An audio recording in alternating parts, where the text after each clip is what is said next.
Boom! The first goblin gets smacked right in the face with a dumbbell and explodes into the ground. The others charge the building, ready to take over. But suddenly, the whole room starts glowing in a dumbbell. Rain erupts, wiping them all out. Then a massive, high-level monster tries to break in, but gets cooked alive by boiling oil. The one behind this chaos?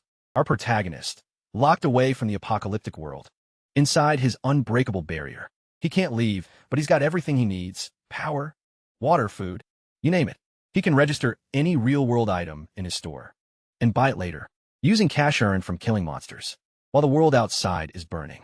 And people are screaming for help. He's just chilling, expanding his safe zone bit by bit.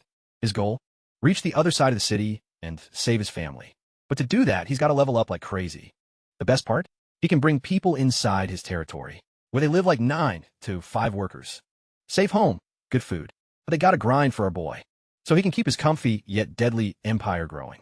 Oh, and don't even get me started on the rat girl. Begging for his help. Bro's out here trying to rizz up a furry. That's some next-level madness I ain't touching.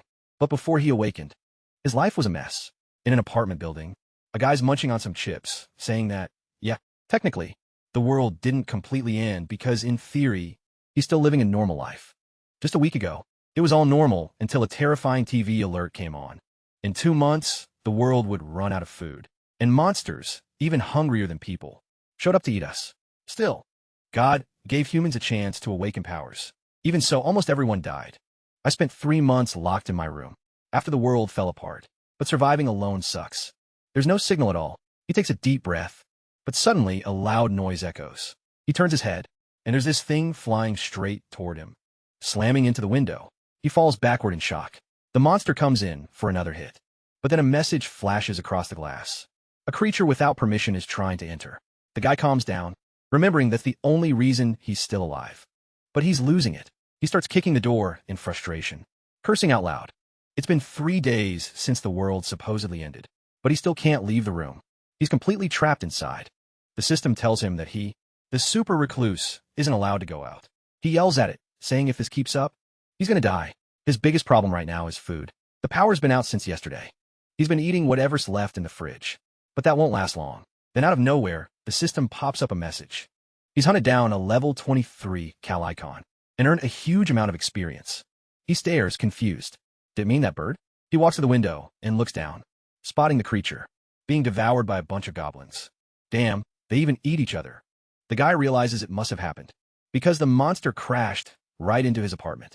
On top of that, he gets a new skill, stating that the nearby loot has met certain requirements, and begins calculating something.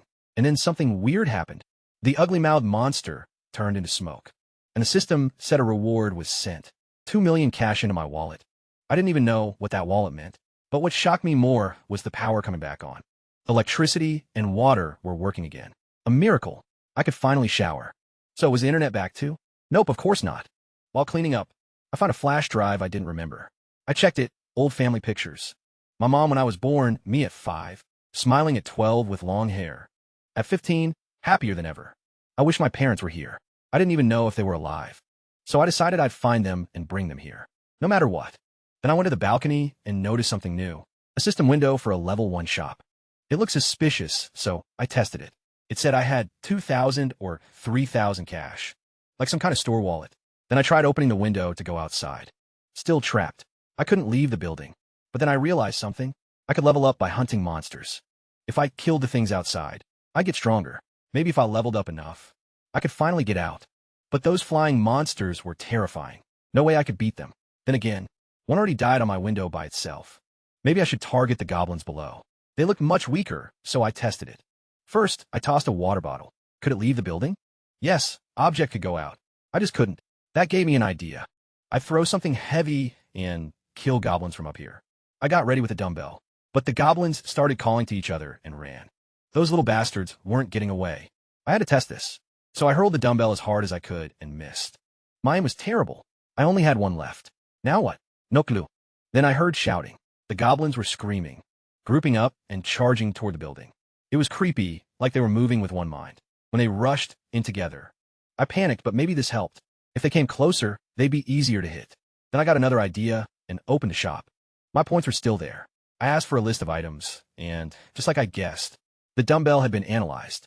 Now the system let me buy more, and the price matched what it cost online. So it was basically a virtual store. I ordered more dumbbells. They appeared right in front of me, and the cost came out of my account. This was insane. Maybe the people downstairs heard me yelling, but I threw another dumbbell with everything I had. And this time I got lucky. Direct hit on a goblin. The system confirmed the kill, gave me XP, and added 3,345 cash to my account. The others freaked out, trying to figure out what just fell from the sky. Dumbbells don't exactly rain down every day. I kept throwing more, but now they were ready for it. I missed every shot, so I kept buying more dumbbells and trying again. After enough throws, I started landing hits, which meant more kills and more levels. It felt amazing. Then the system popped up, the ultimate shut-in. Unlocked storage level 1. A separate space for holding items. I tested it with a dumbbell. It vanished from my hand and showed up in storage. Perfect. Then I pulled it back out, right into my hand. I could store anything and summon at any time. So I decided to get cruel. I packed storage with dozens of dumbbells, then released them outside. All at once, dumbbells rained from the sky. The goblins had nowhere to run. Every single one of them got crushed. I couldn't believe my power could be used like this. Now I knew I could analyze other things too, even food, and buy them with shop money. But that brought a new problem. My cash was limited, and the electric bill kept eating into it. Worse, after I wiped out the goblins, no monsters came near my apartment. No monsters meant no money and no EXP. If nothing got close, I was in trouble. I needed another way to kill them. While I was thinking, something appeared in the sky, and I remembered it at once. The same kind of thing that attacked me before. Bad news. It was a calicon, a high-level monster. I ran to the kitchen, tied shiny spoons to a chair, and hung it outside to catch the light. It worked. The monster noticed and rushed at the building, ready to strike with that awful mouth. This time, though, I wasn't scared.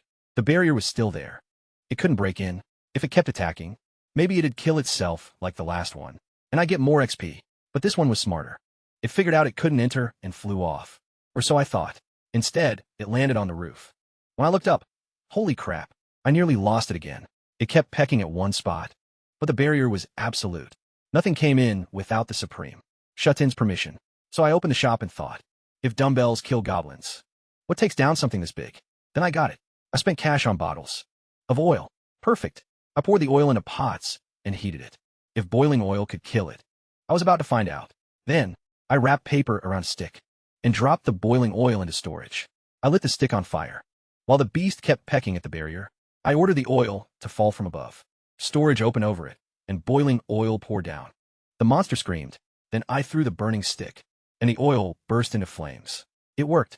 That beast was basically fried chicken now. It crashed to the ground, still burning. When it finally died, the system popped up, calicon defeated. EXP gained, and my cash shot up to 9,347,000. The supreme shut-in was richer than ever. Then something changed. I met a requirement, and my territory expanded.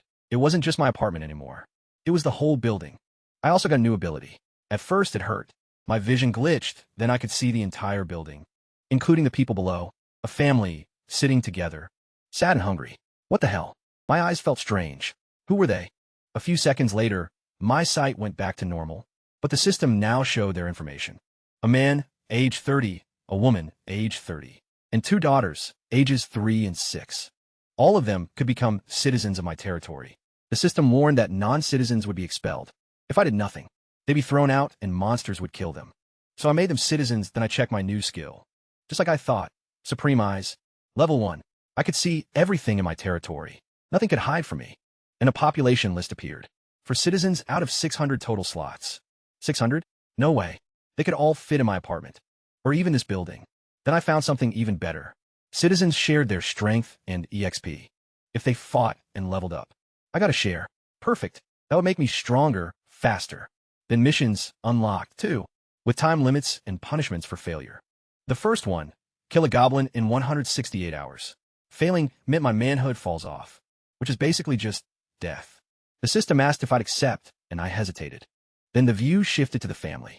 The little girl asked her dad what they were going to do. There was no food, and the kids were starving. He felt awful watching his daughters go hungry. But outside was pure hell. Leaving could mean never coming back. Still, he had to try. He told his wife he was going out to find food, and both of them knew what that meant. If he stayed, they'd die. If he left, they still might. But at least there was a chance. He got ready and said goodbye, like it might be the last time. The kids cried, begging him not to go. Just as he reached for the door, the handle turned on its own. Everyone froze. The door slowly opened, and light poured in. The father grabbed a weapon, ready to fight, but it wasn't a monster. He begged for mercy, then saw me. I told them I was there to help. I brought water and food. They stared at me in shock. In a world like this, help didn't just show up. But the father couldn't turn it down. This was the only way to save his daughters. So he let me inside. Choi Hyung-jin's 2 kids hid behind their dad, watching Jae-hyun with suspicious eyes. Hyung-jin, his wife, and the girl sat at the table while he peeled oranges, trying to ease the tension. Looking around, he noticed the room was empty. No food, no water, no light. The curtains stayed shut, so monsters wouldn't notice them. That only confirmed he made the right choice. Want to help more? The protagonist looked at the ceiling light. His eyes glowed blue, and with one blink, the light turned on. Hyung-jin was stunned. Before he could say anything, Jae-hyun slid over a bottle of water and told him to give it to the kids first. The children drank like they had crossed a desert. MC watched with a small smile. The younger girl, Seo-hyun, nearly choked from drinking too fast. Seeing that, Jae-hyun quickly offered her more. Seo-hyun hesitates, then takes the orange. The smell alone makes her mouth water, and she hands it to her mom. Her mother gently feeds it to her. The second Seo-hyun takes a bite. Her eyes light up. It's sweet and full of juice, and her happiness shows right away. Watching that, I asked for some too. Hyung-jin's wife gives her a piece, and soon the room fills with the kids' laughter, while Jae-hyun watches them enjoy it. The system says the family's trust in him has gone up a lot. Seo-hyun's trust hits 57, enough to make her a vessel. That completely catches him off guard. He still doesn't know exactly what a vessel is. But one thing is clear. He doesn't want a 3-year-old to become his vessel. Instead, he starts thinking about how to raise Hyung-jin's trust to 50, since it's only at 31 right now. As Jae-hyun is thinking, Hyung-jin suddenly speaks up. He thanks the protagonist with all his heart and asks how he can repay him. MC calmly says they should talk outside. Then the scene shifts. Now Jae-hyun and Hyung-jin are in the hallway. He asks if he got a system message about citizenship. Hyung-jin says yes. The protagonist presses further, and Hyung-jin mentions that everyone froze. For a moment, that makes MC realize something important. If he hadn't made them citizens in time, the whole family would have been kicked out of the building. His face turns serious, and Jae-hyun tells Hyung-jin that if he helps him, he'll give them food, water, shelter, and protection. Hyung-jin is stunned and asks how he can promise that. The protagonist doesn't explain. He just says that if Hyung-jin wants safety and food, he has to trust him completely, and promises he won't ask him to do anything deadly. Hyung-jin shuts his eyes and follows his gut. Even now, he feels Jae-hyun isn't a bad person, so he asks what he wants in return. Because nothing comes free, MC says he doesn't want money or stuff. Just one small favor. That makes Hyung-jin relax. He even starts calling him brother. The protagonist answers with a small smile. Then he asks how much that golf club cost. After thinking it would be too pricey for his shop, he says they can leave the club. Talk for later. Next, Jae-hyun asks when the apocalypse started. Hyung-jin recalls that it happened on a weekend, when a swarm of goblins attacked. MC connects the dots, and realizes the people who stayed home avoided that first wave. Thinking about the goblins, he decides his citizenship power will be key to staying alive. So he gives Hyung-jin a direct order. Find survivors and bring them here. After that, the scene changes. Jae-hyun lies on the sofa, staring at a system message. Hyung-jin's trust is climbing. Little by little, it's reached 40. But he wants it at 50 fast. At the same time, he wonders when he'll be able to leave the barrier and look for his family. Maybe giving more people citizenship will help him get back to them. Then, a loud cry breaks the silence. Jae-hyun knows right away it's a zombie and a person. He rushes to the window and sees 6 or 7 people battling a group of goblins. They're too far from his building, so he figures he can't save them. With his summoning skill, he starts to panic. But then, one teenager hurls a baseball with insane force and kills a goblin on the spot. Another teen in a purple tracksuit fires 2 arrows at once and drops 2 more. Then a third teen with a bat crushes a goblin's head like it's nothing. The rest of the goblins run off. Then, something surprises the girl in the purple tracksuit. She spots a pack of ramen on the ground and wonders where it came from. When she looks up, she notices a dark figure on top of the building. It's Jae-hyun, trying to call her inside. As he keeps watching the group, someone knocks on his door. It's Hyung-jin. Jae-hyun tells him to come in, but the system stops him. A message pops up saying Hyung-jin can't enter. The protagonist is surprised. It proves nobody can get into his room, even with his permission. He briefly wonders if a vessel could enter, but puts that aside.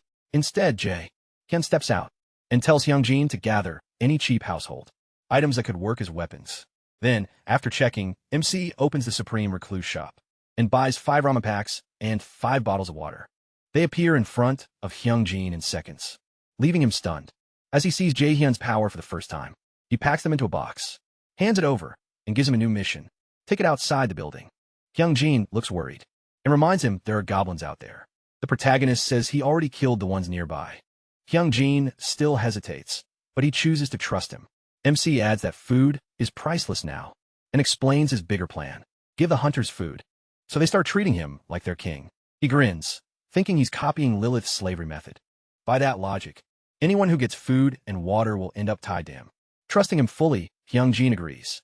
Jae-hyun creates a mission for him in the system, and Hyungjin accepts right away. Excited to earn EXP, he heads downstairs with the box in his arms. He's scared, but he grips the golf club tight and keeps trusting Jae-hyun. The moment Hyungjin steps outside, fear slams into him. He only wants to drop the box and run. As he bends down to set it there, he hears footsteps coming closer and freezes. Out of the corner of his eye, he catches a dark shape. Panic takes over, and he pictures a goblin coming for him. He tries to rush back inside, slips and drops the box. Too scared to move, he stays on the ground, breathing hard. The footsteps get closer, and Hyungjin starts begging for mercy. When he finally works up the nerve to open his eyes, there are no goblins. It's a group of students, all staring at him in confusion. Then the system tells Jae-hyun that the people from outside are trying to come in, and he instantly uses the Supreme Recluse's omniscient eyes. Through that skill, he watches the teens by the entrance. The girl in the purple tracksuit says, "This is the same apartment where some weird guy threw ramen." One boy with a bat says, "Anyone tossing food around like that must have a huge supply." Jae-hyun turns the skill off and tries to make them citizens, but the system warns him they can refuse the offer. That immediately worries him, because he needs them to say yes. At that moment, Jae-hyun gets a call from Hyungjin. Through the camera system, he suddenly gets a great idea. He tells Hyungjin to wait and changes the mission. Serve food to the 6 guests. Hyungjin accepts at once. He walks up to the group outside the barrier and tells them that if they accept Jae-hyun's offer, everything will be free. That makes them agree right away. The protagonist opens the barrier and lets them in. The system says his citizen count has gone up by 10, and the EXP and money his citizens earn will also increase by 10%. That bonus matters a lot. Jae-hyun checks the teenagers' profiles. The highest level is Dong-hyuk, the one who threw the baseball. His D-rank skill, baseball throw, lets him throw things with 10 times the normal force. Jae-hyun realizes how dangerous that is and decides they're all metahumans. He sets their EXP share to 70%, so they keep 70% and he gets 30%. Satisfied, he realizes that if he keeps recruiting citizens, they'll become his built-in hunting team, making him stronger and richer without doing much. The thought makes Jae-hyun feel like he's playing Age of Empires. And now, he knows he needs to win these new citizens' trust. Oddly enough, their trust is already going up. MC doesn't get it, but he keeps watching. The focus shifts to Hyungjin, who brings the teenagers to his apartment. His wife is confused, but Hyungjin apologizes and explains they need food. She agrees to help. Jae-hyun watches it all happen through his omniscient eyes, pleased with how things are going. After a while, Dong-hyuk asks Hyungjin what kind of person he is. Hyungjin says he doesn't know much, just that the protagonist is a strange but kind neighbor who gave him electricity, water, and food. That makes Dong-hyuk uneasy. His eyes drift to the ramen Jae-hyun gave them. He starts thinking, MC must be a very powerful and dangerous metahuman. Silently, he decides to impress him no matter what. Dong-hyuk's trust shoots up, mostly because he thinks it's smarter not to get on his bad side. Meanwhile, Hyungjin asks the 2 girls in Dong-hyuk's group if they want to bathe while the food is cooking. The word bath makes their eyes light up right away. Even Dong-hyuk is surprised and realizes the shower must be working. The chubby guy confirms the shower works, and it even has hot water, thanks to Jae-hyun's power. Right now, the protagonist is basically an electrician, a plumber, and the water company all at once. One girl jokes that he's like the god of every utility job. While they talk, a boy with glasses asks Dong-hyuk if he thinks he's stronger than MC. Dong-hyuk says no way, not after seeing what MC can do. Then another boy grabs Dong-hyuk's shoulder and says they should jump Jae-hyun together. His logic is simple. Beat him, take all his food. That sets Dong-hyuk off. He calls the boy crazy and warns him not to try anything dumb. In the end, they all decide the smartest move is to get on the protagonist's good side. Focus shifts again. One of the boys is Byung-ho, a shy kid. Dong-hyuk walks over and says he's sorry. If he hadn't asked Byung-ho to come to the party before the apocalypse, maybe he could have stayed with his family. Byung-ho says that wasn't Dong-hyuk's fault. Still, Dong-hyuk promises that after they eat, they'll figure out how to save Byung-ho's grandma. But Byung-ho still looks shaken. It feels like it's already too late, that the goblins may have eaten her. Then everyone goes quiet when they hear someone coming. For a second, they think it might be a monster, and in a way it is. That monster is Jae-hyun. He walks in carrying 2 black bags. At that moment, Dong-hyuk realizes MC is their only real chance to fix this mess. Jae-hyun steps in with a hard look on his face and tells them straight out he's going to help. Once everyone sat down, the room stayed tense. Hyung-jin's wife apologizes for how cramped the place is. Dong-hyuk tries to ease her mind, saying they're the ones who showed up without warning. Then the chubby guy brings out the hot food and starts serving it. The teens are stunned. It's been a long time since they've seen food like this. Real clean, hot food. Hyung-jin's wife gets more nervous, wondering if they'll like the meal. Rice, fried eggs, kimchi, and warm water. The table is packed with food. One of the girls takes a tiny bite of egg, and the second she tastes it, she freezes. Then she blurts out how good it is. She absolutely loves it. That finally lets Hyung-jin's wife relax. Smiling, she says, the real credit goes to him for providing the ingredients. Without him, she couldn't have made any of this. The room falls quiet, as everyone wonders what kind of person he really is. Right then, the protagonist gets a system notice. Hyung-jin's wife has reached 50 trust. That makes him happy, especially since her trust rose even faster than the chubby guy's. After that, everyone digs in together, their faces brightening, like they haven't had a meal this good in forever. One girl says, the egg rolls are so good they belong in a restaurant. In times like this, food like that feels heavenly. Another girl asks if they're the same kind, served in Japanese restaurants. Seeing them enjoy it so much makes Hyung-jin's wife happy too, and she tells them to keep eating. Just then, the younger daughter comes up, looking sad, and says she wants some egg rolls too. Her mother touches her forehead and promises to make more after the guests leave, but the little girl still looks ready to cry. One of the girls calls her over and offers to share her egg roll. The child lights up at once and runs over to sit beside her. Moved by Seo-hyun's cuteness, the girl uses her chopsticks to feed her. One bite in, Seo-hyun is thrilled. As the meal goes on, she notices the chubby guy and his wife standing off to the side, smiling as they watch. He tells them to stop hovering and come eat too. They're surprised at first, but soon, they sit down and join everyone else at the table. Watching them all eat together, Jae-hyun feels a little sad. It's been so long since he felt this kind of warmth. He thinks about his parents and hopes they're safe. Eventually, dinner ends. Afterwards, Seo-hyun goes to her mom and says she's sleepy. Her mother carries her to bed, and the older daughter heads off to sleep too. Now, the recao conversation begins. Jae-hyun says they should get back to the issue at hand. He asks Dong-hyuk why he still can't reach his grandma's place when it's so close. Nervous, Dong-hyuk says it's because of the goblins. That instantly makes him see serious. Dong-hyuk explains that the apartment's underground parking lot makes a perfect hiding place, so the goblins turn it into their base. He guesses there are at least several thousand of them down there, and unless they clear them out, they can't get to his grandma. That makes Jae-hyun think fast. His supreme recluse skill only covers up to the 30th floor, so the basement isn't protected. That's why he never saw any goblins. They were all underground. Dong-hyuk keeps going, adding that every apartment entrance connects to that parking lot, so no one dares leave. The room grows even heavier. After thinking it over, he says there should be side paths and smaller access routes that lead to the parking lot. Dong-hyuk nods. That was their first escape plan, but something even scarier than the goblins blocked the way. Hearing that, the protagonist feels a chill. With a grim look, Dong-hyuk tells him the creature looked like some mix of a wolf and a bear. Huge like a bear, savage like a starving wolf. He remembers seeing it tear through a whole group of goblins. The only reason they got away was because it was too busy slaughtering goblins and even eating them. That leaves Jae-hyun deeply uneasy. Dong-hyuk says they still don't know what it was. Maybe a shadow beast, since it was too dark to see clearly. MC says they can't avoid this forever. Still shaken, Dong-hyuk says they've hit their limit. If they hadn't, they would have fought the goblins already. He asks what exactly is holding them back. A girl nearby answers that their weapons are almost done for, They've been relying on bows and thrown baseballs, and sooner or later, they'll run out of ammo. To Jae-hyun, that's the easiest problem here. He tells them he can handle it, then asks to see the bows and baseballs.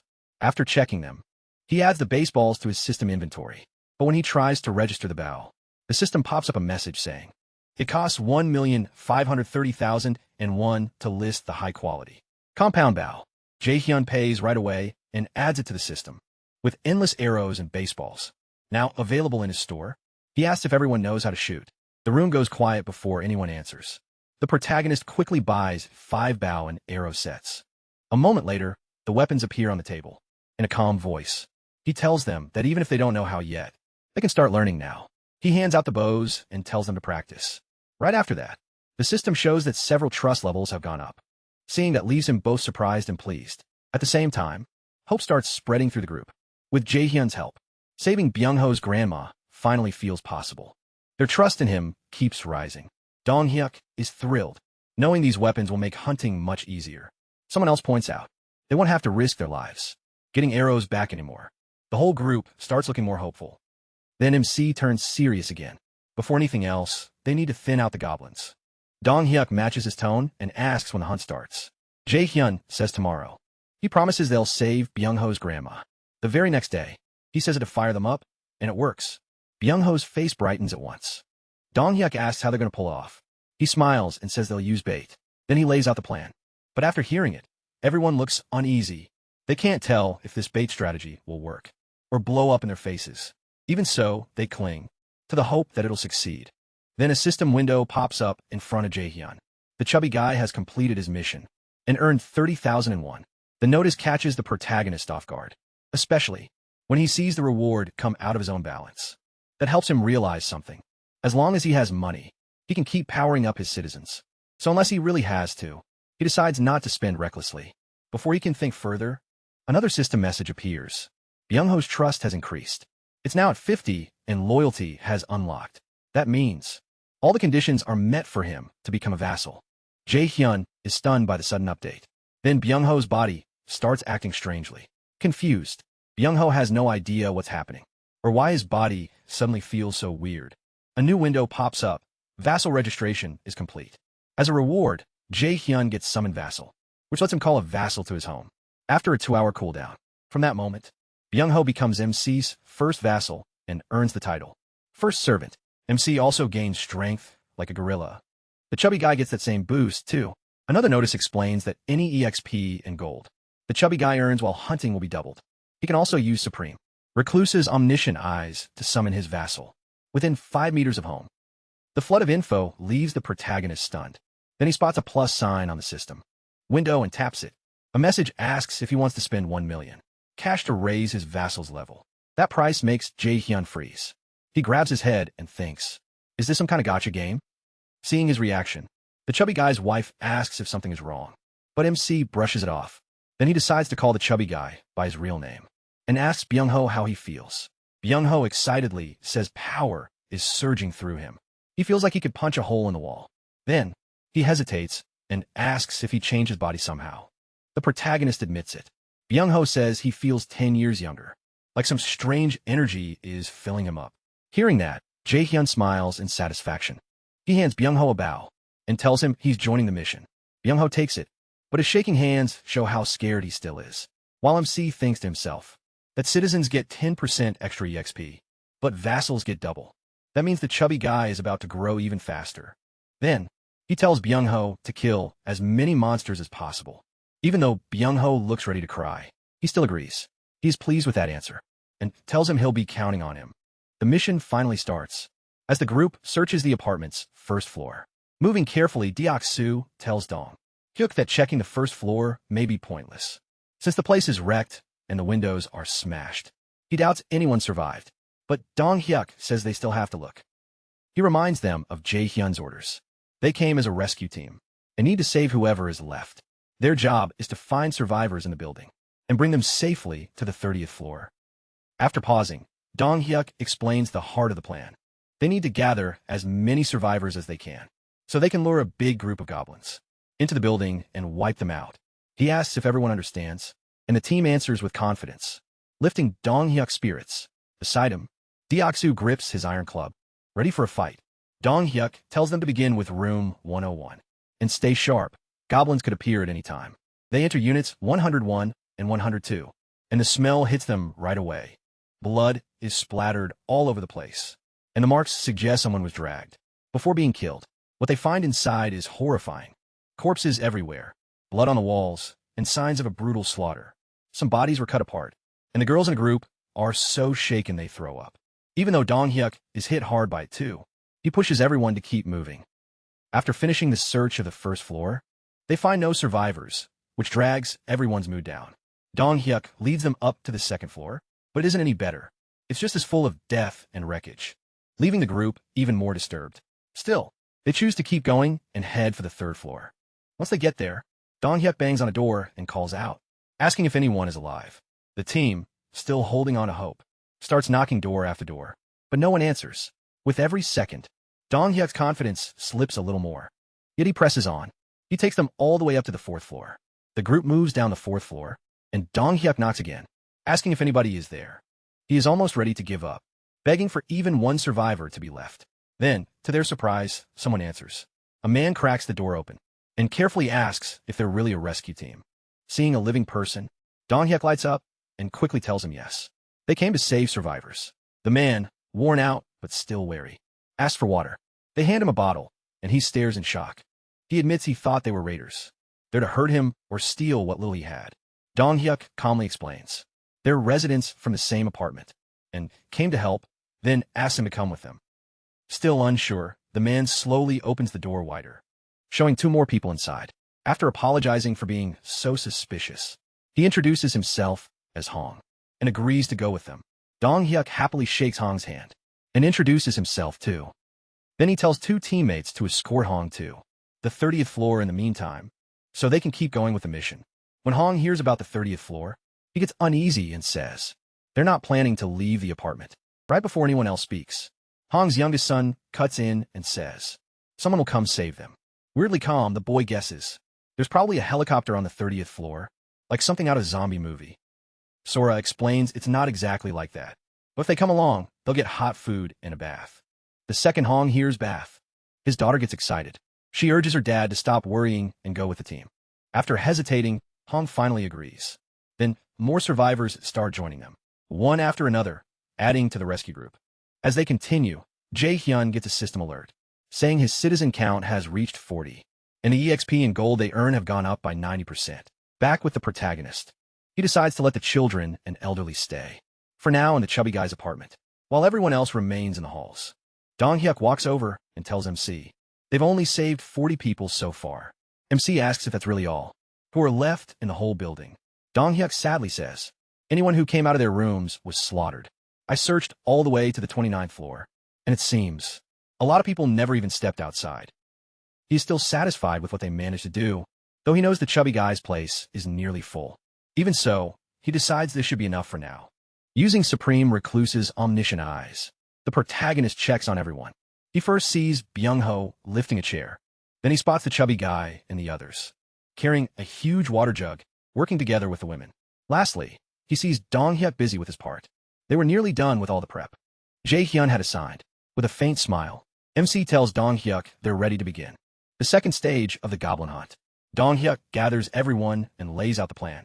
They're going to draw out the goblins, hiding underground. They'll begin with basement level 1. The group will split into 2 teams, lure out the goblins on B1 and kill them.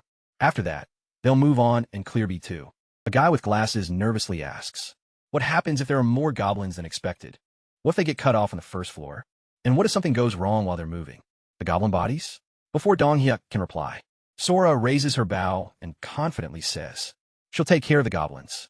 Before that happens, she tells the glasses guy that as his Nuna, she'll make sure everyone stays safe. Dong Hyuk backs her up, reminding them that unlike before, they now have plenty of arrows. That confidence helps the worried man accept the plan. Then, a sudden sound makes everyone tense up, and they spin around to find 3 goblins right in front of them. Without hesitating, Sora fires at once, dropping 2 goblins with her arrows. Dong Hyuk rushes in and crushes the last one's head with his club. In seconds, all 3 are dead. After that, the glasses guy jokes, asking why Dong Hyuk even brought a bow. if he was just going to use his club. Dong Hyuk says the club simply feels right, though he admits he feels stronger than before. He has no idea it's because Jae-hyun upgraded him. Before he can say anything else, a woman points at the goblin corpses. To everyone's surprise, the bodies start disappearing. He is collecting the loot. Seeing that, Byung-ho stares in shock and wonders if this is another one of the protagonist's powers. Ignoring the distraction, Dong Hyuk orders everyone to move toward B1. They follow him, and Byung-ho's trust in MC keeps rising more and more. He believes MC really can save his grandma. At the same time, he gets a system notice, saying the group's trust in him has gone up. While drinking water, the protagonist reads the messages and realizes that, even without meaning to, he started taking care of them like a guardian. He feels almost like a big brother. Then another alert appears, saying Byung-ho has reached 50 trust, and now meets every condition to become a vassal. Jae-hyun is caught off guard by how fast that trust grew. He realizes Byung-ho must truly believe he can save his grandmother. Seeing that progress, MC understands the more vassals he gains, the faster his whole group will grow. He checks Byung-ho's loyalty and freezes. It's 88, even higher than between a mother and child. After a moment, he settles down and takes it as good news.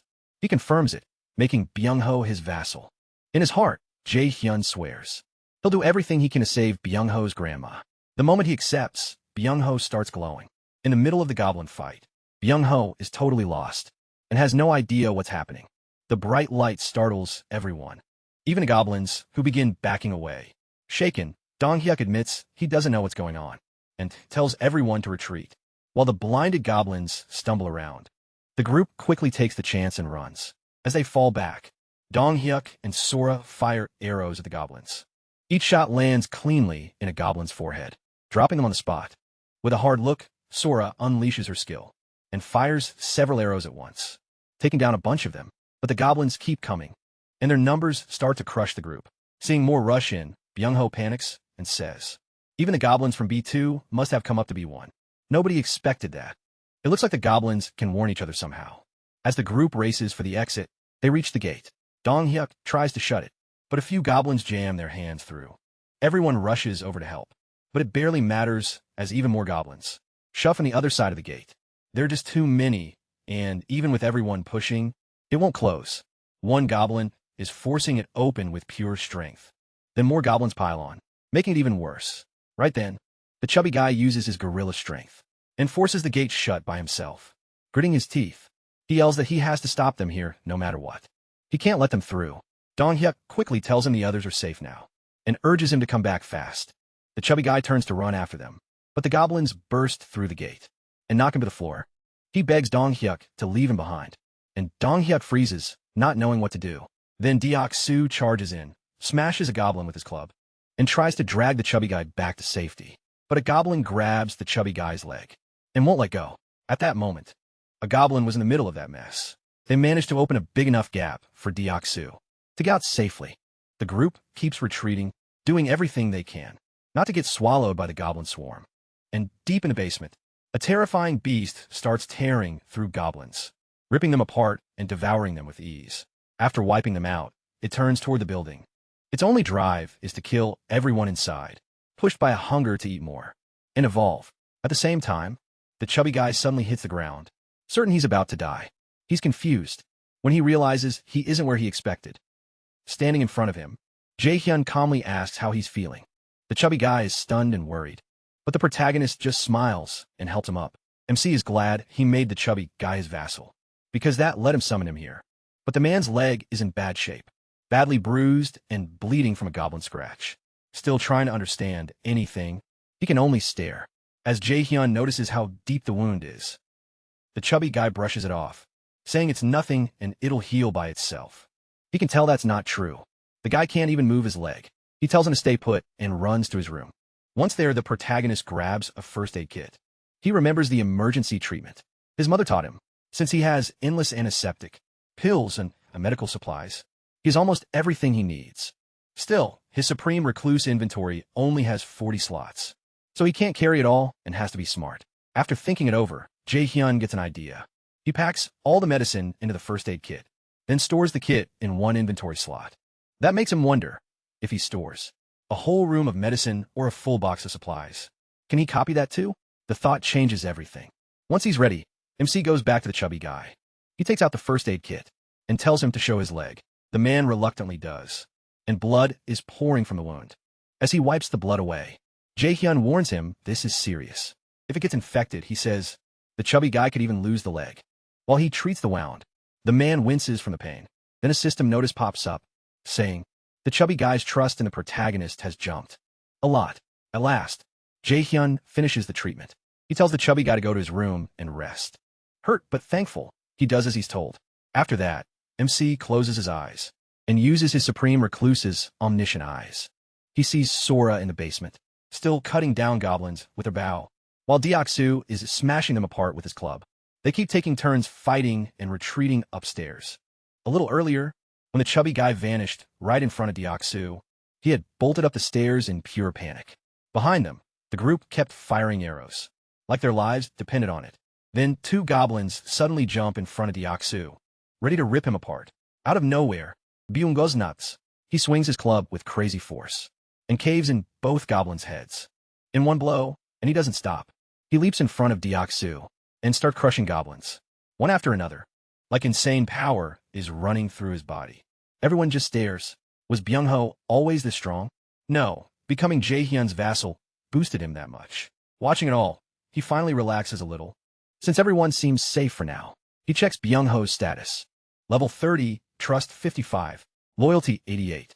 His awakened skill is teleportation, an A-rank skill. He can jump anywhere he can see, and he can bring other people with him. The protagonist smiles, sure, now that making Byung-ho his vassal was the right call. Meanwhile, Byung-ho keeps tearing through goblins left and right. Deoksu still shocked. Sounds too soon. The bespectacled guy who looks ready to pass out and asks if he can keep going.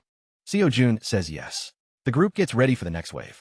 Deoksu asks Sora if the water tank is set, and she says it is. Just then, Byung-ho races up the stairs, with a whole pack of goblins chasing him. The second he reaches the top, the group dumps the huge water tank onto them. The goblins are soaked, but that alone doesn't stop them. That's when Dong-hyuk grabs an extension cord and plugs it into the outlet. Hidden wires along the stairs light up, and the water carries the shock through the horde. The lower-level goblins fry instantly, but the level 10 ones are still standing. A system notice tells Jae-hyun, herein a huge chunk of EXP and a lot of cash. All of it, sent straight to his supreme wallet. MC grins, because he leveled up and his skills got even stronger. But then, something feels wrong. Pain spreads through his body, and his heart starts pounding hard. His whole body burns. A purple shield suddenly forms around him, then spreads through the building and into the basement. Every high-level goblin inside starts freezing, and the system warns him that a hostile presence has entered. His shield. He smiles. Now it's his turn to show them who's in charge. With one command, the goblins trapped inside the shield burst apart, spraying blood everywhere. Hundreds of goblins die in an instant. On another floor, a separate group of goblins gathers, getting ready to enter the building. Then a fat goblin senses something behind him. When he turns, a massive beast is standing there. Before he can react, the beast bites into him, kills him instantly, and starts devouring the body. The other goblins watch in terror. Before they can run, the beast charges them, cutting through the crowd in seconds, and tearing goblins apart with its claws. A few goblins try sneaking up from behind to attack, but even when they land some weak hits, the beast throws them away like garbage. Others climb onto it, biting and ripping at its flesh. The beast roars in rage as they tear at its face and body. Even in pain, it doesn't stop. With a violent roar, the beast grabs the goblins clinging to it and rips them to pieces, sending blood and body parts flying. Then it crushes the last bodies underfoot until every goblin is dead. But out of nowhere, a system notice appears, saying the beast has been granted citizenship. At once, the beast starts shrinking, its huge, blood-covered body losing strength and changing form. A few moments later, the beast is gone, and a beautiful woman stands in its place. Covered in blood and completely naked, she collapses unconscious. Watching through his supreme, recluse's omniscient eyes, Jae-hyun is completely stunned. He mutters, "What was that?" Then another system window appears, revealing the girl's name. The system finally reveals her name. Oh, Yeondu. Her skill is called Dress Up Bear. Another alert says, Dress Up Bear lets her turn into a monster, pushing her strength and healing to the max. Jae-hyun is impressed. She's level 33 and has an A-rank skill. Then more notices pop up. Dong Hyuk and Hyo Rin's trust has reached 50, which unlocks loyalty at the same time. Kong does loyalty business 3 to sit, meeting the condition to become a vassal. The protagonist smiles and tells the system to register Kong Deoksu. Just like that, he joins as another vassal. Deoksu gains Iron Knight, a B-rank skill. That lets him summon a halberd and a full set of iron armor. Jae-hyun realizes something important. The higher a vassal's level, the stronger their awakened skill seems to be. He starts comparing them. The chubby guy with gorilla-like strength has a C-rank skill and is level 20. Kong Deoksu with Iron Knight has a B-rank skill and is level 25. Moon Byung-ho has an A-rank teleport skill and is already level 30. Thinking it over, MC figures their levels may be set by the rank of the skill they awaken with once they become his vassals. Still, one question keeps bugging him. Are those skill ranks random? If Moon Byung-ho got an A-rank skill from his loyalty, then why did the chubby guy, who is even more loyal, only get a C-rank one? Especially when Kong Deoksu got a B-rank skill with just 31 loyalty. The more he thinks about it, the more he wants to know what decides a higher rank skill. That matters a lot because he can only have 10 vassals. If possible, he'd rather choose people who can awaken better abilities. Jae-hyun mutters that not knowing what happens if he registers a metahuman as a vassal could be a real problem. Then a system alert cuts him off. The metahuman can now move freely through stairs, elevators, and hallways. After a moment, he heads for the elevator and uses his supreme recluse's omniscient eyes to check on the girl. She's still passed out on the floor. Then Jae-hyun calls for the chubby guy, who rushes over as soon as the elevator opens. The protagonist gives him an order. There's a girl on basement level 2, and he wants her brought upstairs right away. At the same time, the others are tying up the beaten goblins with rope, still trying to make sense of what just happened. All they know is the goblins look terrified, and were running from something. Dong Hyuk is especially stunned, because he now understands just how overwhelming that power really was. He can't get over how Jae-hyun wiped out all those goblins. With a single snap, Dong Hyuk starts remembering things the chubby guy said before about MC's godlike powers, even stuff like hot water. Putting it all together, he realizes that must be part of Jae-hyun's power too. He also remembers the chubby guy's wife, saying he supplied all their food ingredients. Lost in thought, Dong Hyuk concludes it's all connected to the protagonist's abilities. What he can't understand is why someone this strong, someone who may not need anyone at all, still chooses to help people in this ruined world. His trust in MC rises even more.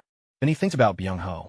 He used to be quiet and withdrawn, but after meeting him, he even acted like a crazed killer for a moment.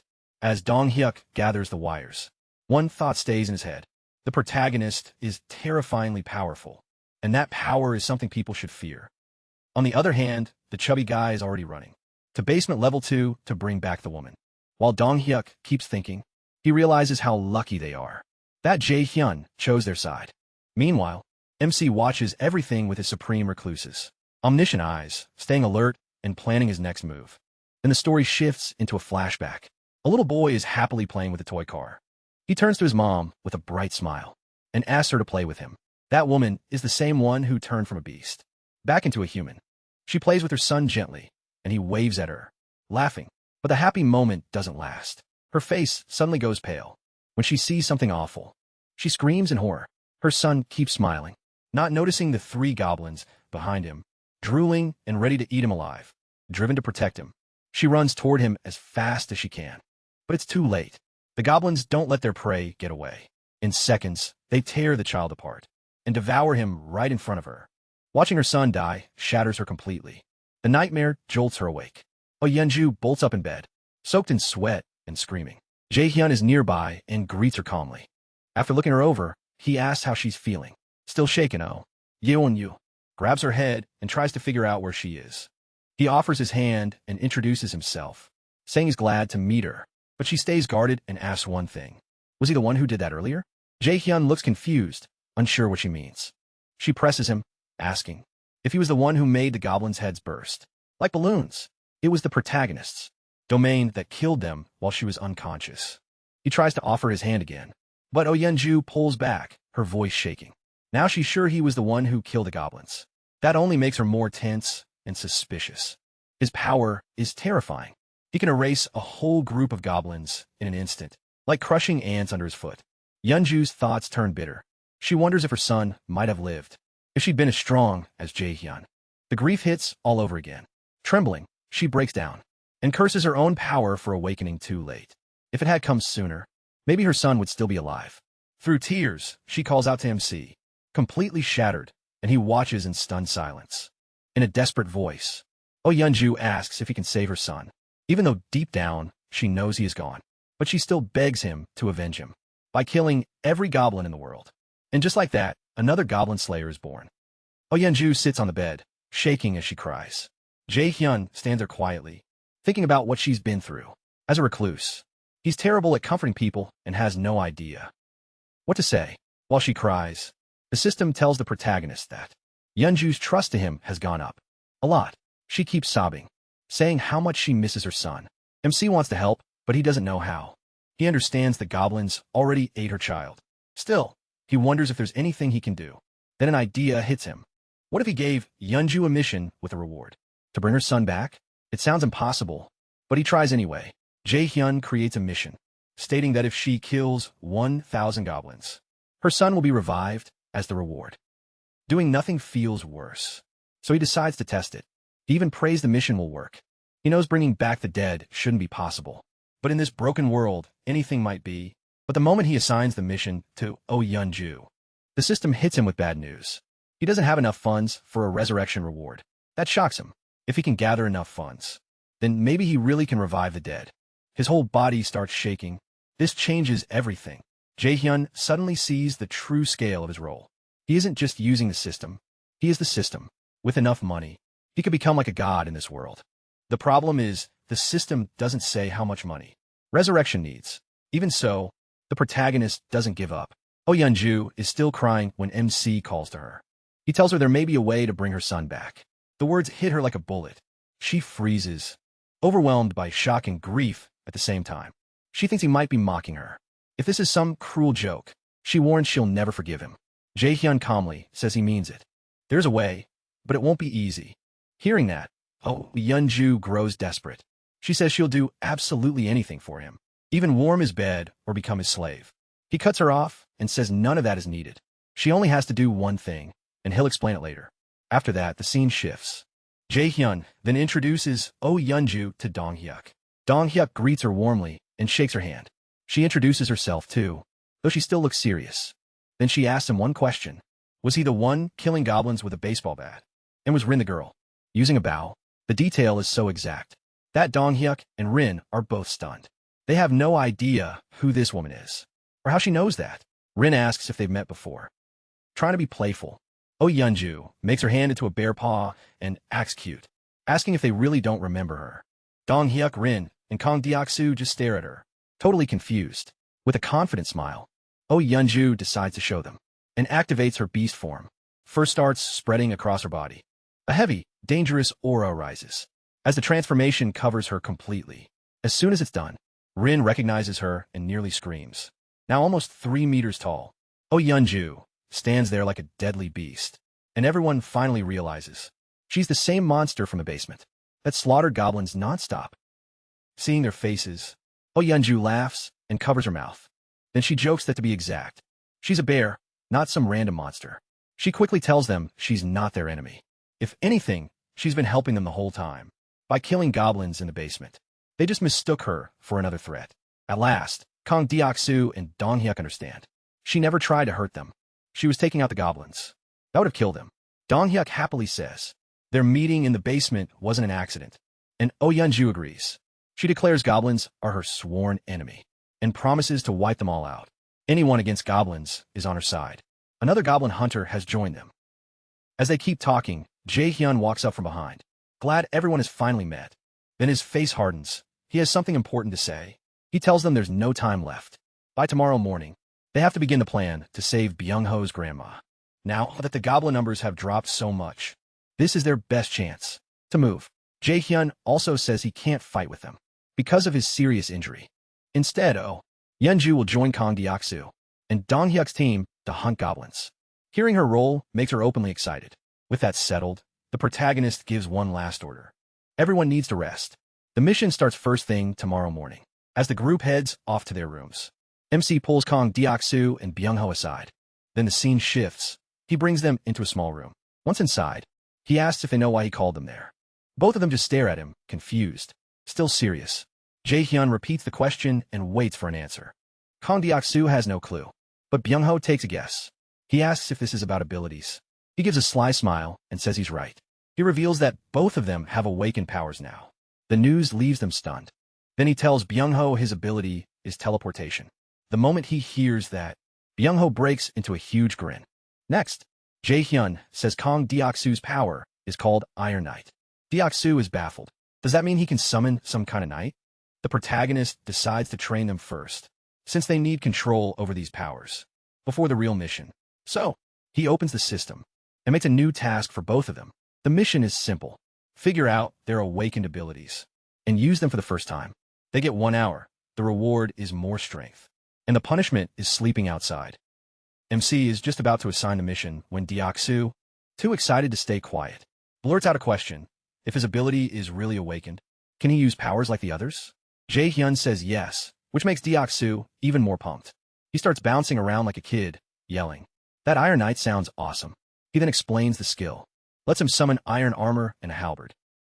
While Deok-soo listens and gets ready to ask something else, Byung-ho suddenly vanishes right in front of him. Deok-soo freezes in shock for a moment. He and the protagonist just stand there in silence. Then Byung-ho pops back into view a short distance away. He looks stunned and thrilled. He can't believe he actually moved. The instant he thought about going farther, he teleported, clenching his fists. He says this power means he really can save his grandma. At the same time, Deok-soo notices that Byung-ho's trust in Jae-hyun has shot way up. Byung-go bows deeply, and thanks MC from the bottom of his heart.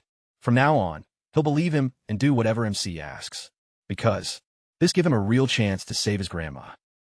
But he warns him not to get excited too early. Reaching his grandma's house isn't going to be easy. Yet Byung-ho thought teleportation meant he could jump there right away, so the warning hits hard. Jae-hyun explains. There's no proof he can control the skill well enough. Right now, Byung-ho doesn't even know his range, or how many times he can use it. Before hitting his limit, he has to master it first. Otherwise, he could collapse on the way, or end up helpless in front of goblins. Byung-ho is disappointed, but he knows the protagonist is making sense, so he'll have to wait a little longer. While they talk, a powerful flash bursts behind them. Both MC and Byung-ho jump in alarm, and when they turn around, they see a massive iron weapon in someone's hand. It's Deok-soo. He has activated Iron Knight, covering himself in thick iron armor, and he's also gripping a giant iron axe. Seeing how powerful it looks makes Deok-soo trust Jae-hyun even more. The system confirms it. Deok-soo's trust and loyalty have risen sharply. Deok-soo starts dancing around in pure excitement, but he quickly gives Byung-ho another test. Teleport to the next building. This will show whether he can really use the skill properly. Byung-ho stares at the building beside them, stays still for a moment, and steels himself. At the same time, Jae-hyun creates a fresh mission for him, giving him 3 minutes to teleport there. The reward is higher teleportation proficiency. Byung-ho focuses while Deok-soo cheers him on from behind. With a serious look, Byung-ho locks onto the next building, and in an instant, he disappears. A second later, he appears in the building next door. From a window, he waves at Jae-hyun. The protagonist is relieved to see he managed a much longer jump than before. Byung-ho keeps waving happily from across the way. Then his vision suddenly goes dark, and he collapses unconscious inside the building. Jae-hyun and Deok-soo panic. What just happened to Byung-ho? MC doesn't waste a second. He uses his summoning ability to pull Byung-ho back, then lays him down to rest. After that, he quickly checks Byung-ho's system status and sees his health is fine. He's only asleep, so Jae-hyun guesses he ran out of mana, or hit his range limit. He explains to Deok-soo that teleporting too far likely drained all Byung-ho's energy and knocked him out. Still, he's safe and some rest should wake him back up. Then the protagonist suddenly turns to Deok-soo and asks if he likes working out. Deok-soo has no idea where this is going. And the next second, MC gives him a brutal new mission. 100 push-ups, 100 squats, and a 10-meter run in 10 minutes. Reward, more strength.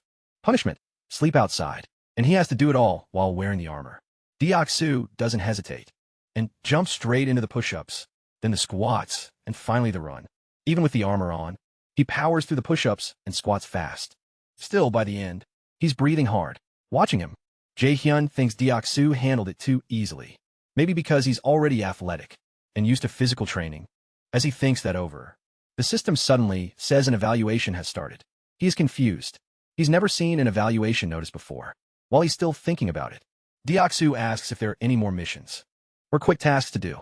Jae-hyun says no, that's enough for today. Deoksu can head out. Deoksu thanks him and gets ready to leave, just as the system announces that the evaluation is complete. Since Deoksu gained strength from finishing the task, the protagonist's strength will rise a little too. That shocks MC, because he can feel his body getting stronger right away. For him, this changes everything. It means whenever his vassals grow stronger, he does too. Then the scene cuts to night. Byung-ho and the others are running, with a pack of goblins chasing them. Deoksu quickly activates Iron Knight, and like a real frontline fighter, plants himself between the goblins and his team. He starts cutting them down one after another. But he's only one person. He can't block them all alone. A few goblins slip past him on both sides and rush at Byung-ho, but behind him, Sora is ready with a bow and arrow. She shoots down the ones that got through and prepares to take out the rest. After seeing what Sora and Deoksu can do, the surviving goblins panic and start backing away. Then, a huge shadow appears behind them and stops them cold. The moment they notice that giant figure, the goblins are so terrified. Their eyes fill with tears. That giant shadow was their huge bear mommy. Before the goblins could react, the bear mommy split them in half. At the same time, Byung-ho and his group kept picking off the rest. His teammates told him they'd hold the goblins here, so Byung-ho could hurry off and save his grandma, trusting them to handle the fight. Byung-ho ran for his grandma. Meanwhile, Jae-hyun was at home, eating ramen when the system popped up. His citizens had finished a mission, and because of that, he earned a nice sum of cash. All of it went into his account. That caught him off guard, since it was the first time his citizens had made money from a mission. He realized something. When Deoksu cleared a mission, he got stronger, but when the other citizens finished theirs, he got money. So the reward from citizens' mission had to be random. Then more alerts started coming in, saying other citizens had also finished the mission. Byung-ho had cleared his too, and now the system was judging all the rewards. After a little while, once everything was counted, the system told Jae-hyun he had hit the jackpot. The moment he saw the reward, he nearly choked on his ramen. He just froze in shock. This was a brand new feature. Skill points. The protagonist could only stare. Now he was earning skill points too. At this rate, nothing the system did could shock him anymore. Then the scene shifts. Byung-ho finally teleported near his home. He looked tense and deadly serious. His eyes locked on the house. As he moved to the door, he kept praying his grandma was still alive. Then he gathered himself and ran straight inside, yelling for his grandma as he rushed to her room. Even then, he still took off his shoes. The second he got there, his eyes went wide. His grandma was alive, but she had collapsed on the floor and looked terribly weak. Byung-ho rushed to her in a panic. Luckily, when she heard his voice, she slowly opened her eyes. Her hand touched his, and in a weak, shaky voice, she recognized Byung-ho right away. That moment hit him hard. Tears poured down his face, and he cried as much as he could. She was the only family he had, and as he held her close, he kept crying, overwhelmed with relief and happiness. For a long time, he thanked MC in his heart again and again. To Byung-ho, MC had become nothing less than a god. In this apocalypse, elsewhere, he checked a system message, saying Byung-ho's trust had reached 100. Now Byung-ho would do anything the protagonist asked. That unlocked another registration vassal slot. MC now had 11 vassal slots plus a new system function. He could level up vassals directly like game characters. That changed everything, and Jae-hyun was stunned. He tried leveling up Byung-ho right away, but the system flatly said he didn't have enough money. He needed 100 million won, around $70,000. He was speechless at that insane price. He slammed his hand down and yelled at the system for being completely ridiculous. Right then, the protagonist heard a strange sound. It was the elevator. He quickly used his supreme recluse's omniscient eyes and sensed two people. One was a young guy, the other a young girl, and both were standing by that guy's door, looking suspicious. Just so it's clear, once Jae-hyun's domain expanded, people inside it could move around freely. Back to the story when the chubby guy's wife, Hyo-won, heard the bell and opened the door. She was surprised. The woman greeted her politely and introduced herself as Deun, with her brother Min-woo beside her. They said they lived in apartment 1701. Still wary, Hyo-won carefully asked why they had come. Deun nervously admitted they needed a favor. In a shaky voice, she explained that she just wanted to take a bath. Hyo-won was completely thrown off. Still confused, she let them in and said it wasn't a big request. As soon as they entered, Minwoo asked where to put the big box he was carrying. Dayu explained it. It was packed with canned food and supplies. She said she couldn't ask for help during times like this without giving something back. While Minwoo set the box down, Hyewon tried to tell them they didn't need to do all that, but Doon wouldn't take it back. To her, asking a stranger for a free bath without offering anything would feel wrong. Then Doon noticed the weapons lying around. Startled, she asked if they belonged to Hyewon. Was she a hunter? That made Hyewon nervous. She awkwardly said it was complicated, and that the weapons belonged to someone else, kind of like their boss. While Hyewon explained, Jae-hyun finished watching them. From what he could tell, the siblings didn't seem dangerous for now. He decided to meet them himself before choosing what to do. Then suddenly, the system told him a red tiger was being hunted. He got a huge amount of experience points, and another 4 million won, bringing the total to 39 million. His stats jumped fast, and he even unlocked a new ability. The flood of alerts hit him all at once, and Jae-hyun realized he'd messed up. He'd been too focused on the siblings. Outside, everything had turned into chaos. Everyone was exhausted and hurt. After barely bringing down a giant tiger, Seo-jun was lying unconscious on the ground, covered in blood. It was a total disaster. Then Jae-hyun's domain spread even farther, and a sharp pain stabbed his heart. Seeing how bad things were, he urgently made everyone citizens first, and decided he'd judge them later. The system then informed him that once the citizen count passed a certain point, all citizens unlocked the power of trust. He had no time to feel good about that.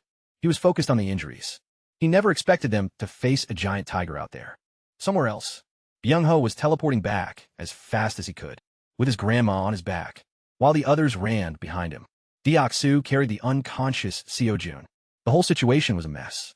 Jae-hyun couldn't believe how badly Seo-jun was hurt, and on top of that, the goblins were still chasing them. Just when things looked hopeless, the power of Sora's arrow suddenly rose, and everyone felt stronger, faster and lighter. That was the power of trust. It boosted a citizen's stats, based on how much trust they had. In Jae-hyun, the protagonist quickly figured. Their average trust was over 50, meaning their combat power had gone up by 50%. Byung-ho, who already saw MC as a god, got the biggest boost, and shouted MC's name in thanks for the powerful buff. Because of that, Rin and her friend's loyalty passed the 30 mark, making them able to register as vassals. He immediately turned them into vassals, but Sora's trust level landed exactly at 69. After awakening, both girls gained powerful new skills. Piercing arrow for Sora and poison mist for Rin. Sora fired her bow, shocked to see the arrow move like it was alive. It pierced through the goblins with ease, and killed them instantly. Jae-hyun then made a mission just for Sora, telling her to kill 10 goblins with her new skill, with a rank increase as the reward. Rin's power, though, was especially dangerous. Poison Mist was a deadly B-rank skill that could hurt allies too if she lost control, so Jae-hyun chose to study Rin's skill first, keep a close eye on her 69 trust level, and then give her a special mission. But the biggest problem was Seo-jun. The protagonist instantly used his supreme recluse's omniscient eyes and desperately searched the entire building for some kind of help. After scanning everywhere in a panic, he found a young girl unconscious in her room. For some reason, Jae-hyun ran to her at once. The real reason was simple. She was a healer, exactly what his group was missing. He stopped outside room 2902 and tried the door, but it was locked from the inside, with a thick iron chain. Even though MC was strong, he still couldn't break the door down. Then he remembered the new skill he had gotten.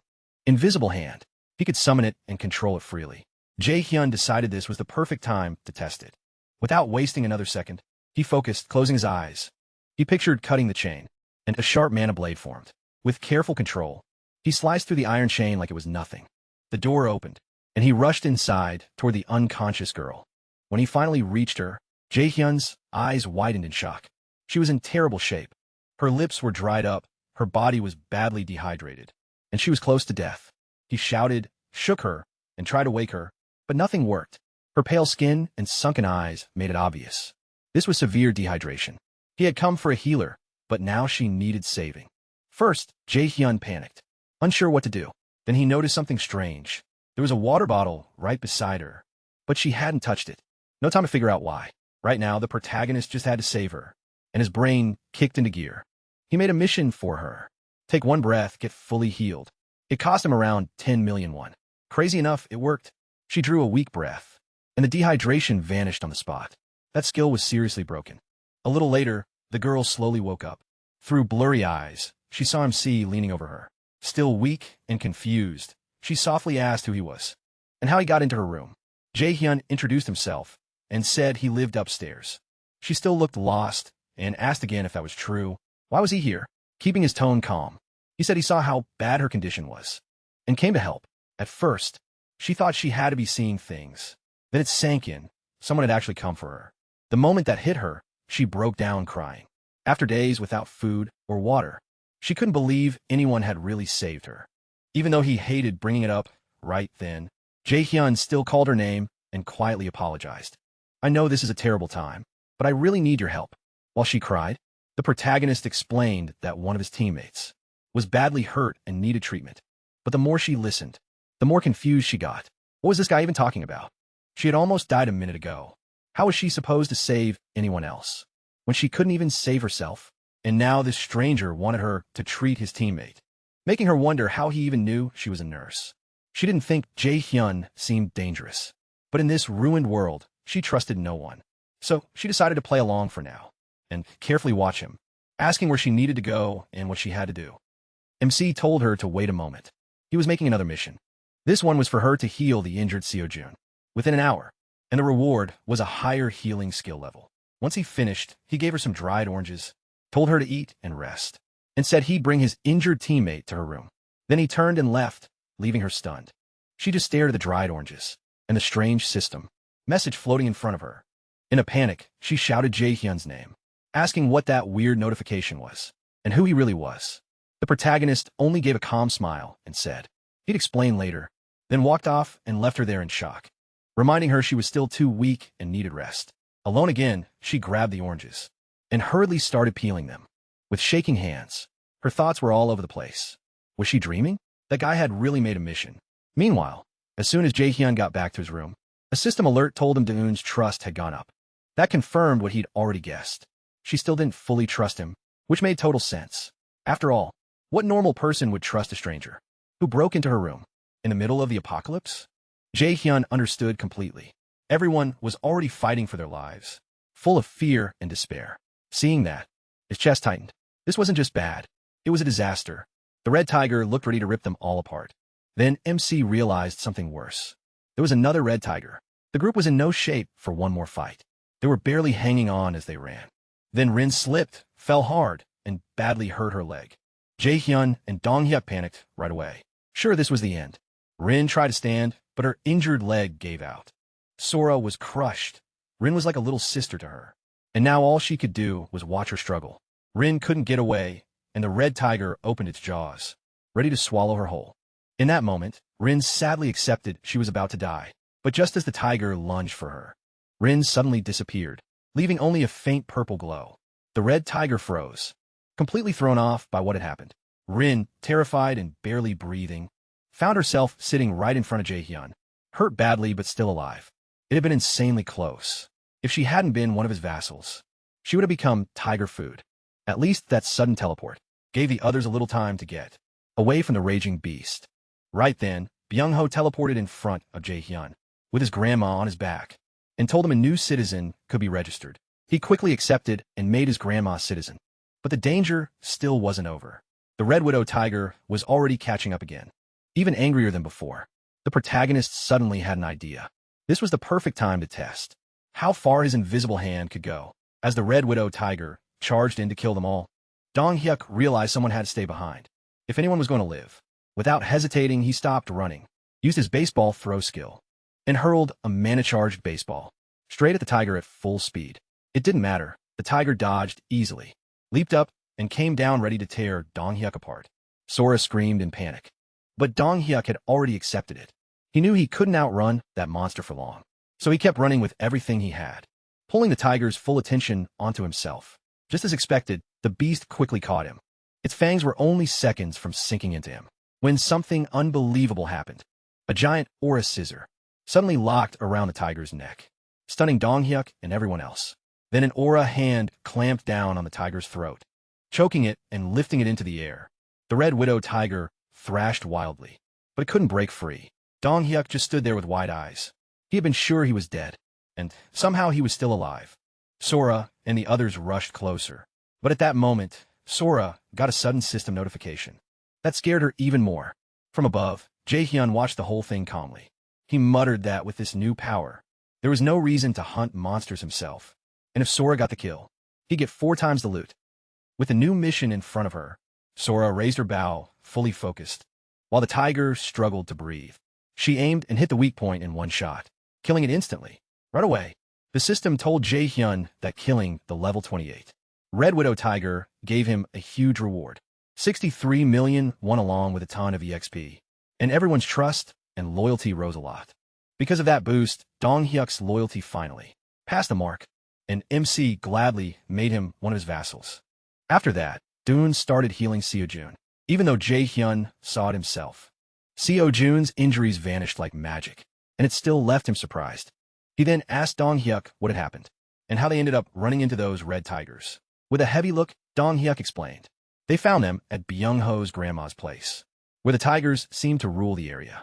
Dong-hyuk sadly insisted. Those monsters were probably mutated house cats, turned into red tigers. Anyway, back to the point, Jae-hyun started putting things together. No wonder that area had fell off before. There were no goblins there because of those tigers. If goblins had taken over, Byung-ho's grandma would have died long ago. So, were the tigers actually protecting her? Could they have been her old pet cats? Putting that aside, he spent 73,000 won to give Sora her mission reward. At the same time, Doon finished healing the grandma completely. After healing the grandma, Doon was about to speak, when the chubby guy stepped up and awkwardly cut in, asking Jae-hyun if this really was the best place for all of them. He had a point. They couldn't keep cramming into this tiny room forever. The protagonist calmly told everyone. He'd already thought about that. He had a plan. Room 2901 was empty, and he'd provide power and the other basics there. Anyone who wanted to move and could use it. Then Jae-hyun turned to Doon and explained that rooms 2101 and 2102 were empty too.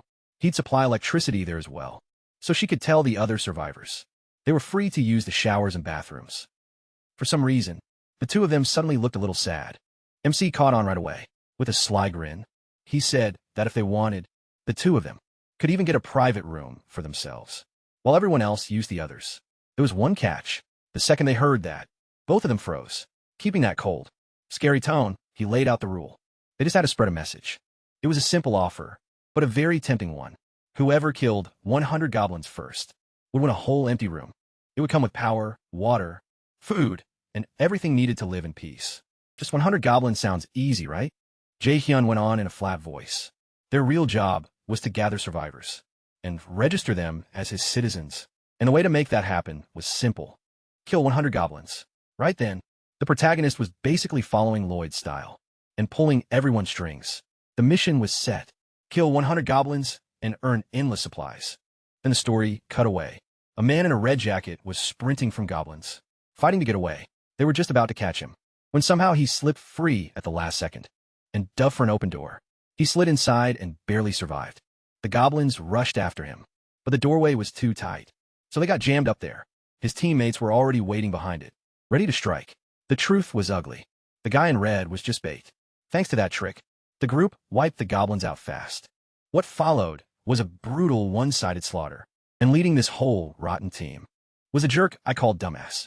Number 1, he hurled his spear and finished off the last goblin, showing off in front of everyone.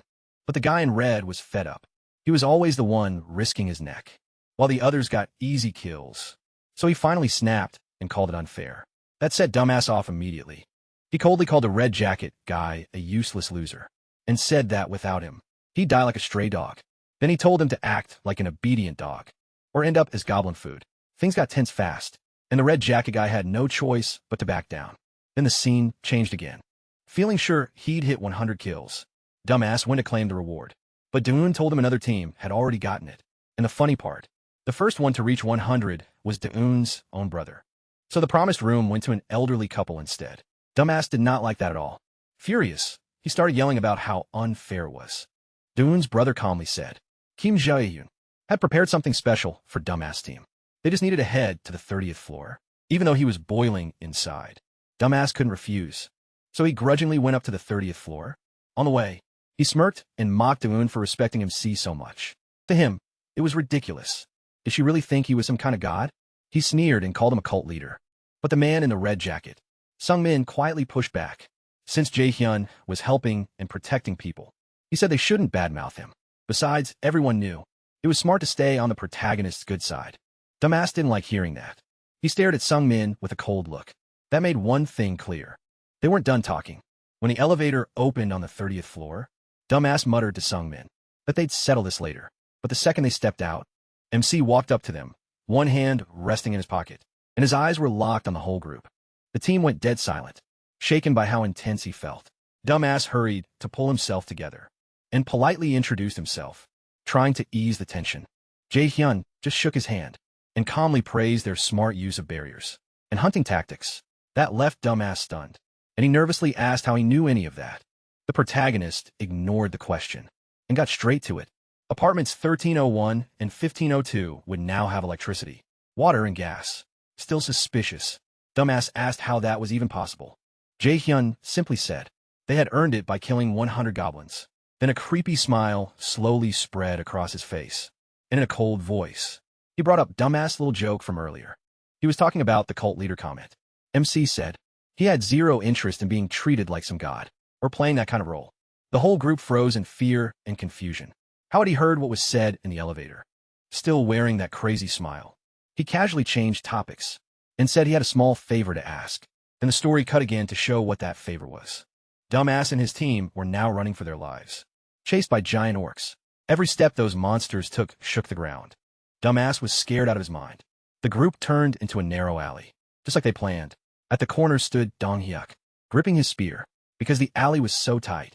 The orcs got stuck for a moment, and Dong-hyuk's throwing skill had already reached rank B, so he could throw bigger weapons with 5 times more damage. He launched the spear with everything he had, slamming the first orc and dropping it.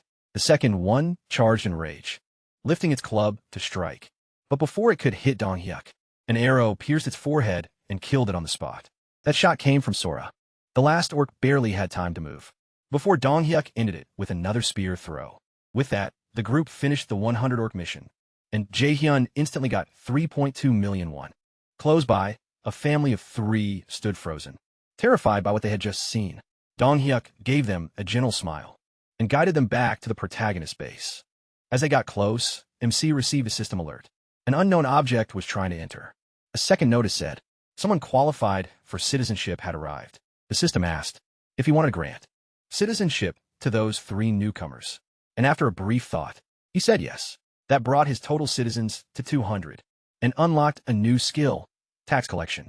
It let Jae-hyun take 10% of his citizens' money without lowering what they actually had, though it could only be used once every 30 days.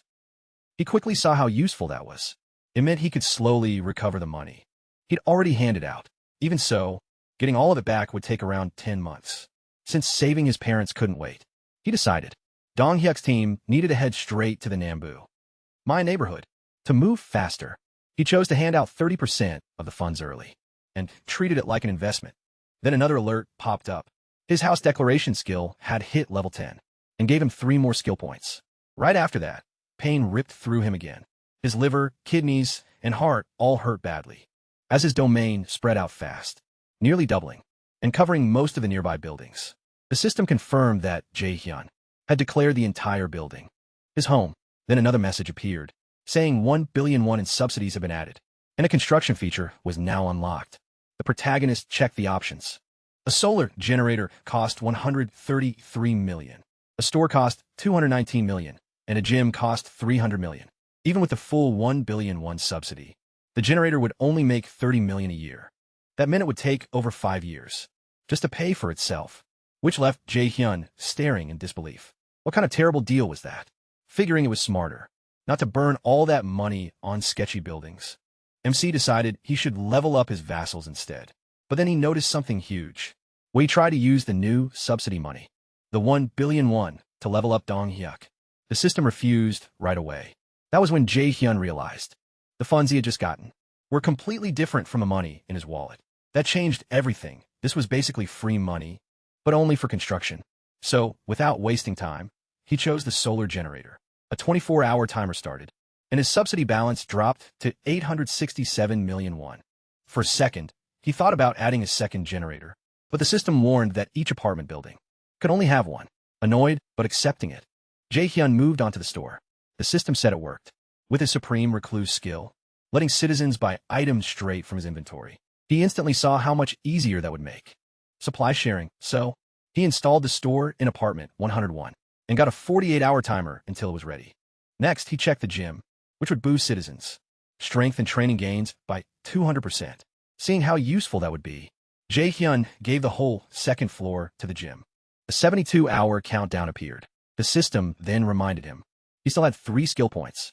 The protagonist smiled, realizing he had basically unlocked an infinite money and EXP glitch.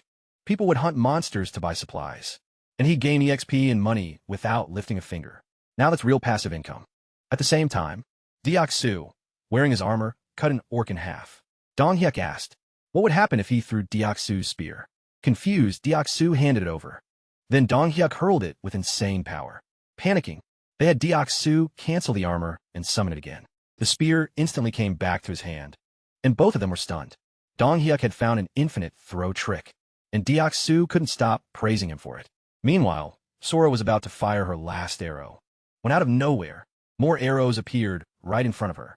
She was stunned. The system revealed a new skill called omnifocus, which let Jae-hyun use other skills inside his domain. With that new supply of arrows, Sora dropped another orc. The kill was registered, and MC received 2,100,388 won. The mission cleared, and Sora leveled up. That made Jae-hyun realize he could boost his vassal stats. For the first time, he felt real hope about saving his parents. Their home was 10 kilometers away, so he headed to the roof with no time to waste. His first goal was to strengthen Dong-hyuk's team. He checked Jae-hyun's status. Level 22 with Crow Familiar for scouting. Next, he looked over Seo-jun's profile. Level 33 with Warrior Bear. Then came Dong-hyuk. Level 30 with Healing Blessing and Magic Armor. Jae-hyun weighed the team options. Seo-jun and Daeun both made sense. But Seo-jun's low loyalty gave him pause. Then he thought about bringing back Seo-jun's son. He tried to revive him, but the system said he lacked the money. So he made a group quest to kill a level 40 or higher monster within 24 hours, with Seo-jun's son's revival as the reward. Fail, and death was the price. He confirmed it, and the quest went through. Then someone knocked at the door. It was Seo-jun, out of breath because she ran over. The second she saw the quest, Jae-hyun told her it could be done. But they didn't have much time. Seo-jun dropped to the floor in tears, thanking him again and again. The system showed her loyalty had gone past 30, meaning she now qualified to become a vassal. Later, Jae-hyun stood by the sink, watching the faucet turn on by itself. He was starting to get used to moving things. With his mind, seriously, he was turning into Magneto a little more every day. Now he could control electricity, water, and gas. The store added 320,981 won to his wallet for the day. He grinned, knowing sales had passed 1.5 million won. Jae-hyun checked on the people inside the store, feeling like everything was under control. Elsewhere, a boy asked his friend how much money they had saved. The answer wasn't good. The bao cost 150,000 won. They only had 10,000, and it'd take 2 weeks. The boy laughed and reminded him they still had to buy food. His friend got annoyed, and the protagonist realized how much the store had changed things. Now, even loose change pushed people to go hunt. The system showed the current population, 789. Out of 11,000, Jae-hyun figured that number would start rising much faster. Then another message came in. A level 18 orc had been killed, earning him 1.2 million won. Somewhere else, Seo-jun, in her warrior bear form, was tearing through goblins and orcs. Sora and Daeun checked on her, and Seo-jun apologized for taking most of the kills. Sora just smiled and said it was fine. Jae-hyun felt pairing those two with her had been the right call. He pulled up Seo-jun's new status. Level 40 with the title 9th Belle. Her trust and loyalty had climbed to 66. The wildest part was her S-rank skill, Berserk. Once she saw blood, her power jumped by 300%. While Jae-hyun was thinking about that, a cracking noise rang out. The 3 women turned and saw a massive orc step out from the dark. Seo-yun transformed at once, becoming that fierce mother bear again, and charged. The fight started, with both sides looking evenly matched. Sora fired an arrow, but the orc knocked it away with its axe. That only made Seo-jun madder, and the angrier she got, the stronger she became. until she doubled in size and lunged. The Orc Lord was done for, with no time to react before Seo Jun slammed into him. Then the system announced her win. She had killed a level 28 Orc Lord and earned a huge reward, 73 million won. Another notice popped up. She had unlocked an outpost. It needed an elite station there for 7 days, and it cost 1.3 billion won. Jae-hyun thought it was way too expensive, and 7 days was too long, so he passed on building it. He knew an outpost could help his family, but moving his parents wouldn't be simple. All he could do was hope they were still alive. With that in mind, Jae-hyun decided that the next day, he'd send Dong-hyuk's group straight to the main house. Back in the subway, Jae-hyun watched the fight in shock, as Seo Jun ripped the orcs apart. Even their pleas for mercy didn't stop her, and Jae-hyun couldn't figure out how MC had recruited someone that strong. He noticed Seo Jun was focused on the goblins. When a new mission appeared, return within 1 hour. Jae-hyun knew even easy jobs could still turn bad. Dong-hyuk's group showed up, and he told Jae-hyun it was time to head back. Jae-hyun summoned his familiar, Kami, and sent it ahead. Using the crow's vision, he confirmed the path was clear, and the group moved out. Jae-hyun spotted a rat, but it vanished. He brushed it off, though something still felt wrong. As they climbed the stairs, he glanced back and saw 2 small, red lights in the dark. Then that same rat burst toward the group, warning that danger was coming. The scene shifted to Jae-hyun, bowing to Dong-hyuk's group and asking for their help. Dong-hyuk asked if his family was even still alive. In that building, the protagonist admitted he didn't know. He just needed help finding out what happened. Byung-ho stepped up first, saying he'd do anything as God Jae-hyun asked. The others also thanked MC and promised to help him. He thanked them and laid out the new plan. Go to Siamayan Station, then rest first. But Seo Jun asked if Jae-hyun couldn't just teleport his family. With his powers, he went quiet. He had already tried that more than once, and it never worked, because he could only teleport people inside his domain. Jae-hyun admitted he couldn't do everything, but he still promised he'd keep the promise he made to her, right? Then, the system said Seo Jun's trust had gone up again. She smiled and thanked him. He smiled back and told everyone to get some rest. One after another, they left. Once things finally settled, another alert appeared. An unauthorized entity was trying to enter. Jae-hyun gave her citizenship, and Hyri's profile appeared. Level 31 with 0 trust. Her skill was Rat Queen. The protagonist just stared. Had they really gained someone who could turn into a rat? Then the story jumped back to when Hyri found Dong-hyuk's group in the subway, fighting orcs. She chose to follow them and ended up at Jae-hyun's complex. It was full of life, with kids playing and people moving around. In hot form, Hyri was stunned. She couldn't believe what she was seeing. She rushed to the apartment, then stopped behind a blue shield. A system window asked if she wanted to become a citizen. The rat squeaked, but nothing changed. She started to panic. Then the screen updated and accepted her as a citizen. The rat darted into the building, and chaos broke out. People screamed when they saw it and tried to smash it. Hyri ran and accidentally slipped into the training room, where people were lifting weights. She was baffled. What kind of muscle worship cult had she wandered into? Then Hyri dropped out of rat form, with a splitting headache. She laughed in relief, happy she had found a survivor camp. But that joy didn't last. She remembered the monster guarding the station. She had to cross to bring people here. Then the scene changed again. Jae-hyun had killed the rat, cutting off his link to Hyri. A new window explained Rat Queen. At A rank, every rat follows her like part of her own body. MC's expression hardened. He realized the rat was being controlled by an A rank. Awakened, he used the Supreme Recluse's eyes to search for her, but found nothing. Then Jae-hyun got an idea. He made a basic quest. The Rat Queen had to come to the apartment. Within 48 hours, the reward was a Coke and a choco pie. After looking over the quest, he remembered one key detail. He couldn't bring his parents, because they were outside the domain. And Hyri was outside too, but she was already a citizen, so he decided to test something. Citizens were under his control. He changed the quest, a 10-second limit, and the penalty was a 4 summon. The system approved it, meaning if she failed, she'd be dragged there. Jae-hyun stared at the screen in shock, his heart pounding. If this worked, everything could change. He just hoped it wouldn't cost over 1 billion won. The countdown started, and when it ended, the system announced that she failed. The quest cost only 31 million won. Jae-hyun let out a huge sigh of relief.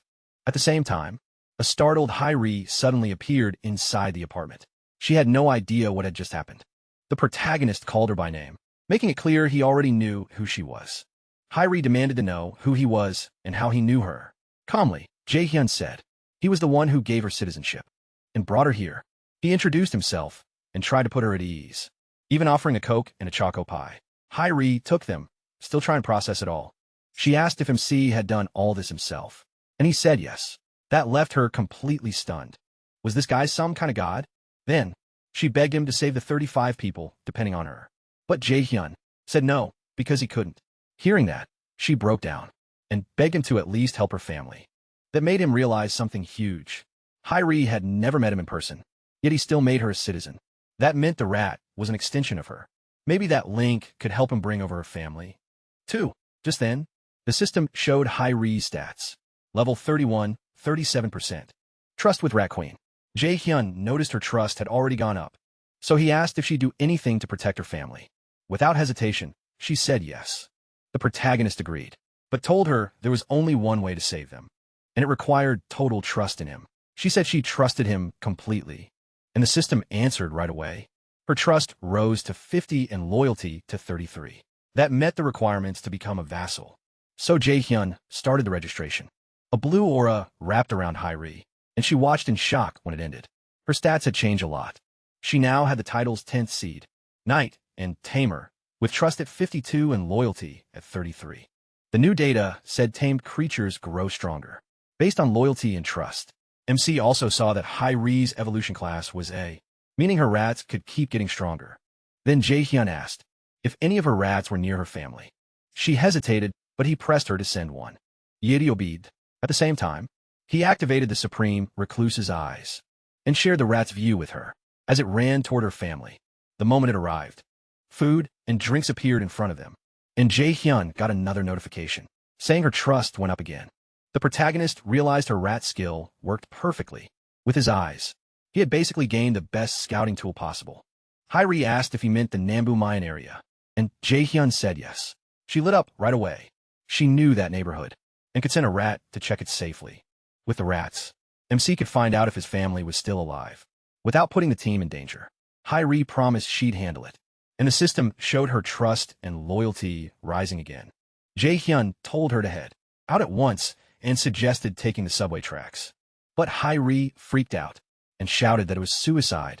A terrifying monster was hiding in Siamayan Station, and Jae-hyun immediately asked her to explain. Hyrie said it was a brutal, monstrous creature. Wanted to know more. Jae-hyun told her to send a rat to check the monster. She agreed. The rat rushed toward the subway, scared out of its mind. Then a weird sound rang out, and it spotted a giant snake-like monster, chewing on an orc lord's head. In one bite, the snake swallowed the whole orc.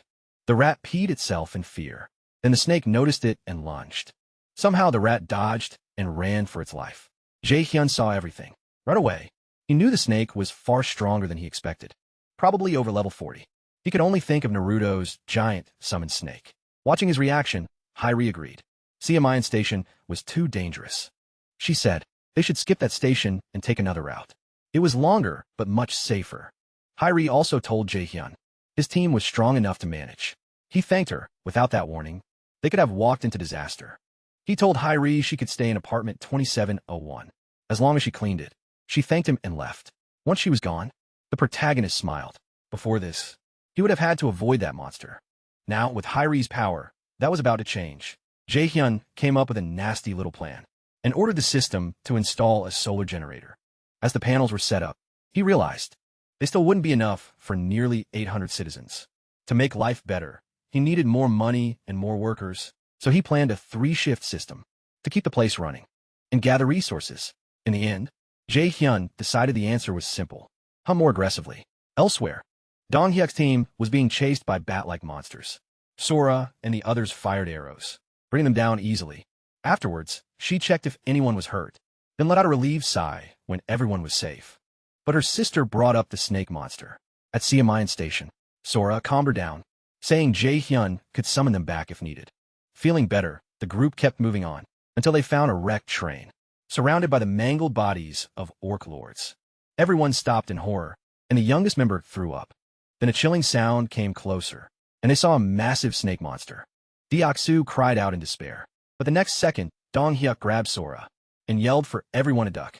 The snake roared, sending out a shockwave that blasted them back. The pain was so intense, it felt like their heads would split, even with the men trying to shield the women. Just then, the system gave a clear command, telling her to jump, which she obeyed, running into the snake's body. That was the real start of Jae-hyun's cruel plan. With a grin, he opened his inventory and threw the rat inside. The monster released poison gas. Then he poured gasoline into its stomach and set it off. In an instant, the snake burst into flames and was wrecked from the inside out. The blast was so fierce it even shook Hairi. Jae-hyun quickly checked on her, and she said she was okay. He praised her bravery and went back to the fight. Then, he chose not to finish the snake himself. Instead, he wanted his knights, Dong-hyuk and Seo-jun, to land the final hit. So he gets 6 times the express and rewards. Back in the fight, Dong-hyuk and the others realized the shockwave hadn't come from the snake's roar. It came from the explosion Jae-hyun caused inside it. Seeing his chance, Dong-hyuk hurled his spear with all his strength and killed the snake in one strike. The system instantly gave MC a huge chunk of EXP and 1.8 billion won. Since Siamayan Station's boss was dead, he could now build an outpost there. Dong-hyuk and Seo-jun's abilities improved, and the domain reached level 15. On top of that, Jae-hyun got 3 bonus skill points. Another message popped up. More people nearby qualified for citizenship. There were around 200 of them, and he accepted them right away. The system updated again. The total citizen count had hit 1,000. That unlocked a new skill, baseline, letting the protagonist receive 100% shared EXP and money from all citizens. MC just stared at it. This felt completely broken. Right then, Hairi came over and asked if Jae-hyun could bring her family into his domain. He paused for a moment, then smiled and said yes. Overjoyed, Hairi thanked him. Jae-hyun asked if she could still control the rats. Hairi said she could. The view shifted to one of her rats, which ran to a new spot and found Dong-hyuk's group. The place looked like a slaughterhouse. Hundreds of orcs lay dead, many half-eaten. Hairi's rat rushed ahead, trying to lead the group after it. Deok-su was shocked, wondering if this was another one of Jae-hyun's powers. Curious, the group followed the rat. Meanwhile, the protagonist turned off the supreme recluse's eyes and went back to his room. Now it was time to grow stronger himself. He had 3 skill points left. Since his territory was getting bigger, he decided to boost his omniscient eyes. This would pair even better with Hairi's rat control and make their scouting much stronger. The second he upgraded it, a sharp-pain shot through Jae-hyun's head. Elsewhere, Dong-hyuk's group ran into a horde of goblins. Now MC could read their exact levels and stats. They were level 8, moved in teams, fought with spears and clubs, were quick, and could see well in the dark tunnels. Seeing that, Jae-hyun understood just how useful this vision was for scouting and staying alive. He also started thinking about hunting goblins to get that trait, while still trying to lower resurrection costs. To do that, he decided to hand out more quests, so others could fight, grow, and save resources. Then he turned to another skill, dignity maintenance. With more people joining, trust and loyalty mattered more than ever. So he spent a point to upgrade dignity maintenance. Right after that, a loud gunshot shattered the silence. Jae-hyun looked toward the sound, his expression turning serious. He quickly realized it didn't come from the building. It came from underground. Then the scene shifted, showing something absurd: goblins, casually carrying guns and wearing jackets and pants. What the hell? As the goblins opened fire, Dong-hyuk signaled for everyone to duck. Bullets flew past them, and it was obvious they couldn't win in a straight shootout. Dong-hyuk couldn't understand how goblins had guns. But there was no time to think. Byung-ho teleported behind the goblins, and with deadly accuracy drove into their chests, while dodging bullets and cutting them down. Another goblin raised its pistol, but an arrow struck its hand. At the same time, Sora and Deok-su charged into the fight, and Seo-jun transformed into her beast form. Together, they wiped out every goblin. At the same time, the system told Jae-hyun a new item had been added to his shop, guns with unlimited ammo. That changed everything. But he immediately saw the problem. He couldn't just put guns up for sale. If regular people saw that, their urge to hunt monsters would shoot up, and not everyone could be trusted. Up to now, he let everyone become citizens, because he thought he could deal with troublemakers. But guns were different. They gave deadly power right away. In the wrong hands, that could cause chaos. Envy, resentment, jealousy, normal feelings could become a real danger. So Jae-hyun decided only loyal, trustworthy people would be allowed to carry guns. He already knew who should get the first one. Meanwhile, Dong-hyuk's group finished off the goblins. Then, to Byung-ho's surprise, a gun inside a strange box appeared in front of him. With deep respect, Byung-ho took it in silence, thanking his god, Jae-hyun. At this point, His devotion had gone completely overboard. After that, Dong Hyuk's group kept moving, with Hyri's rat leading the way. They came to a door. Dong Hyuk opened it and found a group of terrified survivors inside. Elsewhere, Jae-hyun was outside with Hyri, enjoying a brief moment of peace, when a new alert warned him that an unknown being was trying to enter. A second notice appeared soon after, saying someone nearby qualified for citizenship, and asking if he wanted to approve it. Jae-hyun accepted without hesitation. Has si Steph, Dajun, Ti sit have, asking if she had taken a shower, since she smelled so nice. Hyri laughed and said she had hot water now. From a short distance away, the protagonist watched their happy reunion. After a bit, he called out and told Hyri apartment 2701 was hers, but it would get cramped if she tried to fit over 30 people in it. When he saw her worry, Jae-hyun said he'd give her 3 more rooms, because she'd earned it. Hyri thanked him and promised to work even harder. Then another notice appeared. Hyri's trust and loyalty had risen again, and so had Daeun's, Sora's, and Dong Hyuk's.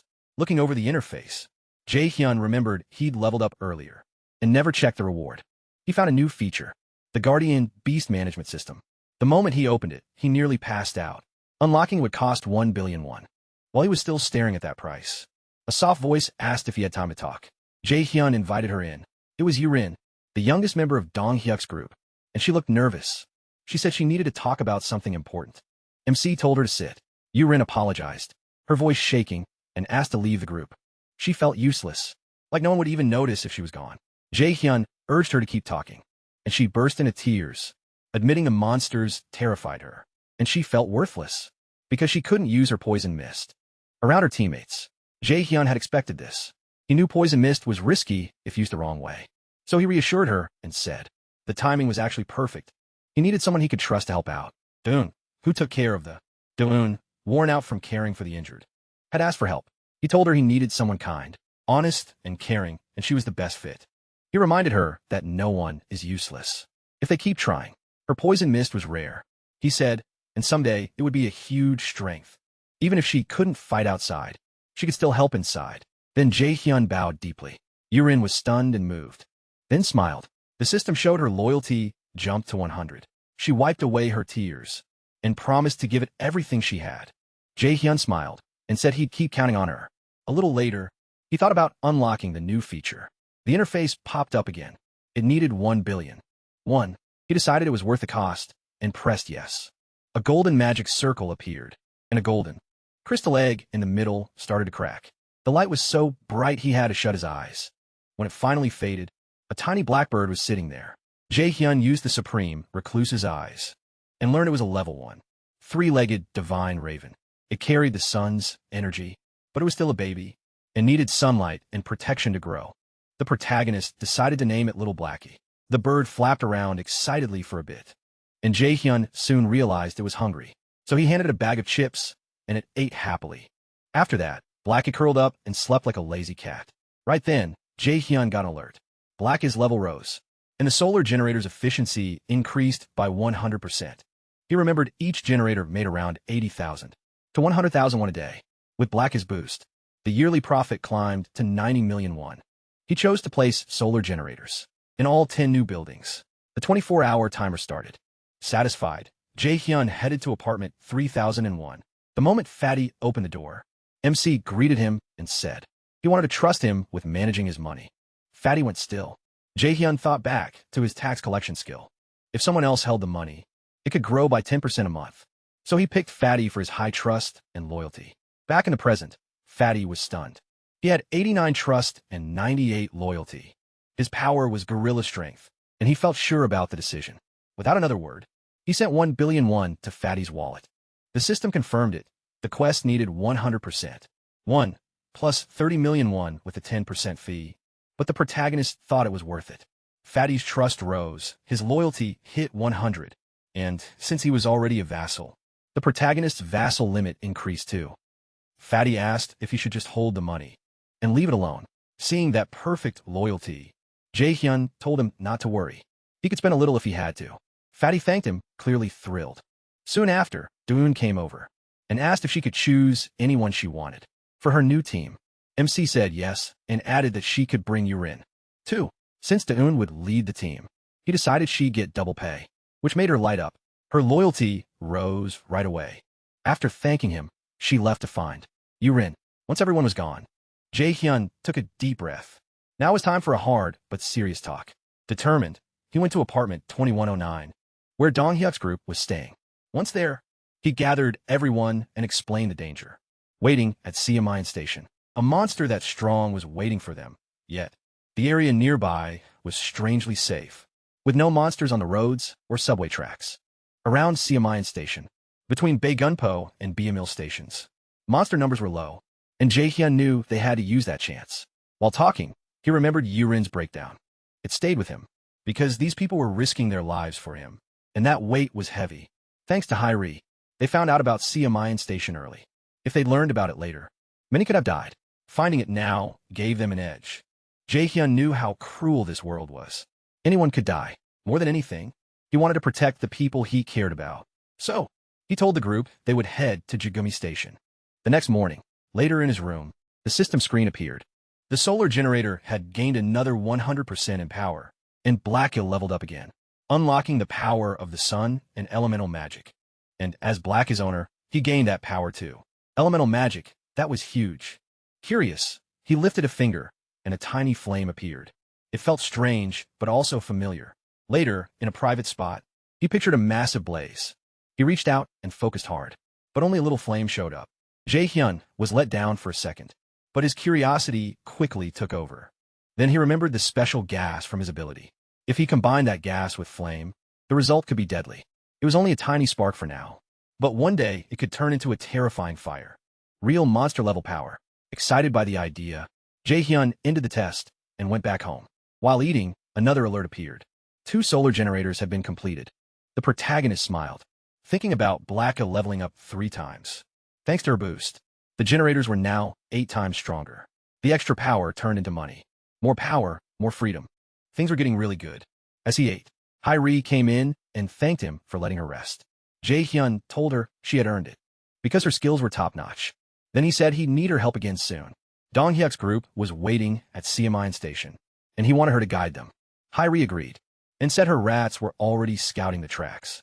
She said they could reach Koryang Station safely, but he asked what came after that. Hyri turned serious. She warned him the real danger started at Busan Station, and said he should see it himself. She sat down at once, and Jae-hyun used his supreme recluse's eyes to link with the rat's vision. What he saw was horrifying. Rubble blocked the way, the tracks were flooded, and moving forward looked impossible. Hyri explained one of her rats had gone farther, and found complete ruin. Nothing was left standing. What could have done that? And were his parents still alive? While still connected, Jae-hyun spotted something terrifying. His eyes widened. It was a giant footprint, big enough to crush buildings. Everything suddenly made sense. It wasn't an earthquake. Something enormous had walked through. Was this some kind of colossal titan? Was air nearby? Then a huge, deafening sound rang out close by. The walls shook, and each step hit harder than the last. Jae-hyun started to wonder if the monster was coming closer. The shaking didn't stop, and he worried the whole building might come down. Another violent tremor hit, and he asked Hyri if she was okay. She said she was, but had no idea what was causing it. Then someone shouted for him from the elevator. Jae-hyun and Hyri rushed out and found Fatty. In a panic, the protagonist asked what was wrong, but Fatty only motioned for them to come.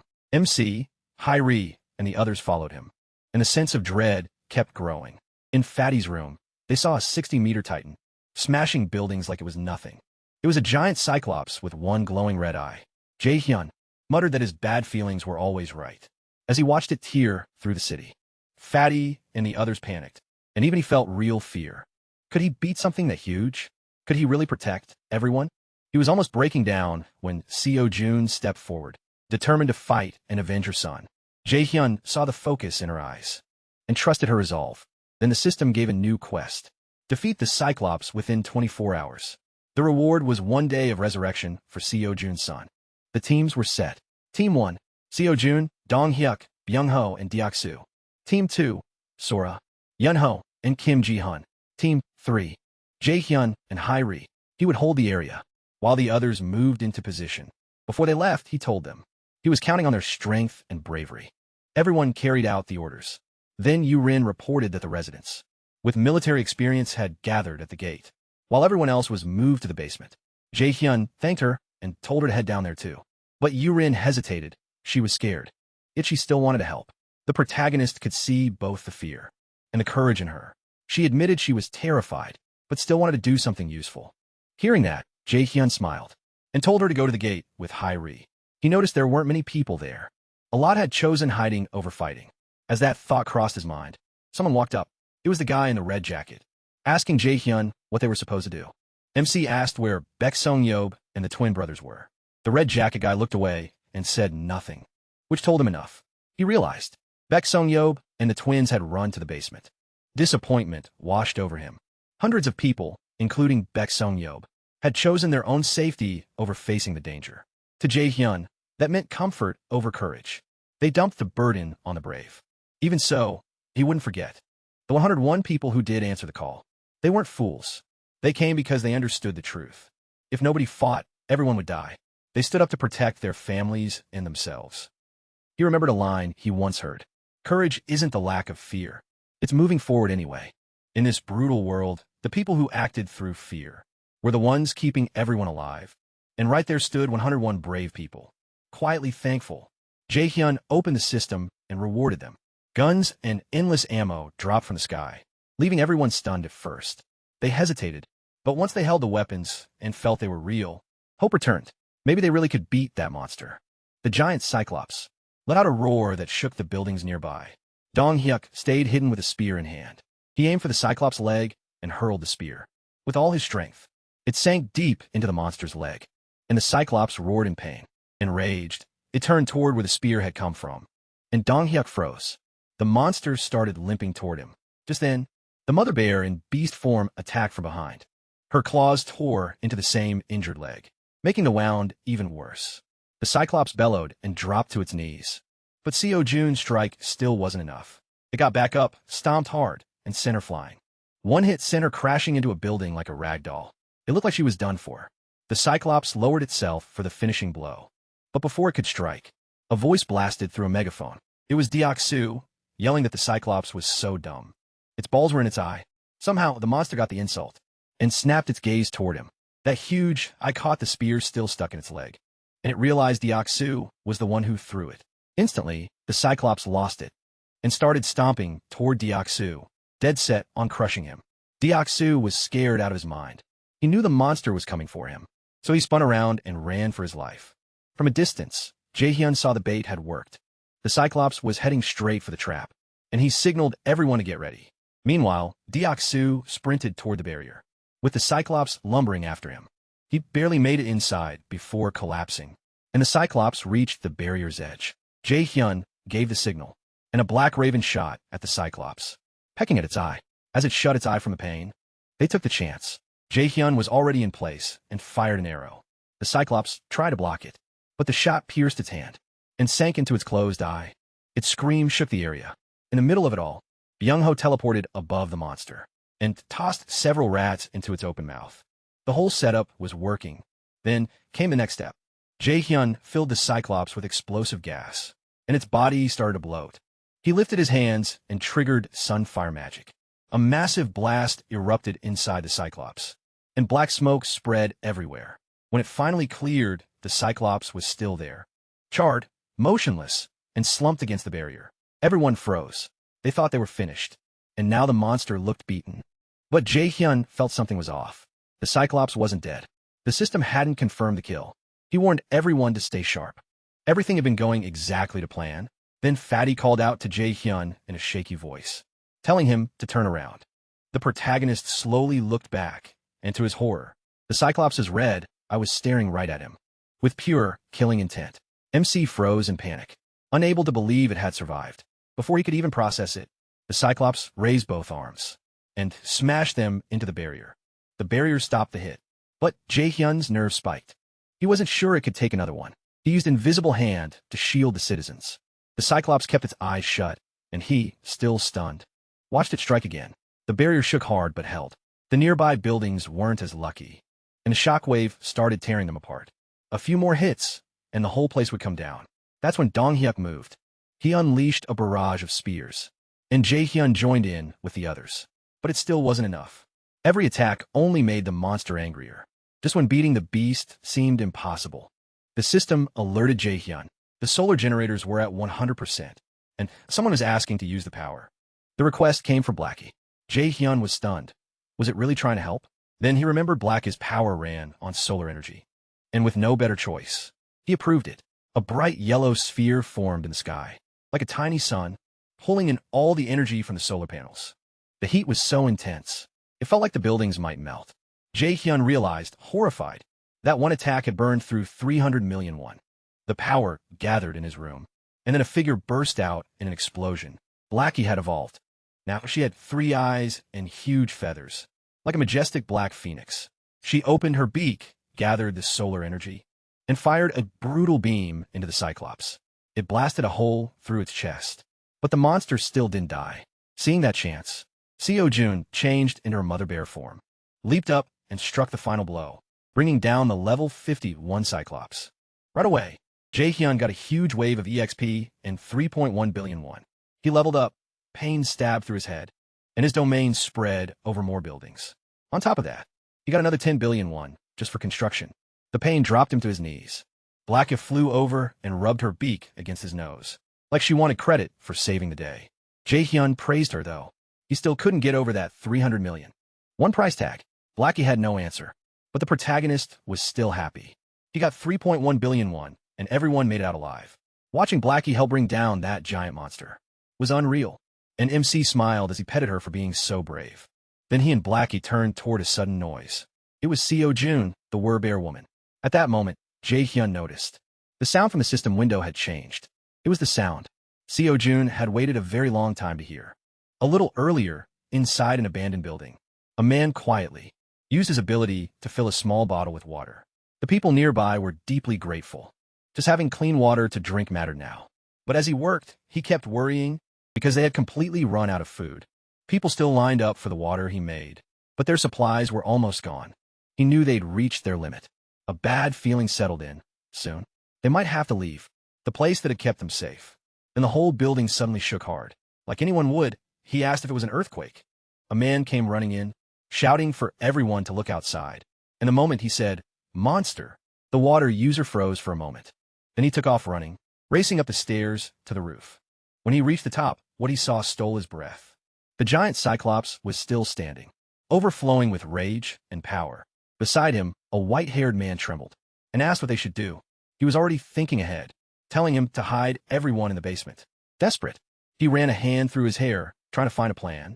But it was obvious. They couldn't fight something like that. He tried to calm the other man, saying there was nothing they could do, except pray it didn't find them.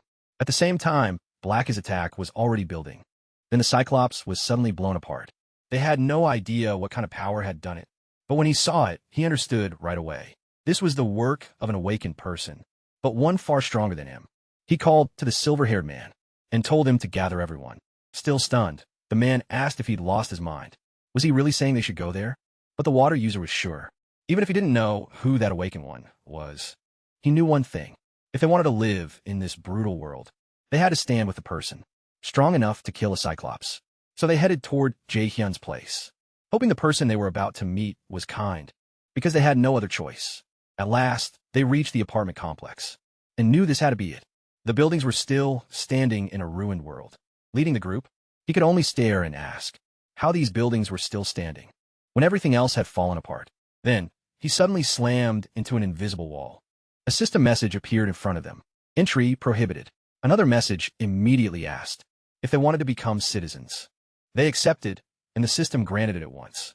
Their first mission was to go to Jaehyun's apartment, on the 30th floor. When they arrived, the protagonist was already waiting, and strangely, he already knew their names. He introduced himself with calm confidence. At that moment, the water user felt it. This was the man who had brought the giant Cyclops to its knees. Face to face with him, his instinct screamed even louder. Without hesitating, he reached out, shook Jaehyun's hand, and introduced himself. Then he sincerely asked MC to take care of them, knowing this was a chance he couldn't miss. Elsewhere, in a peaceful room, Seo-jun, the Wer-bear, was serving a warm meal. There was real happiness in her eyes, as she warmly called for Siwoo. Her little boy ate happily, and when she asked if it tasted good, he answered with a big smile that it was delicious. Then he innocently asked whose birthday it was. since they were having seaweed soup, the meal people usually eat on birthdays. She answered by hugging him tight, while he said how much he loved the food. Just then, the door opened. Jae-hyun walked in, and the boy excitedly called him Wizard Uncle. Soo-yoon asked if things went well with the new residents, and he said yes. Already given them food and a place to stay. Then the protagonist apologized, and Seo-jun, confused, asked what for. He explained that the newcomers wouldn't be able to leave the area, something he hadn't expected to be a problem. But Seo-jun wasn't upset. She calmly said that being there with her son was already enough. Holding him closer, she said she was truly happy now. Then the system popped up, saying her loyalty had risen sharply, and she was now registered as a retainer.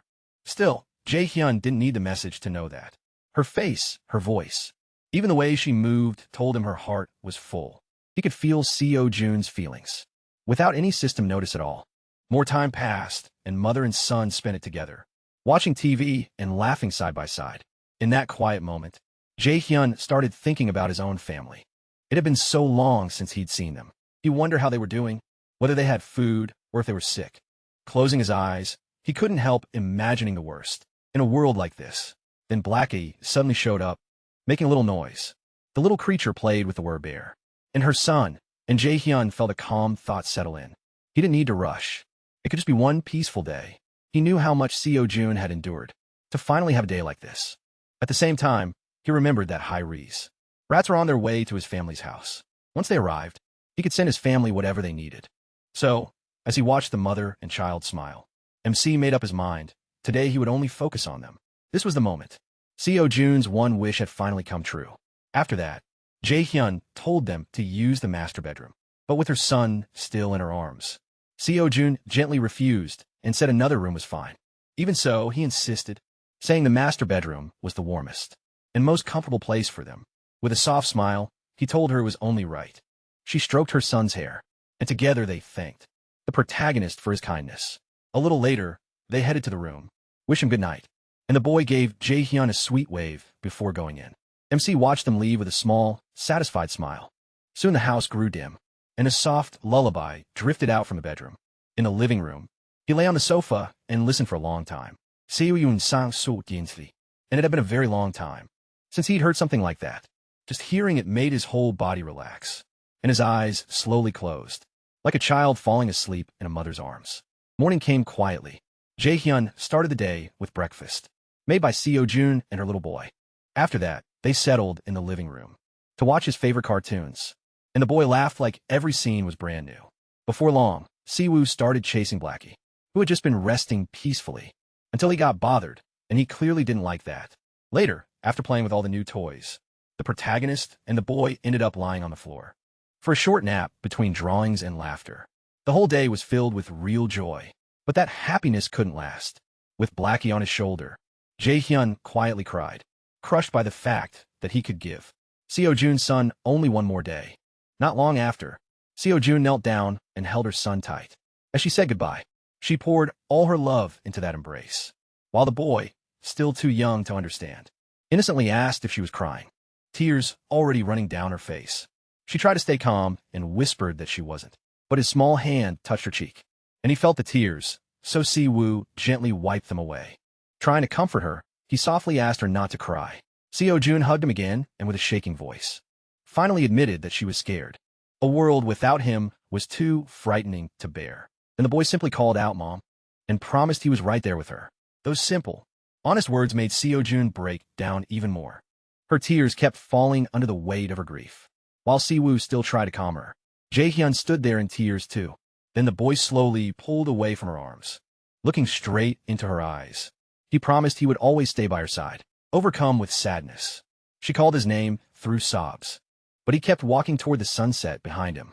She shakily cried out that she still had so much left to do for him. Then he stopped, slowly turning back. He gave her a warm, gentle smile. He told her he loved her, just as his body began to fade into the light. Hearing that, she froze, still on her knees. She started trembling, the pain too great for words. But like any mother, even in terrible pain, she smiled through her tears and whispered back, "I love you." With that, Siwoo said his final goodbye with a peaceful smile and vanished in an instant. Seo-jun's hand dropped weakly to the floor, while Jae-hyun stayed beside her, silent and heartbroken. Soon after, she tried to stand, but the pain was too heavy and her body wouldn't move. Watching her MC, could only think that hope is a fragile flower that blooms in despair. He shut his eyes and realized something painful. Anyone who holds on to hope must also face deep sorrow, no matter how cruel it is. Then he reached out his hand and gently told Seo-jun not to lose herself in grief, promising that this was not the end. At that, she lifted her head and looked at him, asking in a shaky voice if that was really true, if this wasn't the end. With complete certainty, Jae-hyun said that if there was even the smallest chance, he would bring her son back. Again and again, no matter how many times it took. His words gave her hope, and a little strength returned. At that moment, the system appeared. Seo-jun's trust had reached 100, and she gained primordial vitality. The scene then shifted to the red-haired man, who was yelling in pure rage. The twins were frustrated too, when they realized the standard spear, the orc spear, and all the money they'd saved were gone, leaving them lost and furious. Still angry, the red-haired man demanded to know about his brother's things. His brother said that when he woke up, all his stuff had vanished. The other twin added that plenty of other people had lost items too. There was a pattern. Everyone who lost their belongings hadn't been there during the summoning. For those who had finished military service. Then, one twin muttered that they should have gone back there sooner. Without warning, the red-haired man grabbed him by the collar and yanked him forward. Furious, he asked if the twin was blaming him. The twin hurried to say he'd meant something else. Even then, the red-haired man kept shouting that following Jae-hyun's orders had been stupid from the start. With the tension rising, his brother finally snapped and admitted his plan had been a bad idea all along. Only then did the red-haired man let go of his shirt. That was when it finally hit him. Maybe he'd been thrown out because of his own actions. Nervous now, he remembered there had been one case like this before. A man had tried to mess with an underage girl, got expelled right away, and was later found dead in the street. Thinking it through, he realized that even with the giant and all the chaos, survivors were still gathering in empty apartments. That meant plenty of people would gladly make sure he was next to be kicked out. Hatred completely swallowed him. He pictured the man in the red jacket, calling him a bastard, and imagined how happy that guy must have been. After getting a weapon, soon, the red-haired man scratched his head in frustration, unable to understand how things had gone this wrong. Elsewhere, Jae-hyun watched it all and told himself this was only the beginning of the punishment he had prepared. Then, a system window suddenly appeared behind the red-haired man, catching him off guard. Startled, he quickly turned around to check it himself. The mission was simple: kill 20 goblins in 24 hours. Success would give a small amount of experience. Failure meant 1 minute of unbearable pain. Back to Seo-jun's newest reward: primordial vitality. It's a rare, highly wanted skill that Jae-hyun also has, and it greatly speeds up healing, based on how serious the injury is. The protagonist could hardly believe what he'd seen. He never expected Seo-jun to gain that exact skill after reaching 100 trust. Lost in thought, MC soon decided this skill wouldn't help much right now. He kept staring at the system window and thinking it through. He wasn't the one who'd be fighting, and even if he left the building, getting badly hurt was very unlikely. Still, a reward this strong for hitting 100 trust points mattered. Then he thought of Byung-ho, who was also close to 100, and started wondering what he might get if Byung-ho gained a skill at 100 trust points, and he copied it, a power that let him instantly move anywhere he could see. Then everything would change. He even pictured using that teleport skill with the Supreme Recluse's eyes and an active advanced base. Just then, the system showed details about the advanced base, a safe zone that could be placed outside Haven. While active, it gave the city's authority and protection, as long as a citizen of knight rank or above was inside. But if enemies stayed there for over a day, the base would destroy itself. With that in mind, Jae-hyun realized that if his mental strength was high enough, he could jump straight to the advanced base. So he made up his mind. His top priority now was building mental fortitude, and his next missions would focus on that stat. Right then, someone called his name and asked for permission to leave, saying they were feeling better now. It was Seo-jun. She said she would personally bring the protagonist's family back. Hearing that, Jae-hyun remembered the mission should have begun the day before, and the delay was because of him. Seo-jun thanked him for his time and understanding. She also promised she would repay his kindness somehow. Jae-hyun kept a straight face, though it felt like she had seen right through him. He joked that he wasn't that impatient, then admitted her words still made him feel a little awkward. Seo-yun insult softly. but he didn't seem impatient at all. If she were in his place, she said, she likely would have done the same. With a faint smile, she added that in the end, people care most about their own family. And she fully understood how precious that extra day had been for her and her son. She sincerely thanked him again for what he had done. Jae-hyun smiled back and said he was glad she understood. Then he told her to head to Unit 2901, 3718, where people were already waiting, and said he'd join them soon. Seo-jun bowed and quietly left for the room. Later, the reason he hadn't sent them straight to Siamayan Station was explained. The Cyclops attack had collapsed much of the track near the station. The station itself was also badly wrecked and nearly unusable, so the protagonists decided they needed a new route. For that, Hyri had spent the last 24 hours sending out her rats to search. It looked like she had finally found another way in. Jae-hyun activated his supreme recluse's eyes to keep full watch over the situation. That was when something unexpected caught his eye. The system displayed a level 7 tamed giant rat. At once, Jae-hyun tensed up. He understood what it meant. Hyri had evolved. Still stunned, Jae-hyun wondered if this came from the new bond formed after Hyri was officially registered as his retainer. He also noticed something trailing the rat, but no matter how hard he looked, he couldn't tell what it was. Then he spotted something worse. A pack of zombies, levels 9, 11, and 13, closing in right behind it. A chill ran through him as he watched it all. Through his skill, the rat shot forward, trying to outrun the zombies, chasing it nonstop. But then, in a sudden twist, the rat stopped. It turned on the zombies and bared its teeth, growling like it had no fear at all. The zombies boxed it in from every side, cutting off escape. Even so, the rat didn't back down. Watching from afar, Jae-hyun thought the rat was about to die for nothing, and considered triggering a gas explosion to wipe out the zombies with it. Even with the danger closing in, the rat only crouched lower and got more aggressive. Then it burst forward. Even surrounded, the rat slipped past every attack, weaving through the zombies with shocking speed. Jae-hyun was genuinely impressed. Once it broke free, the rat jumped ahead and kept running. It got out without a single wound, and sprinted for the exit. With only a little distance left, it made one last leap and shot outside, where something was already waiting. The creature stared at the rat, fangs exposed, and let out a low growl. It was ready to strike. The rat froze on the spot, crushed by fear under the predator's presence. Jae-hyun was stunned. The level 23 land shark lunged in the next instant, opened its jaws, and swallowed the rat in one bite. The protagonist could only stare, shaken by what he had just seen. He wondered what that monster was. But then, something hit him even harder. He recognized the place, Nampo Station. It was only a few kilometers from his home.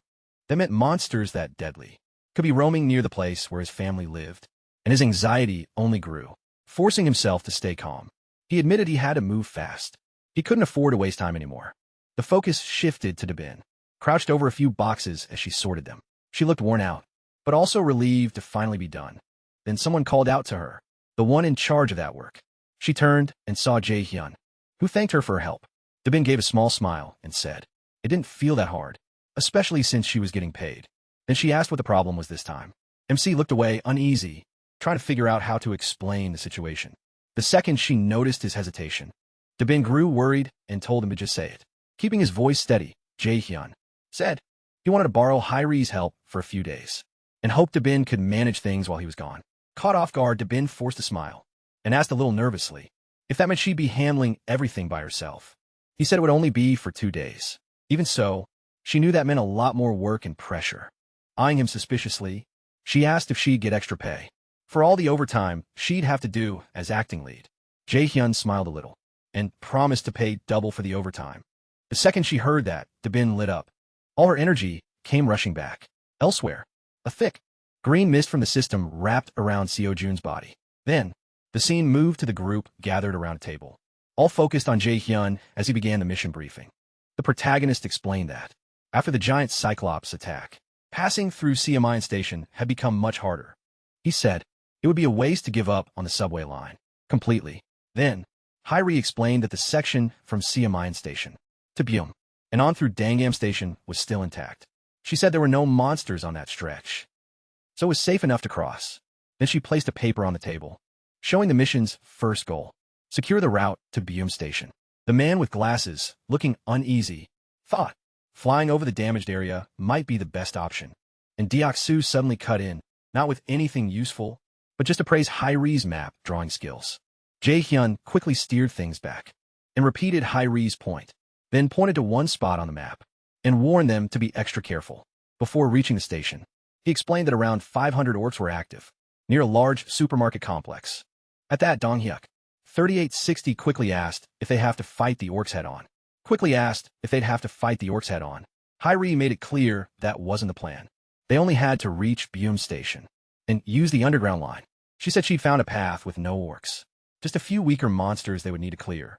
Quietly, Jae-hyun thought back to how much he had invested before this mission, so that almost everyone in the group had reached at least level 30, except Fatty and Yurin, who were still a little short. He figured that was plenty to deal with goblins. Jae-hyun said, reaching Gaia's station shouldn't be too hard. The real problem was Busan Station. The second he brought up Busan, Deoksu freaked out and thought there might be another giant monster there. Hyri quickly said that wasn't it. The real issue was the rail line between Gaia and Busan. She explained that stretch was packed with a massive group of zombies, and without a skill that could wipe monsters out. In a cramped area, going through there would be extremely dangerous. That revelation left everyone shocked, especially Yurin, trying to steady herself. She finally spoke up, hands shaking. Yurin told Hyri that her ability might actually help. A little later, the system announced that her poisonous mist had hit its 100,000 weight limit. Seeing that, Yurin felt frustrated that she'd already reached her cap. She opened the door to the room where Jae-hyun and Hyri were waiting. Both of them praised her right away and told her she had done an amazing job. MC asked if she was all right, and she said she was. At first, she felt totally spent, but some kind of strength had carried her through. And now she felt okay. What she didn't know was that the extra strength came from Jae-hyun, secretly raising his retainer management level. The upgrade had cost a lot, but he knew it was worth it, since it brought him billions back. Still unsure, Yurin asked if it was really okay for her not to go along. The protagonist assured her that staying put and producing poisonous mist was already enough for the mission. With everything ready, MC activated Supreme Recluse's eyes and gave the order to begin right away. His skill showed the huge zombie swarm, exactly where they expected. Then, something grabbed the zombies' attention. They all turned at once toward it.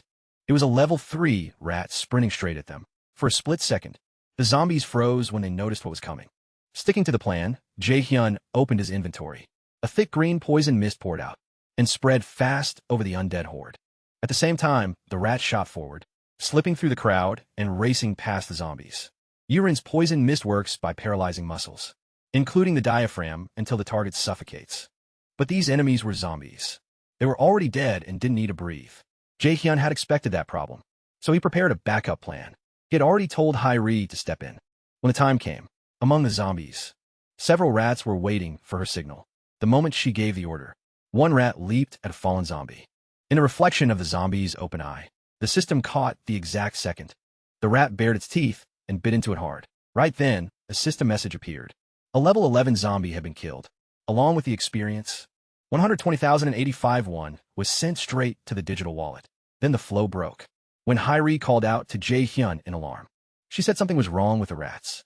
At the same time, the system showed a worrying alert. One rat had reached level 9. That instantly made Jae-hyun tense up. He understood the danger at once. If that rat touched zombie blood, it could get infected and turn into one of them. Worse, Yiri herself might have been exposed through a bite or scratch. During the fight, he quickly asked if the rats were still following her orders. Hyri said yes, but they had clearly become more aggressive. The protagonist let out a quiet breath, relieved things were still under control for now. Then his thoughts moved ahead. If they could safely reach Jigaoki Station, he might finally reunite with his family. But that thought was cut off by a new system alert. An unauthorized person was trying to enter the shelter.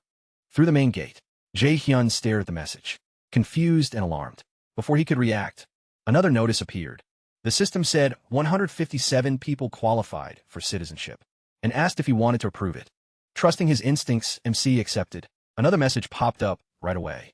The shelter had now reached 3,000 residents. Because of that, a new ability unlocked. Economic activity subsidy. Jae-hyun frowned for a moment, unsure what that would mean. Then he started to smile. This could actually help them. The system explained that citizens would now receive salaries based on their title or position. That pay would come separately from the chief's wallet. and depend only on each person's role. Reading that, he realized this was the perfect time to give official titles to Dabin and the whole public facilities team. A weekly salary of 700,000 won matched a daily wage of 100,000 won, which made the math easy. Tapping the screen, he realized there was no need to keep paying people by hand, especially since doing that before meant losing tax benefits. At this rate, he knew the public facilities department had to grow fast. The system subsidy was basically free resources for the shelter, and it wasn't small money either. Even paying 100,000 won per worker added up fast.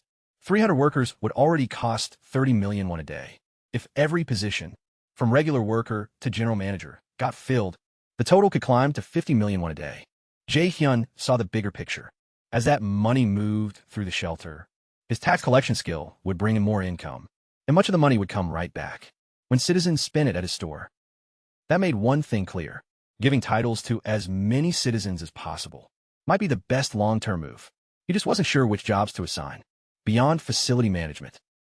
Then another idea came to him. Maintenance, cleaning, and security seemed like smart places to begin. So first, he promoted Dabin to general manager. He remembered she had already taken in Fatty and Yurin for the team, though he couldn't recall the rest. Then, something else caught Jae-hyun's eye. The system showed that Dabin had reached 100 loyalty points, which officially made her a retainer. That made the protagonist realize something important. Once a citizen hits 100 loyalty, they automatically become a retainer. Then he wondered if every retainer gains a new skill. At that moment, curious, MC moved to check what skill Dabin had received. But before he could open it, something unexpected stopped him. Yurin had fallen completely asleep on the sofa, even drooling a little. Seeing that, Hyri hesitated and asked if they should wake her. Jae-hyun said no, they should let her rest. She had done her part and had to be exhausted. He smiled faintly, knowing that even if she acted fine, she had clearly pushed herself to the limit. She deserved a break. Using invisible hand, he gently lifted her and carried her to a bed in one of the rooms so she could sleep properly. Back in the living room, he and Hyri quietly agreed that Yurin had probably been through a lot. Jae-hyun then asked Hyri how she was holding up. She calmly said she was fine, and that nothing was hard for her. Now that they had reached the tracks near the station, the protagonist nodded and told her to keep it up. With a smile, she told him to leave it to her. But right after that, her expression shifted. MC noticed immediately and asked what was wrong. She hesitated, then said that suddenly, the connection had stopped working. Caught off guard, Jae-hyun asked what she meant, and she told him to wait. Closing her eyes, she tried to reconnect to the link, but it didn't work. Then she said it was probably because of the distance. They were simply too far now. Jae-hyun asked if the link had worked normally before. Hyri explained that if it was set up in advance, it could stretch a little past the normal limit. But now, its range only reached as far as the central station. She asked what they should do next. He didn't answer right away and sank into thought. Something always went wrong at the worst time, and beyond that station was the house, where his family should be. He had planned to scout it first, with one of Hyri's rats. Tightening his fist, the protagonist muttered that this was a problem. Even so, he told Hyri to try reconnecting from the central station. However she could. She agreed and said she'd do everything she could. She closed her eyes and focused again, trying to restore the link. With the image of zombie rats still moving through the station in his supreme recluse's eyes, Jae-hyun reminded himself they had to try every option. Until then, all he could do was hope his family was still safe. The system marked everyone's position. Hyri's rats moved ahead to scout, while Dong-hyuk's group followed at a safer distance. The view then shifted to the station, where Dong-hyuk's group had just arrived. They stopped cold, stunned by what was in front of them. The station was wrecked. Buildings were smashed to rubble, and giant footprints were stamped deep into the ground. Ji-hoon, the man with glasses, stared in shock and muttered that it was unbelievable. The archer snapped him out of it and told him to scout right away. He obeyed and sent his raven up over the area. After checking through the bird's eyes, he said there didn't seem to be any monsters nearby. Kang Deoksu added that the station looked clear of goblins too, and with the huge rock slide from earlier, getting through should be easier. Ji-hoon agreed, saying, "No normal person or creature will want to come near a place this ruined." With clear worry, the healer pointed out that night was coming fast, and they needed a safe place to stay till morning. The archer told her not to worry. From what she knew, goblins were less active at night, and usually hid or slept after dark. Dong-hyuk fell silent for a moment. Thinking hard, then he spoke, saying they should keep going. If something truly dangerous showed up, Jae-hyun could probably summon them back right away. Just then, one of Hyri's rats ran up and made tiny motions, like it was trying to lead them somewhere. The team stopped at once, recognizing it as one of Hyri's trained rats. Taking that as their cue, they followed it without hesitation. Quietly, they moved after the rat as it ran ahead, leading them through the silent ruins. As they moved on, someone said, the station ahead looked more like a shallow lake now. Jae-hyun wondered if the giant had caused it. The archer said that was likely. When the buildings collapsed, the ground must have sunk and filled with water. As they walked by the water's edge, something stirred below the surface. A large shape slowly rose in front of them. Ji-hoon and Kang Deok-soo both sensed right away that something was off.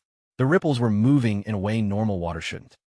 The others asked what was wrong, and Ji-hoon said he had heard something that didn't belong there.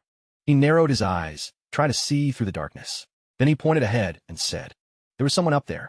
At first, the figure looked human, and they wondered if it was a woman, but then they noticed something behind her, a tail. The creature stared at them, opened its mouth wide, and let out a piercing scream. In instant panic, the healer yelled for everyone to cover their ears. Even though it looked like a woman, it wasn't. The thing in front of them was a siren. Everyone threw their hands over their ears, trying to block out the siren's skull-rattling scream. Kang Deok-soo started to wear down fast, his arms shaking, as he struggled to keep his ears covered. At the same time, Seo-jun looked around in shock, unable to understand what was happening. Kang Deok-soo then realized in horror that his body was moving on its own, like someone else had taken control of it. A moment later, he and Seo-jun were dragged toward the lake, as if an invisible force had hooked them. The pull was so strong they couldn't stop themselves. When Seo-jun hit the ground and touched the cold water, she instantly understood the danger. Seeing Deok-soo being pulled in so fast, she knew he was in real trouble. Then sharp fangs burst from the water and snapped at her feet, kicking her instincts into overdrive. She tried to swim up right away, but the monsters clamped onto her legs, with brutal force, dragging her back under. Above the surface, Dong-hyuk and the others were still, barely enduring the siren scream. They looked ready to collapse, but kept holding on. In the middle of the chaos, the healer shut her eyes and focused with everything she had left. Then she cast magical armor over the group, covering them in a protective shield. With the barrier up, Dong-hyuk felt the difference right away. He said the siren scream wasn't affecting him as much. Now, the man with glasses, gasping for breath, asked what kind of power the healer had. Barely standing, she begged them to hurry and save Deok-soo and Seo-jun before it was too late. But right after that, something moved in the water and caught her eye. A blue creature rose from beneath the surface of the lake. Seeing it, the others stared and muttered, "Were those bastards?" No one got an answer before the creatures attacked. They came in fast and vicious. Realizing the fight had started, Dong-hyuk shouted for everyone to get ready.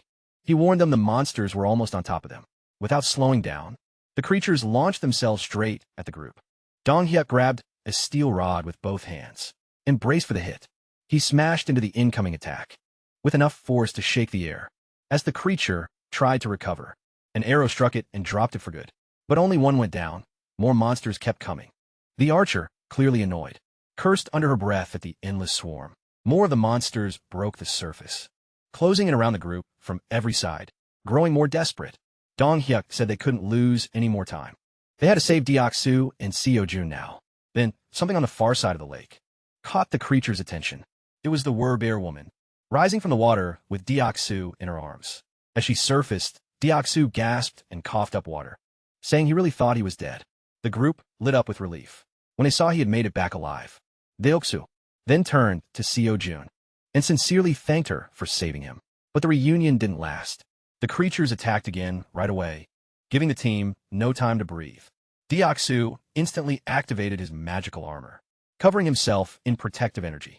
As the monsters rushed in, he yelled that they would hold the line and fight to the end. The Wer-bear woman planted her feet and readied herself. When one creature lunged, she drove a heavy punch straight into its face, sending it flying back. It slammed hard into a thick wooden pillar, cracking it from the impact. A goblin body had been tied to that pillar and left hanging there. At once, both Dong-hyuk and Deok-soo yelled for everyone to get back. The group jumped away just before the spot where they stood was struck. Byung-ho quickly asked Dong-hyuk if he was all right. Dong-hyuk said he was, then asked what had just happened. When Deok-soo saw the wreckage, clearly, he froze. He couldn't even speak. The broken pillar had dropped, and the goblin corpse was still tied to it. As everyone stared, the man with glasses told them to look up. When they did, they were horrified. There were goblins hanging high above, tied up in the shape of a giant cross. Dong Hyuk said they had been so focused on the danger below that they never checked above them. Then a terrifying thought hit him. These bastards don't care if it's a victim, a monster, or a human. At that moment, the archer's bow slipped from her hand. She started trembling and couldn't say a word. She couldn't believe what she was seeing. In stunned silence, she wondered if that man could really be her father. Suddenly, one of the creatures charged. Dong Hyuk watched in horror as it rushed straight at the frozen archer, who still hadn't noticed the incoming attack. He screamed her name, and at that very moment, a gunshot rang through the air. The bullet hit the creature midair, dropping it to the ground.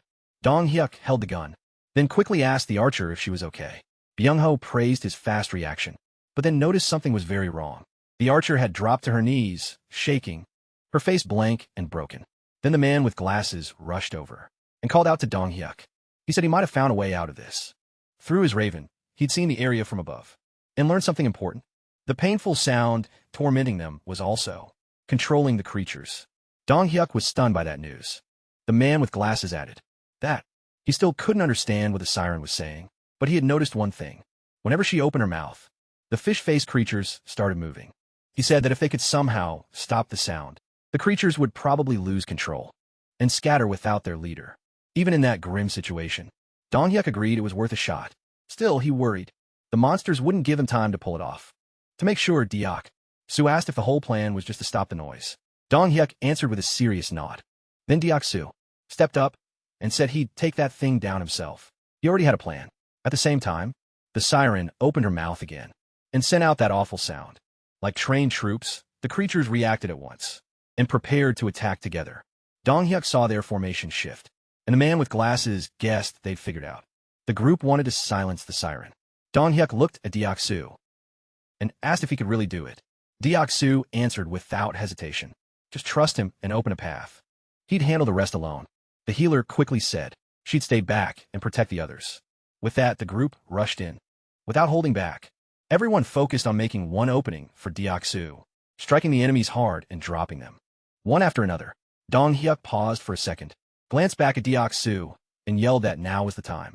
Deok-su fixed on the target, braced himself, and tightened his grip on the halberd. Then, he hurled it down the corridor with all his strength, sending it straight at the siren. The weapon flew fast, but the siren moved in time and dodged easily. The halberd missed and flew right past her. The group went silent, watching their hard-earned chance disappear in an instant, but Deok-su didn't panic at all. The siren broke into wild laughter, and her ugly creatures joined in, mocking his miss. Deok-su only smiled calmly. He asked Dong Hyuk if he'd forgotten something. Dong Hyuk stared at him, confused and annoyed, until it suddenly clicked. With a smug tone, Deok-su asked, "What's the best way to deal with a fish?" As he said it, he raised a hand and called his halberd back. The weapon obeyed, slicing through the siren's back on the return, and ending her laughter for good. Right then, the system announced that a level 33 siren had been killed, and experience points were awarded. The halberd flew back into Deok-su's hand, and everyone stared at the siren's corpse. The fish-faced creatures grew confused, clearly helpless without their leader, and soon retreated into the lake. Their sudden retreat washed the group with relief. One major threat was gone. Dong Hyuk immediately went to the archer and gently asked if she was okay. She was still shaking and couldn't settle down. Worried, the healer asked Dong Hyuk what they should do now. Dong Hyuk considered going to find Jae-hyun. Then the archer spoke up in a trembling voice and revealed that one of the bodies hanging above was her father. Dong Hyuk froze. He turned away, unable to believe. His father-in-law was one of those battered victims. The archer was crushed by grief and burst into uncontrollable sobs, mourning her father. Beside her, Dong Hyuk dropped to his knees in shock.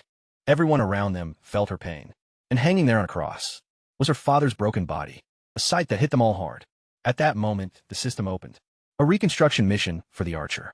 The reward, bring her father back to life. But there was a catch. It could only happen inside the absolute domain.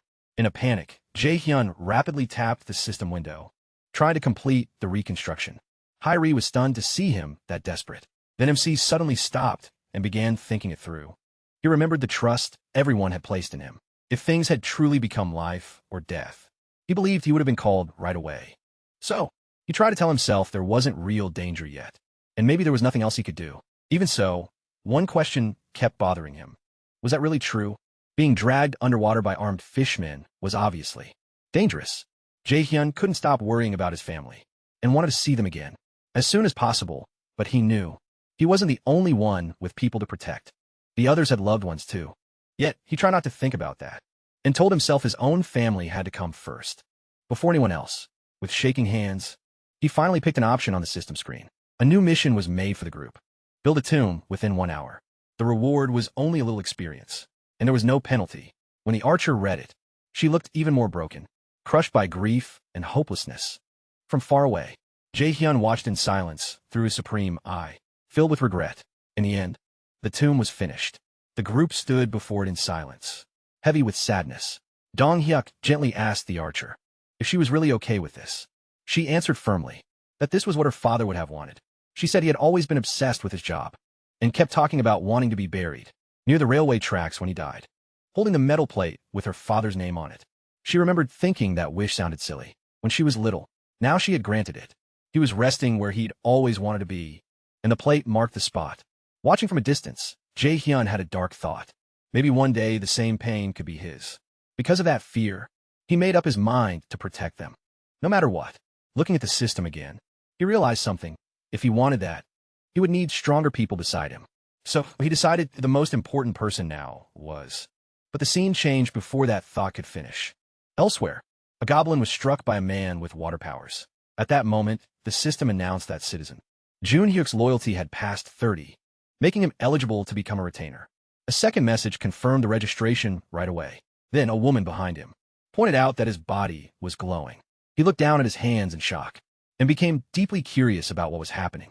The system then said he had reached level 40 and gained the titles 12th, Bell Knight and Mage. His trust was now 59, loyalty 51, and his awakened skills were tied to water. Another message appeared. Mage power increased by 100%. One new skill, Water Bomb.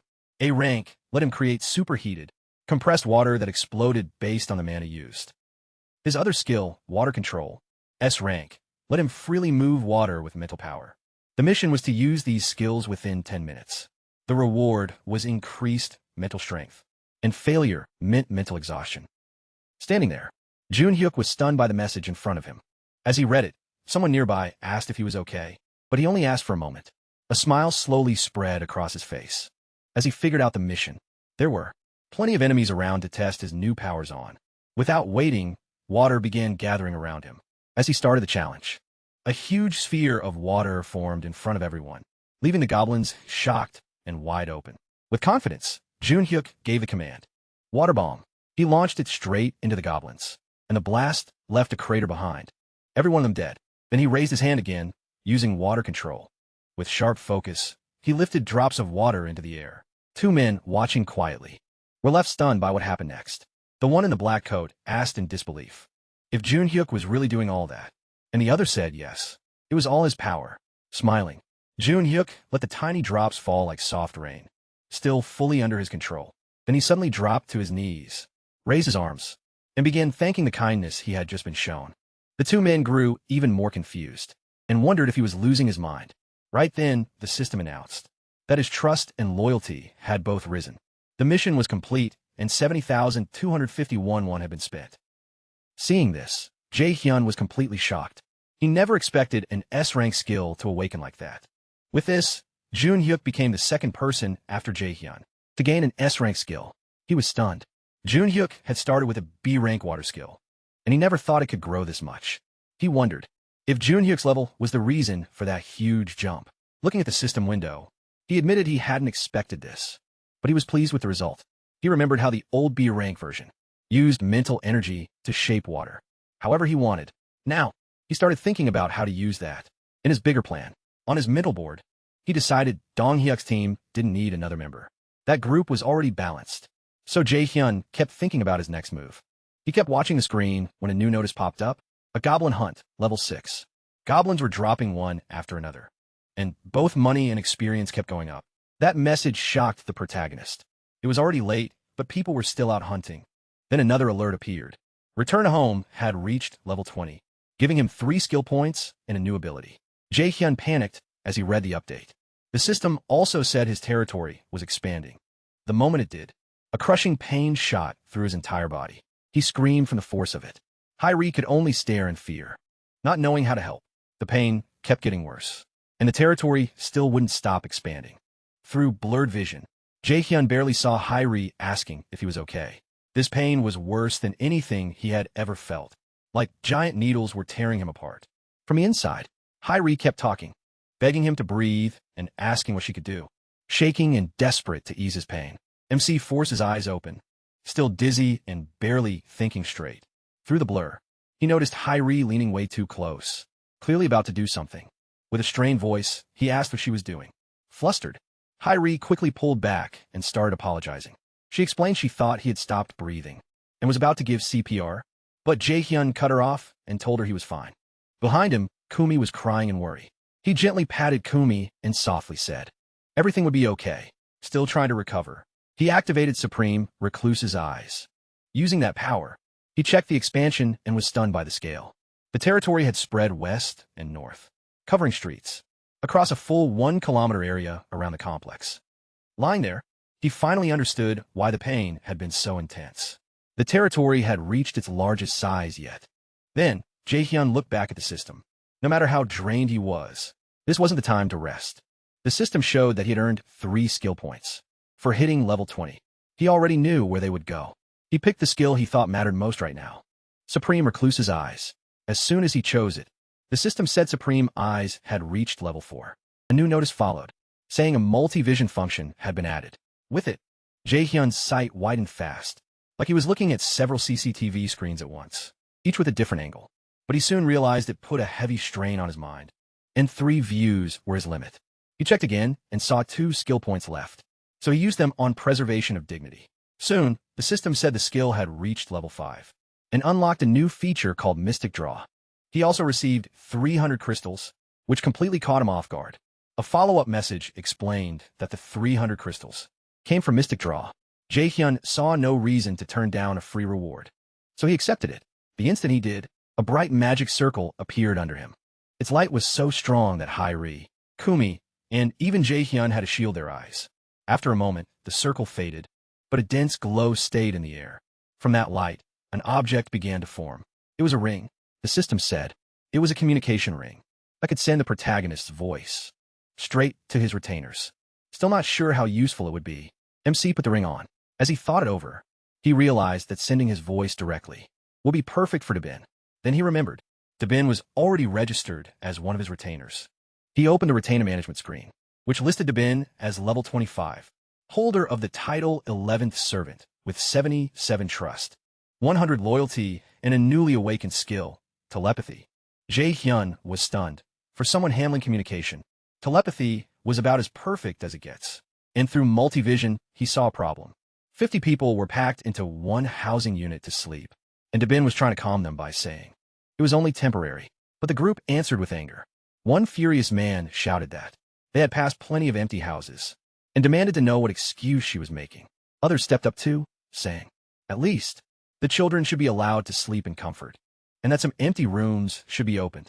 As things spiraled, Dabin hurried to apologize and explained that current policy didn't allow it. Jae-hyun watched the whole scene silently, through Supreme Recluse's eyes. Then, the system announced a new skill, Supreme Recluse's Door. It let the protagonist connect to and control every door inside his territory. Back in the unit, while Dabin struggled to calm everyone down, a door suddenly opened by itself. One of the men frowned and snapped, asking who had the nerve to barge in during an emergency. He said people should be helping each other, not making things worse. Then, he demanded to know why they were fighting over such a simple request. At that moment, Jae-hyun walked through the door, shokin dubbing. He faced the man and said flatly that if he didn't like the house rules, he could leave the shelter right now. Stunned, the man asked him to say that again. The MC didn't repeat himself. He threw the man out on the spot.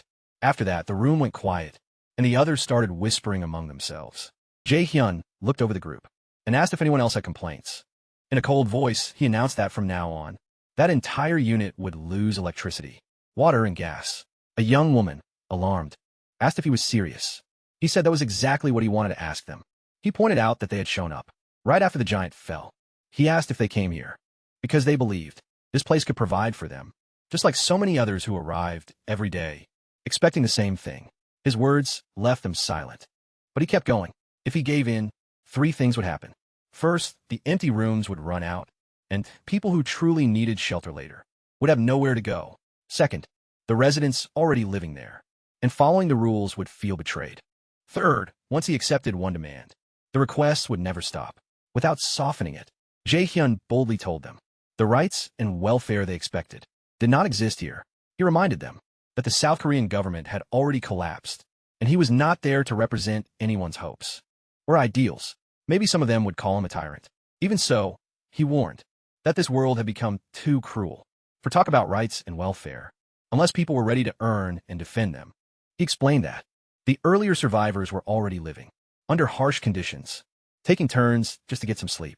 And even in the middle of all that, they were still protecting the children and the weakest people, choosing to survive together as a community. Then Jae-hyun gave a final order. They would go back at once to the place assigned to them. He warned that if they still refused, they'd lose even more than they already had. Hearing that, the group quickly backed off. Dabin felt a rush of relief, then quietly thanked Jae-hyun for stepping in. But he told her not to. If anything, he said he should be thanking her. That answer caught Dabin off guard, and she tried to figure out what he meant. Then the protagonist said she might be able to do something, like what he just did. He asked if she knew about telepathy, then told her to picture someone she wanted to reach and speak to them in her mind. Dabin shut her eyes and focused. A faint aura soon wrapped around her, and Jae-hyun, pleased, said she needed to learn the skills, exact rules and limits. The best way, he said, was to keep practicing. Just then, someone raised a shaky hand and called for MC. He and Dabin turned to a nervous man, standing there with his head down. Jae-hyun asked if he still had something to say. The man, upset but determined, admitted he was being bold, but asked if he could forgive the friend who'd been thrown out earlier. The protagonist asked why he should. The man said Yoon-sik was only saying what everyone else was thinking, so it didn't feel right for him alone to be punished. He bowed and said he'd take any punishment himself, but begged Jae-hyun to spare Yoon-sik. MC quietly considered bringing Sung Yoon-sik back, knowing it wasn't right to ruin someone's life, just to warn the others. Once he made up his mind, he opened the system and saw the man was still by the door. He asked his name, and the man said he was Kyung-hoon. Then the protagonist told him Yoon-sik would get his citizenship back. Kyung-hoon was stunned when he added that water and electricity would return too, just not the gas.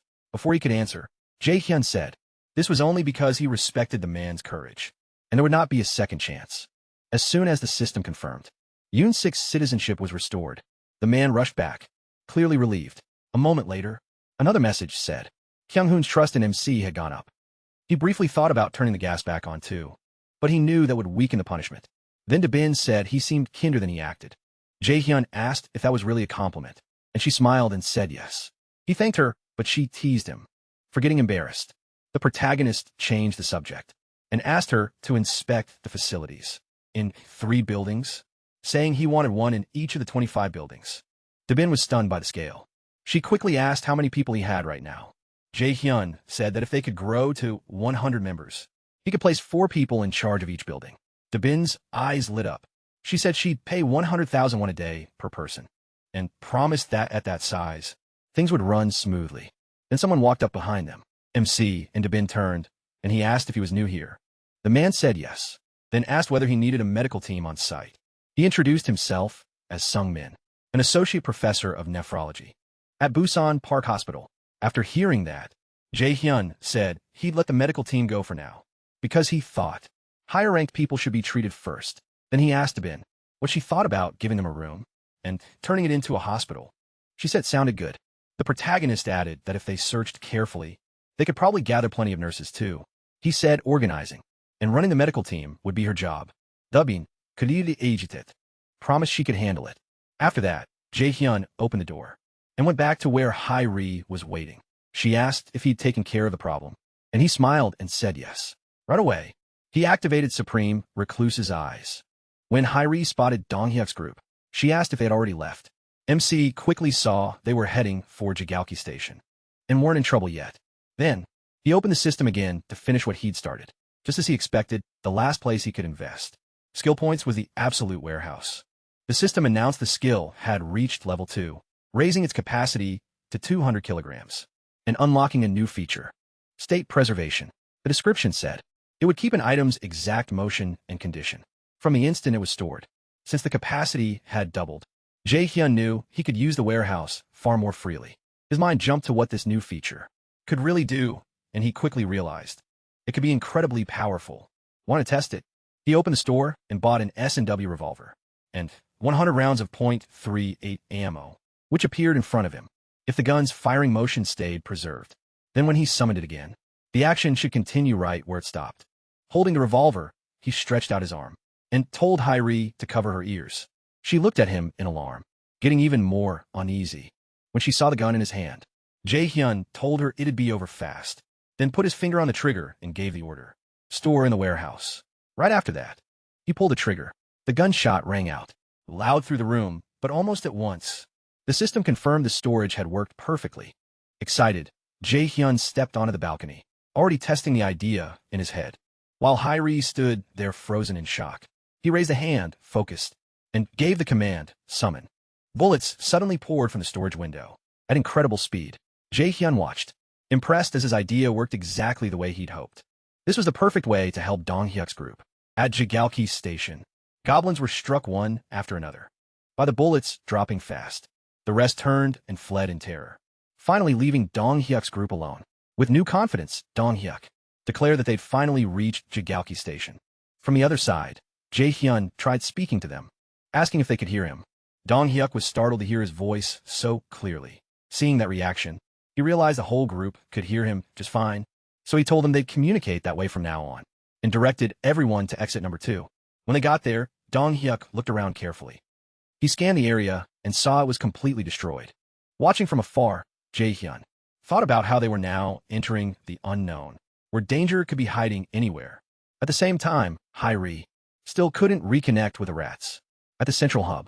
Without that link, the group had to move forward blind, with no idea what was waiting ahead. In that uneasy silence, Dong-hyuk finally asked what everyone was thinking. Where do we go now? The protagonist calmly gave directions, telling them to head to the large road on the left. If they followed it for about a kilometer, they should get closer to the target.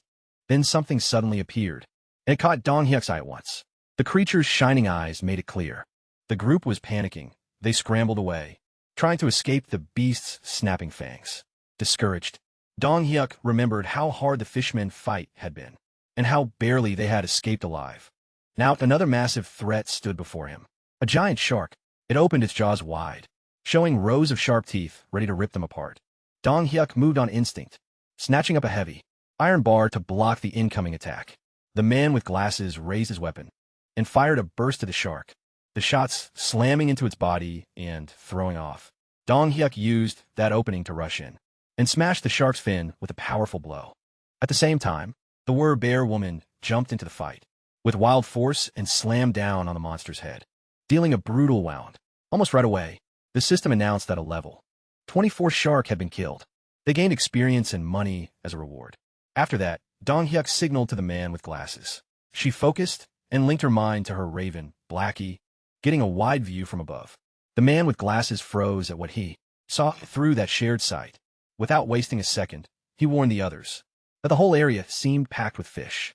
At that tense moment, another figure appeared, and the entire group faced an overwhelming presence. At nearly the same time, Deoksu looked up. He caught movement overhead. It wasn't just one creature. It was countless blue figures, countless swordfish, like monsters rushed down from the sky. The group braced for another fight right away. As they closed in, Dong-hyuk called for Deoksu. Deoksu lifted his halberd, poured power into it, and his armor flashed to life. The instant he struck the hit, landed clean, a system message popped up. One sky blue marlin was killed, and they got more EXP and cash. Without stopping, the archer fired a rapid stream of arrows, cutting down the marlins still circling above. She shouted that nobody was moving, until every last one of them was dead. Then, something else caught her eye. It was the healer. Even though she fired straight at a sky blue marlin, the huge thing kept coming at her. Soon she ran out of ammo, and only got closer. Right then, the system announced a storage summon. Bullets appeared at once and slammed into the monster. With perfect aim, the system reported a level 17 sky blue marlin kill. plus EXP and 231,733 won deposited. Reading that, Jae-hyun got annoyed that when he fired the gun himself, the payout was always lower. So he called out to Se-yeon. He told her to forget the rats for now and shoot instead. He shoved the gun into her hands, but she hesitated and nervously asked where to aim. As she stood up, Jae-hyun calmly told her anywhere would work. Se-yeon gathered her nerve and fired for the first time, and the system instantly logged the deposit. MC used that moment and ordered that the bullets she fired be sent straight into the fight. The moment he gave the command, system windows open like gates, sending her bullets into battle. Another level 17 Sky Blue Marlin went down, bringing more EXP and money. In the middle of it all, Se-yeon urgently told Jae-hyun to move, reload fast, and keep the attack going. He realized their efficiency had now gone up. For a second, he felt bad for Se-yeon, who was clearly overwhelmed, but he knew they needed this. Just then, the door opened. Yiddy, the poison girl, walked in. She stared at the chaos in surprise, seeing Se-yeon firing again and again. She asked what was going on and if this was even real. In the middle of the confusion, a huge creature lunged, but Dong-hyuk and the Wer-bear barely dodged in time. It was a giant red crab. Shaken, Dong-hyuk blurted out if this was some kind of sick joke and asked how they were supposed to kill. Something like that. The crab raised its huge limbs and slammed down hard, enough to shake the ground. But Dong-hyuk and the Wer-bear escaped the hit. The Wer-bear kept her eyes locked on it. She roared for the healer, and he instantly got it, raising his hand and covering her in bright energy. Boosted by it, she burst forward and grabbed onto the crab. Then she bit down hard, driving her fangs deep into its flesh. At the same time, Dong-hyuk charged the monster with a long iron rod in both hands. At the perfect moment, he stopped and hurled it with all his strength, sending it straight into the crab's head. The Wer-bear came around from behind it. Without slowing down, she was still fully focused on bringing it down. She struck hard, then jumped back, but to her shock, it did nothing. The shell was so thick her attack hadn't left a mark. Yunho yelled for everyone to get back. He raised his weapon overhead, locked onto the crab, and opened fire, pouring bullets into its body. Even then, Dong-hyuk could only complain about how absurdly tough it was. Frustrated, he asked what they were even supposed to do. For a moment, doubt hit him. Maybe they really couldn't win. Watching from a short distance, Jae-hyun noticed the problem. This wasn't an enemy you beat with sharp attacks. It needed overwhelming force, something heavy like a hammer. Once he understood that, he started searching for anything that could hit that hard. Then he spotted a gem. He smiled. He'd found what he needed, and the system soon showed an item stored in the warehouse. Using communication, Jae-hyun told the Wer-bear that when he gave the signal, she had to jump onto the crab shell. Then the protagonist raised his hand and summoned a heavy barbell, which began appearing in front of him. In his head, he apologized to the kid it belonged to and promised to buy him a new one later. His plan was simple. First, he let the weight drop to build force, then stored it in the warehouse. A second later, Jae-hyun called the bar back out. It shot through a system window and smashed into the center of the crab's head. At the same time, he gave a signal and blood burst out. As its head split open, the Wer-bear instantly launched herself. At the point of impact, claws ready, driven by pure rage and focus, she rushed in and delivered the finishing blow, finally killing it. The system confirmed the level 35 giant crab was hunted and gave them EXP and money. But even after that win, the road home was still packed with sea monsters. Fish, crabs, and worse. They attacked nonstop. And Jae-hyun knew that without his support, the group would have faced disaster again and again. He had to accept it. This area was too much even for Dong-hyuk's team. Everyone was awakened and armed, yet they still struggled just to move 1 kilometer. Jae-hyun finally admitted the chance his family was still alive was almost zero. The closer he got to home, the more afraid he became. Still, even if the odds were only 1%, he refused to give up hope. Using his skill, he checked the area and recognized a broken street. Just past the alley should be his home. Then, something strange stood out. A tree. Through communication, he told everyone to stop at once. Jae-hyun knew the city better than anyone. He grew up here, and he knew what should and shouldn't be there. Looking closer, he realized there had never been a tree like that on the main road, and the city never would have left one standing there. So, it could only have appeared after the world collapsed. Using his skill again, Jae-hyun pointed it out to the group. He asked if they could see the huge tree ahead too. They said yes, and MC told them the truth. It wasn't a tree, it was a monster. He warned everyone to prepare for an attack. At that moment, a giant eye opened in the trunk. The thing woke up, and the ground around them seemed to tremble from its presence. The archer stood firm, eyes locked upward. She fired, and the shot pierced the trunk, but it didn't stop the monster. It kept rising, pulling itself up out of the ground. Facing that huge threat, Dong Hyuk focused and hurled an iron bar at the tree, striking it dead on. Even so, the giant creature endured and kept coming.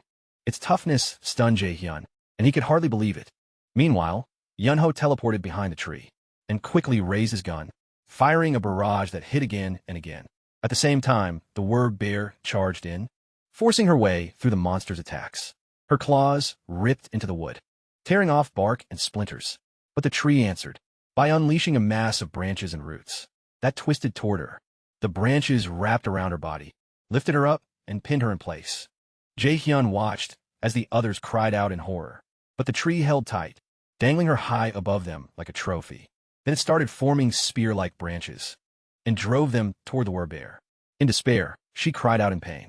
Right then, Yunho flashed in front of her and took her place. The werbear woman begged him to move, but he refused. He braced himself as the sharpened branch came straight at him, and out of nowhere, the monster stopped. Its branches drew back, sliding down into the ground. Jae-hyun was just as shocked by the tree, suddenly backing off. That strange pause made him wonder what had changed. Using his communication skill, he told Dong Hyuk to pull Yoonju back, while everyone else kept pressuring the monster. Dong Hyuk hesitated, asking why only Yoonju had to retreat. Jae-hyun didn't waver, so Dong Hyuk passed the order on. As the group prepared to attack again, she followed the order and moved back. From farther away, the protagonist kept watching, testing the idea forming in his head about why the creature had withdrawn. Deoksu also got ready, making sure things were under control. Then the giant tree stirred again. Everyone tensed for battle, confused about what it was doing. But instead of attacking, the monster slowly settled back where it had been. Watching closely, Jae-hyun started to wonder if the tree simply didn't attack humans. Since Yoonju changed into her werbear form, the monster had only targeted her. The pattern was getting hard to ignore. Maybe the werbear form itself was what set it off. MC kept his eyes on it when a huge tree suddenly rose again from the side. A land shark charged at it with its jaws wide open. The branches shot out again and drove deep into the shark. That was all Jae-hyun needed. The tree wasn't attacking humans. Once he understood that, he told the group to leave the creature alone and keep moving since it wasn't hostile to them.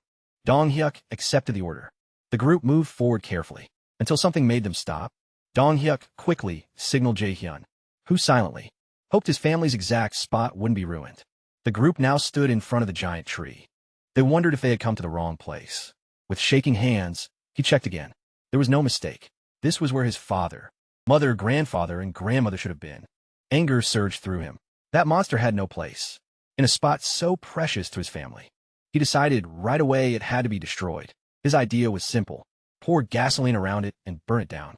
Only ashes would satisfy him. Then he realized Dong Hyuk's group could be ordered not just by him, but by his retainers too, so they could start at once. Just then, a system message told him one of his blood relatives was nearby. A voice suddenly shouted, asking who was there. A bright light hit the group, making them cover their eyes. An old man stepped out and looked over each of them. Then, 3 elderly people came out, putting Dong Hyuk's party on alert. An irritable old man, an old woman, and a bald old man. All looking angry, they walked up to the tree, and the man in the cap checked its condition. Worried, he asked what they were supposed to do now. The elders noticed a hole punched through the tree, and said it must have hurt. They asked Poppy if he was all right, and worried. The chief would be heartbroken when he saw this. At the same time, the party broke into a nervous sweat. They were the ones who had made that hole. The old man in the cap barked at them, asking if they did this. The party admitted it. He demanded to know why they would hurt Poppy, when he hadn't harmed anyone. The group bowed and apologized together. Then someone called to the man in the cap, and told him to look over there. He turned and saw another middle-aged man, shouting that Poppy had helped them again. The old man stared, surprised, and asked if that was true. He walked over and found several middle-aged men, cutting up the land shark Poppy had killed, chopping it apart with big knives. Seeing that, the man in the cap grumbled that his blood pressure was rising. Another elder complained the meat didn't taste that good, and the man in the cap snapped that this wasn't the time to whine about flavor. The other person said that wasn't the point.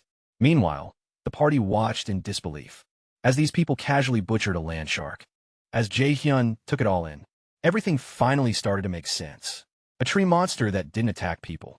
And a giant tree, growing only where his home used to be. He remembered their house, full of plants, flowers blooming by season in the yard, and fruit trees on the rooftop year-round. After his grandfather retired, they had even built a small rooftop farm, and its vegetables sometimes ended up on the dinner table.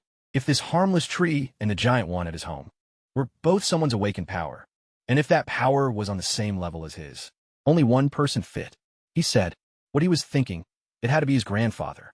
Then he asked if his grandfather had awakened. Relief washed over him, and he said how grateful he was because he had believed his whole family was dead. Level 20 monsters roamed the ground, and flocks of high-level monsters filled the sky. He had kept wondering how anyone could live through that. Then he laughed. So Se-yun noticed and asked what was going on. He just smiled and said it was nothing. He was only relieved everyone was safe. Then he focused on the group again. The elders praised the younger people for their hard work. As containers filled with land shark meat, the party helped break the monster down. Dong Hyuk asked if they had enough, and a middle-aged man warmly said it was more than enough. Just then, Jae-hyun used the communication ring to call Dong Hyuk. Dong Hyuk answered right away, and the protagonist told him to find out the village chief's name. Dong Hyuk agreed, and politely asked one of the middle-aged men. The man asked if they knew the chief, then said his name was Ju-hyun. That confirmed it. Jae-hyun had been right. It really was his grandfather. Then the scene shifted, as a middle-aged man led the party away, saying they should stop somewhere first, before meeting the chief. The group followed and found more people gathered there. The parking lot from MC's old home had been turned into a work area, packed with land shark and other monster corpses, while people cut and sorted the remains. Middle-aged men hauled chunks of land, shark on their backs, while very old people sat nearby chatting, frying fish, and eating together. The whole party could only stare. Jae-hyun looked around and thought. There were a lot of people, well over 100 at least. It felt like a whole fish market had been moved here. Most of the villagers were middle-aged or elderly, with very few young people, and since many had worked in fishing, their knife skills were unmatched. One bald middle-aged man was slicing up a land shark. When someone called out to him, calling him Old Man Park, he turned and said he'd already heard Poppy had helped kill another land shark. Another middle-aged man told him to stop talking. Since the shark was so huge, he needed the younger men to help clean it up. Without them, he'd have been in trouble. That's why he wanted to treat them to sashimi, and told Park to slice it fast. Holding his knife, Park nodded and said he'd handle in moments. He had a full plate of sashimi ready. The party stared, shocked and hungry, as Park told them to eat as much as they wanted. Kumi asked if they had chopsticks. Park said no and told her to use her hands. Kumi called out to Jae-hyun, and he quickly summoned chopsticks in front of her and the others. She thanked him, while Park and the other man just stood there, stunned and sweating, trying to figure out what they had seen. Kumi took a bite of the sashimi and instantly said it was delicious. The others joined in, all saying how good it was. After everything they had been through, they finally relaxed, saying it had been forever since they last ate sashimi. Jae-hyun was happy seeing them enjoy it. Raising his hand, he summoned water and cola in front of Dong Hyuk. The two men were stunned all over again, blurting out that it was cola, and wondering how drinks like that could just appear. Dong Hyuk offered the men some too, and the bald man asked if they were really allowed to take it. The protagonist didn't stop there. He brought out piles of rice, eggs, milk, ramen, and other basic food that was almost impossible to find. After the apocalypse, the bald man could only stare at the supplies popping into existence. He asked what all this was, and if it was really for them. Dong Hyuk smiled and said yes. The protagonist had prepared it as a gift. The bald man wondered if the protagonist was some kind of god. The other man muttered that maybe they should at least refuse once. But a voice from above cut in, asking why everyone was being so loud. Hearing that, the older man looked up. A fierce-looking figure stood on a huge, root-like tentacle overhead. The bald man quickly greeted him as the village chief. That made the protagonist freeze. The village chief was his grandfather. A system panel popped up, World Tree's Guardian. It listed traits like mythical, chosen by the World Tree, life force of the World Tree, blessing of the World Tree, and protection of the World Tree. Then another panel appeared. It said, the retainer had met the bloodline of the ultimate. Shut in, and that bloodline power was unlocking. It showed Lee Ju-hyun, level 55, with the titles Bloodline Relative, and Druid, Trust at 88, and the Awakened skill, Guardian of the World Tree. It also said the condition was met, unlocking a new annex building. His grandfather stood above them, looking down over the group. A moment later, he jumped, sliding down the giant root with ease. Then he hit the ground hard, showing off how strong his body had become. The protagonist was stunned. His grandfather looked way healthier and stronger than before. This wasn't just his imagination. Before, his grandfather had clearly aged a lot. His mind had dulled, and his legs had grown weak. Now, that strength had to be from his awakening. The protagonist used the communication ring to speak to the party. He told them this was his grandfather, and asked everyone to greet him. Dong Hyuk agreed and politely greeted him, saying it was an honor to meet the village chief. The older man bowed and explained that these were the newcomers. He said they were skilled and could make tools out of nothing, and that the food, water, and other supplies had all come from them. He introduced the party to the chief, who was also the protagonist's grandfather. The chief looked surprised and said water had been one of their biggest problems, so he was truly grateful they had come. He shook hands with Dong Hyuk, but Dong Hyuk quickly explained those supplies hadn't come from their group. The village chief asked where they came from, and Dong Hyuk paused for a second before saying, it was all thanks to Jae Hyun's ability. Hearing that name, the chief stared in shock and asked again if he'd heard right. Dong Hyuk then clearly stated that they had come because of him. The chief's face stiffened in disbelief as he pressed for answers, asking if this protagonist was his grandson. Dong Hyuk said yes. Kim Jae-hyun from Sabit Apartments. The village chief staggered, unable to believe MC was alive. Overcome, he said that if it was true, they had to come with him right away. He headed toward the root-like tentacles, and the party followed. Soon, they reached the huge world tree, with Grandpa Ju-hyun leading. The group got on a root tentacle that carried them toward it.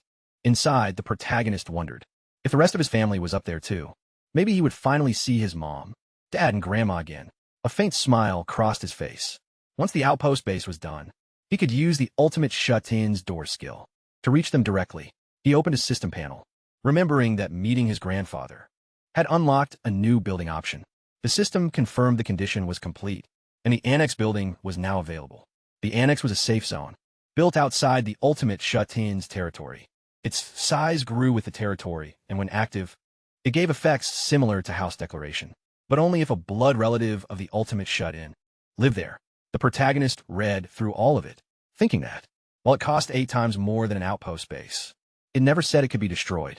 He also remembered getting 10 billion won in construction support after securing one apartment complex. Even after putting solar panels on every building, he still had more than 7 billion won left. Since the annex only cost 3 billion, he decided money wasn't a problem anymore. He ordered construction at once, telling himself the price was nothing now. The moment he chose it, a shining light appeared. A blue projection spread under his feet, showing the world tree in the annex's range. It covered the area around his original home. Looking at it, he wondered if the system was showing the size in advance. The space looked almost exactly like where he was now. He guessed the annex would grow as he got stronger, making it way better than the outpost base, which had a small range despite costing 10 billion won. Smiling, he said there was no reason to hold back. Another panel appeared saying the facility needed one blood relative of the ultimate shut-in to stay there during the 7-day build time, and asked if he wanted to proceed. He answered yes, and a new panel showed the remaining time, 167 hours, 59 minutes, and 59 seconds. Seeing that, he thought all he had to do now was ask his grandfather to stay inside the area until construction finished. Then he noticed something strange. Another system panel appeared, saying the retainers had met the kin of the ultimate shut-in, and that the bloodline power was unlocking. Soon, the system revealed the person's identity. Kim In-sim, level 21, with the bloodline relative title, trust at 99, and no awakened ability. Using Supreme Recluse's eyes, the protagonist realized In-sim was his grandmother. The party and Grandpa Ju-hyun went inside the world tree, where there was a room at the center. There, the protagonist saw his grandmother, lying unconscious on a bed. Grandpa Ju-hyun held her hand and spoke softly, telling her to listen carefully. Then he used an ability, covering himself in green life energy, and sending it into In-sim. He said the bloodline power was being released, and that the people who came claimed Jae-hyun had sent them, which meant their grandson was alive. The protagonist started sweating, overwhelmed by it all, barely able to hold back. He asked the party to find out what had happened. Dong Hyuk stepped forward and asked Grandpa Ju-hyun the question for him. Startled, Grandpa Ju-hyun turned and asked how the protagonist could know any of this. Sejun explained that the protagonist was seeing through them. Grandpa Ju-hyun started to answer, then stopped. He looked at his wife, who had been unconscious for so long, and gently told Jae-hyun not to worry. Grandma was only overwhelmed emotionally. Nothing more. Through Se-hyun, the protagonist asked how long his grandmother had been unable to wake up. Grandpa Ju-hyun closed his eyes and remembered the past, saying she had been asleep ever since the day the apocalypse began. When monsters appeared and the world fell apart, the protagonist realized it was the first time he had ever seen his grandfather look like that, and it hurt to watch. Even though he tried to hold it in, tears filled his eyes, and soon he was crying hard. Still, he felt relieved that both grandparents were alive, even if his grandmother had been in a coma for almost a month. She looked like she was only sleeping. That state was being maintained by his grandfather's awakened power. He thought that if quests could be given to blood relatives, he'd spend anything to heal her. But the system wouldn't allow quests for family. Just then, the healer tried to heal Insim with her power, but sadly admitted it was beyond her. Grandpa Ju-hyun told her it was okay. There was nothing anyone could do. The protagonist stayed quiet, then wondered why the place was so silent. 7 people had come in, yet nobody else showed up. He had expected his parents to appear, and that made him fear the worst. Using the ring, he asked Se-hyun to ask about them. She passed the question on to Grandpa Ju-hyun. Without turning around, he asked if Jae-hyun was really watching through them. Then he spoke like he was talking to MC himself. He explained that on that day, his mother had gone to work, and his father had gone out to make money. Since his father would never leave her alone, he believed the two of them must have hidden somewhere. The protagonist listened, but his hope kept fading. Deep down, he knew even his grandfather didn't truly believe they were alive. Covering his face, he thought bitterly that, unless one of his parents had gained powers on the same level as his grandfather, surviving would have been nearly impossible. Even so, he forced himself to hold on to the idea that they might still be alive. Through the ring, he announced their next destination, Yuang Nursing Hospital. The others answered with concern, calling his name, but he didn't stop. Even if the chance was tiny, he had to check. Through the ring, he told everyone to rest at his place for the night and leave tomorrow. Then, a system window popped up, saying a blood relative of the ultimate shut-in was nearby. He went still. He repeated himself to the group, but his voice sounded empty as he stared at the message. Sweating, he quickly called for Se-hyun and told her to order the rats. Se-hyun asked what she should tell them, and he answered right away. Search the area and find any survivors close by. She agreed, and he realized the system wasn't pointing somewhere else. It was here. A blood relative was coming to him, and deep down, he already knew it had to be his parents. A moment later, footsteps echoed, and a couple in torn clothes appeared. A man and woman slowly came closer. Elsewhere, the older and middle-aged villagers kept cutting up monster parts. In the storage area, each person handling their share. One old man in a hat sighed that they were still working this late. The bald old man beside him laughed and said that just meant they had plenty of food, which wasn't a bad thing. The man in the hat agreed, but then he spotted something far off. Dark shapes gathered over the storage area, and everyone looked up, staring at the strange figures above. The old man muttered, asking what they were. Under the moonlight, countless creatures filled the sky. Then an alarm bell started ringing hard. A lookout on the tower yelled that monsters were rushing in all at once. The villagers scrambled. Some ran, while others shouted to move everything into the seafood storage and shut the doors fast. Just then, an old man in a red cap rushed into the room, where Ju-hyun and the others were gathered, urgently calling for the village chief. Everyone turned in alarm. He insisted Ju-hyun come out at once, and Ju-hyun asked what was going on. The old man told him a huge monster horde was charging at them. Outside, an endless wave of monsters was already flooding toward the village. Ju-hyun and the party hurried out and saw the swarm closing in. Se-hyun asked nervously if all of them were really heading this way. Grandpa Ju-hyun raised a hand and warned everyone to back off. With that motion, giant tree monsters rose up through his power to shield the village. Then, he noticed Poppy was badly hurt and asked, what happened? Dong-hyuk and Se-hyun broke into a sweat, knowing their own group had caused it. Dong-hyuk stepped up and said they would help, too, but Grandpa Ju-hyun firmly stopped them. The horde, he said, wasn't actually after them. Confused, Dong-hyuk asked what he meant. Ju-hyun explained that to him. The monsters looked like they were running from something, not attacking on purpose. Even so, they would still wreck the village if they passed through, so he used his power. Glowing roots burst from the ground, like tentacles of the world tree, ready to stop the wave. The horde kept coming, straight toward Grandpa Juhyun's towering tree monsters. Meanwhile, the party watched the creatures in the sky. Oddly, those flying monsters just passed over them, without attacking. That was when Dong Hyuk started sweating and understood. But the monsters on land were still going to crash right into them. Dong Hyuk worried there was no way Grandpa Juhyun can handle that many by himself. Land sharks surged forward and slammed toward the tree monsters. He called out again, offering help. But Grandpa Juhyun snapped and ordered them back inside. He didn't need their help. Dong Hyuk argued that he couldn't fight alone, but Grandpa Juhyun brushed him off. He stomped the ground hard, and root-like tentacles exploded upward from the world tree. They pierced the rushing monsters and killed them on the spot. Still angry, he warned the group again to stay inside. The whole party just froze in shock at that overwhelming power. Monster bodies hung in the air, skewered by the roots, but even more kept rushing in. So Juhyun raised a huge wall of roots. The monsters crashed into it, stacking up against the barrier. But whatever was chasing them drove them forward, and they broke through. Juhyun poured green life energy into the roots. Sharp thorns burst out in every direction, cutting down huge numbers of monsters at once. System messages flooded in. Before Jaehyun, he had hunted a level 24 land shark, a level 23 saw stingray, a level 29 blue crab, and more. The experience notices just kept going. Another panel explained the bloodline title. All stats rose by trust times 10.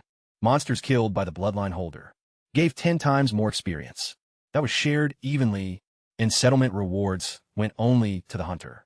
With the title, reading it, the protagonist was stunned. Grandpa Juhyun was level 55, and this was what that kind of strength looked like.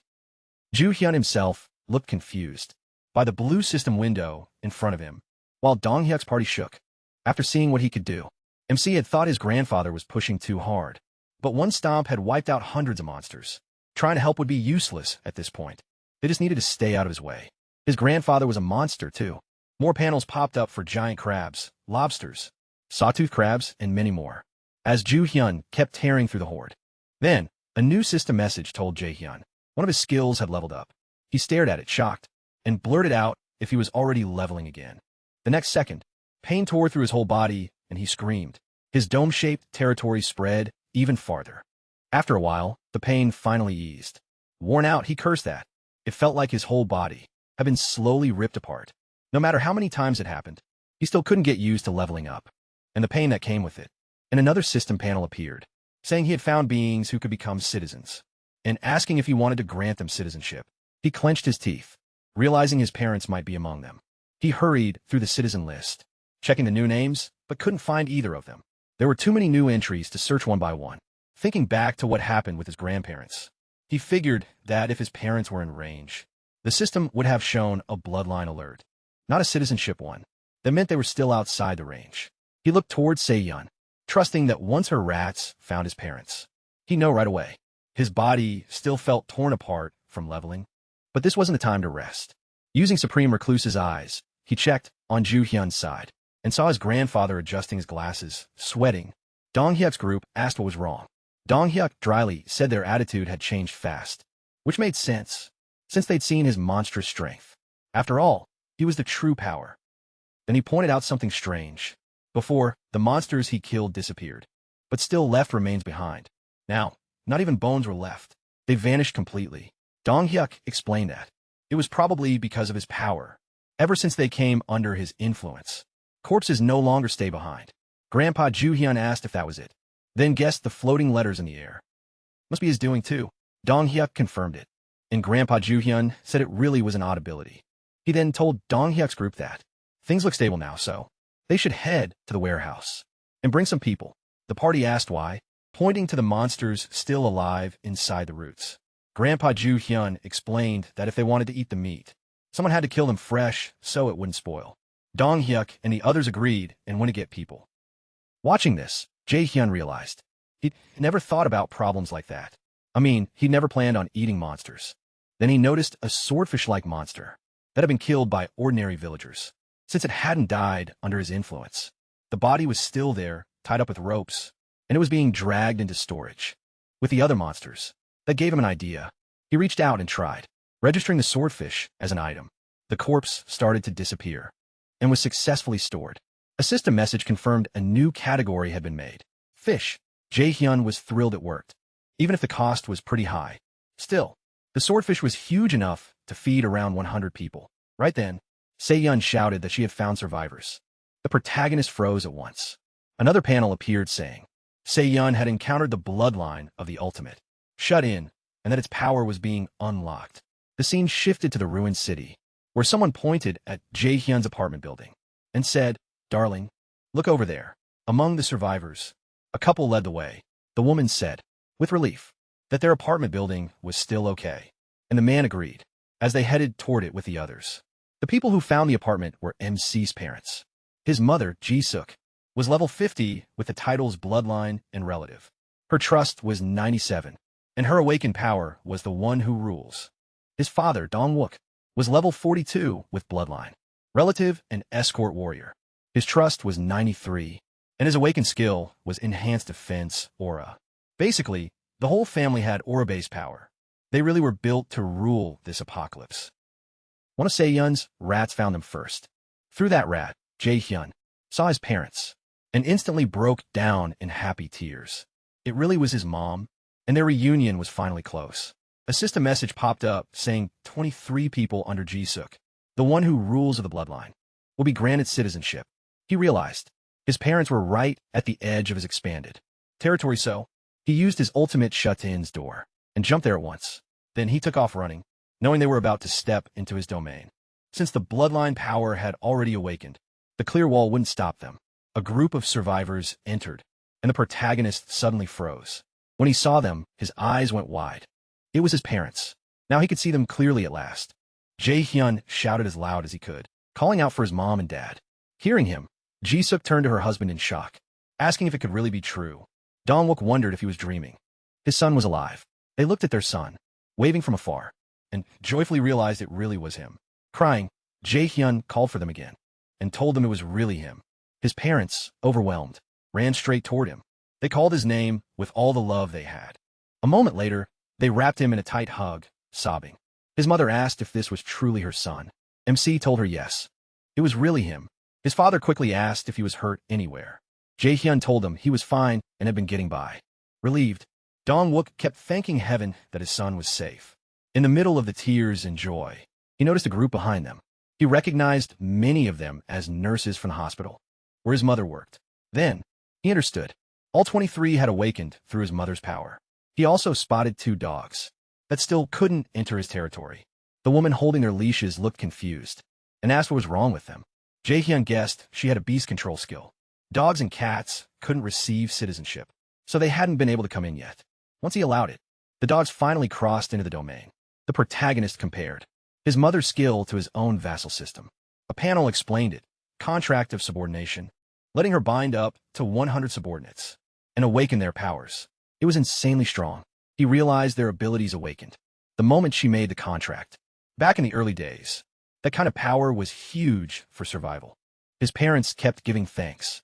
His mother thanked God, Buddha, and just about everyone she could think of.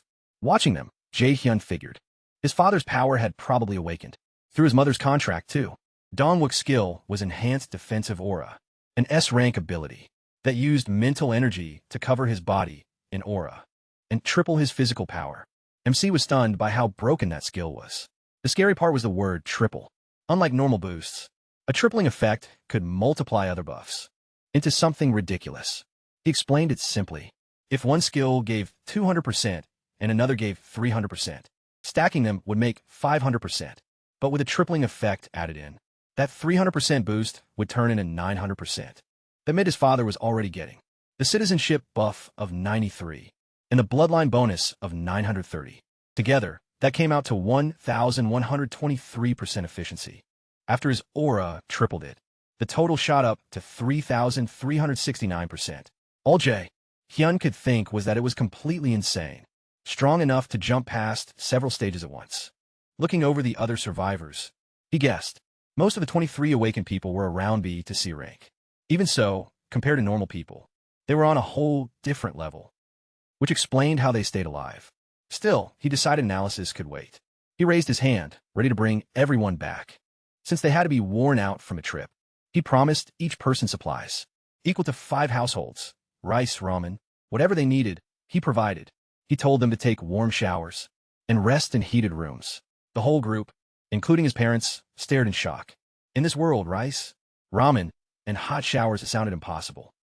His mother started crying again and told Dong-wook. Their son must be pretending to be okay when he wasn't. His father worried.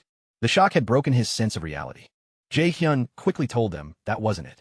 With a sigh, he got ready to prove it, and asked his mother if she'd noticed the lights in the apartment building. She said yes, seeing so many lights it felt strange. And that was exactly why they came over. He raised his hand and proudly said that if power and water were gone, anyone should wonder how those lights were on. Then, he snapped his fingers and told them to watch closely. At once, lights came on across the surrounding buildings. The dead city lit up again, and the survivors just stared. Everyone was left speechless by the glowing buildings. In this ruined world, it looked like a sign of hope, and both of his parents were stunned. Then Jae-hyun pulled out a bottle of Coca-Cola. He summoned more and held one out, asking if anyone was thirsty. The survivors couldn't believe it was real Coke. One woman carefully took a bottle and asked if they were really allowed to drink. Something so precious. The protagonist said yes. And everyone stared at it like treasure. They thanked him again and again. He told them to each take a Coke and follow him. He'd take them home. Inside the apartment complex, the survivors bowed in thanks. Using the ultimate shut-ins door, Jae-hyun moved himself, his parents, and all the survivors inside, then showed Ji-suk's people which homes they could use. He filled those homes with supplies too, ramen rice, eggs, milk, and more. As his parents walked beside him, his mother spoke up with concern. She asked if it was really okay to let people live in homes that belonged to someone else. MC smiled and told her those owners never came back, so there was no need to worry anymore. When they reached his apartment door, he reassured them again and got ready to open it. The door cracked open, showing two people inside. He turned to his parents and told them to come in. When it opened all the way, two girls bowed and greeted his parents. As mother and father, they were Se-yeon and Hae-ri. His parents were stunned to see them in their son's place. Ji-suk immediately asked if they were his girlfriends, and Jae-hyun hurried to say it wasn't like that. Hae-ri warmly welcomed them and said they would take care of them, while Se-yeon surely added her own sincere greeting. The two of them almost finishing each other's thoughts. Annoyed, he asked why they were talking about serving his parents. Meanwhile, his parents quietly whispered to each other, making him even more embarrassed. He thanked the girls for helping and told them they could head back. So Se-yeon agreed, and both returned to their assigned homes. After that, Jae-hyun sat down at the table with his parents. Once they calmed down, they began sharing everything that had happened. Dong-wook had been working as a taxi driver and usually picked Ji-suk up after work. That day was no different until the monsters appeared. They protected each other and somehow survived. Just like the protagonist expected, his mother had been the one to awaken first. After hearing their side, he told them everything that had happened to him. He explained his abilities, how he'd been surviving his grandmother's condition, and that Grandpa Ju-hyun was taking care of her. His parents were heartbroken to hear it. Even so, as they kept talking late into the night, a warmth they had missed for so long slowly returned.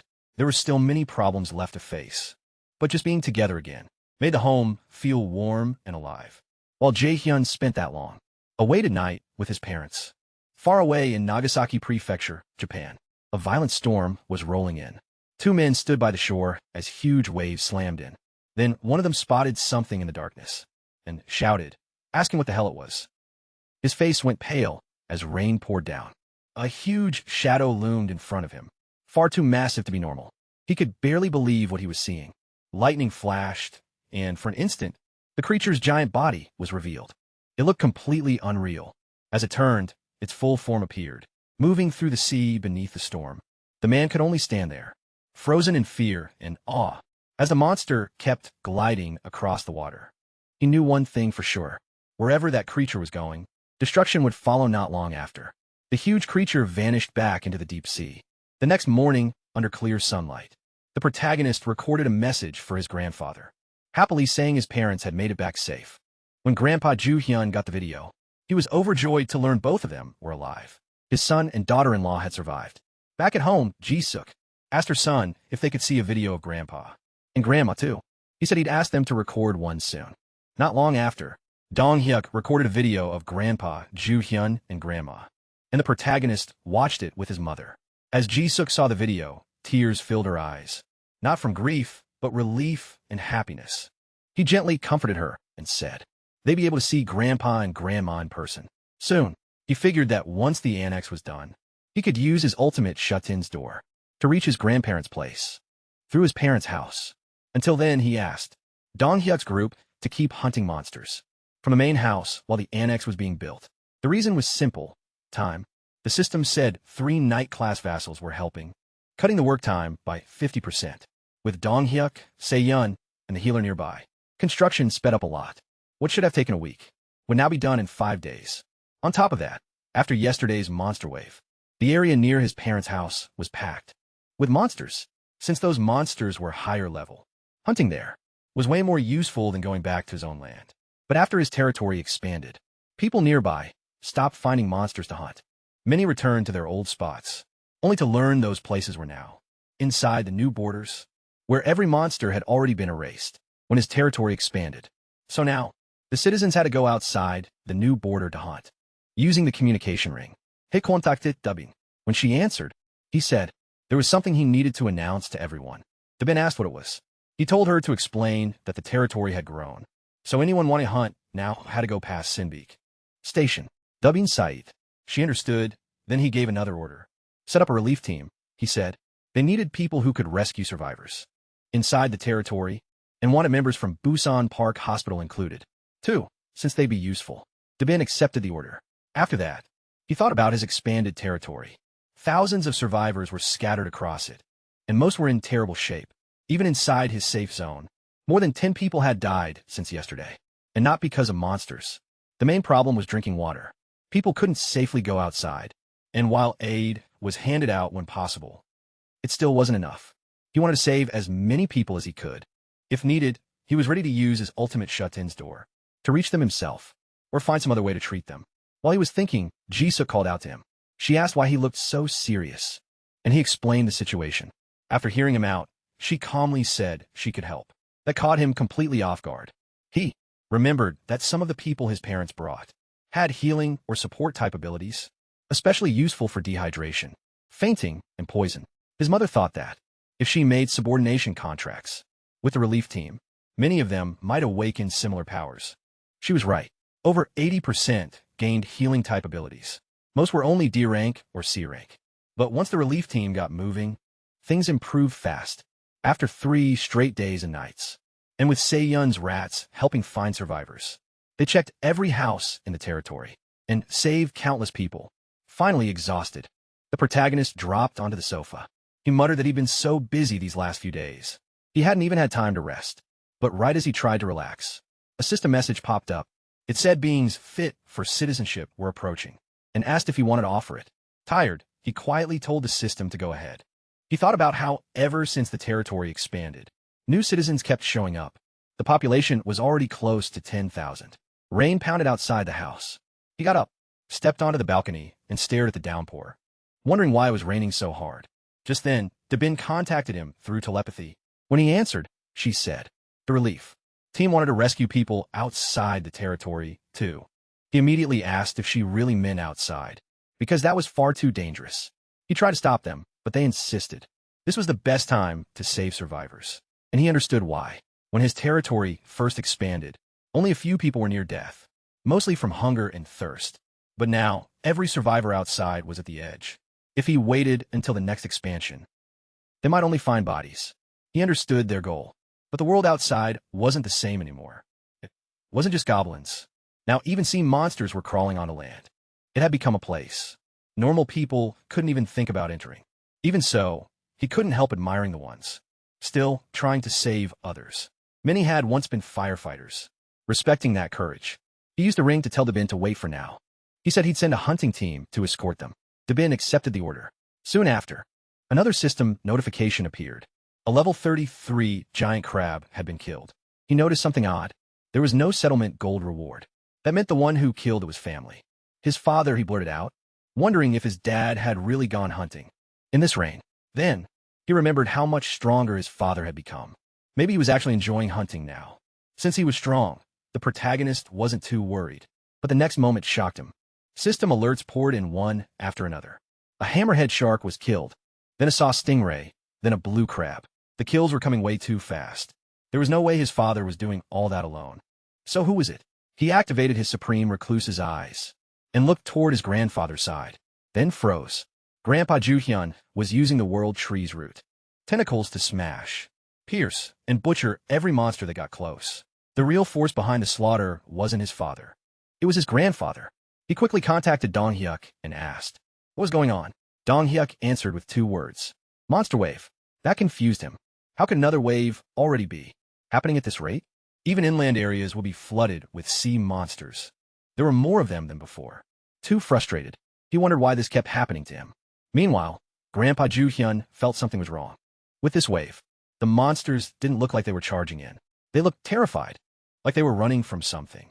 Watching through his supreme recluse's eyes, the protagonist wondered, what could scare monsters that badly? Then, thunder exploded overhead. In the lightning, he saw a giant shape. The same monster from Nagasaki, Japan. It towered over Dong Hyuk's group and Grandpa Juhyun. Everyone froze. The protagonist screamed. Smoke poured from the creature's mouth. Its eyes shone with death, and its huge, blade-like teeth flashed in the dark. All he could do was stare and wonder what kind of monster this thing was. A moment later, the creature fully revealed itself. A level 63 white dragon. Dong Hyuk's party and Grandpa Juhyun could only stare up at the massive beast. In stunned silence, smoke drifted from the ground as the dragon breathed out, sweeping the area with deadly eyes. Watching it all, the protagonist could barely believe it. A dragon, an actual dragon.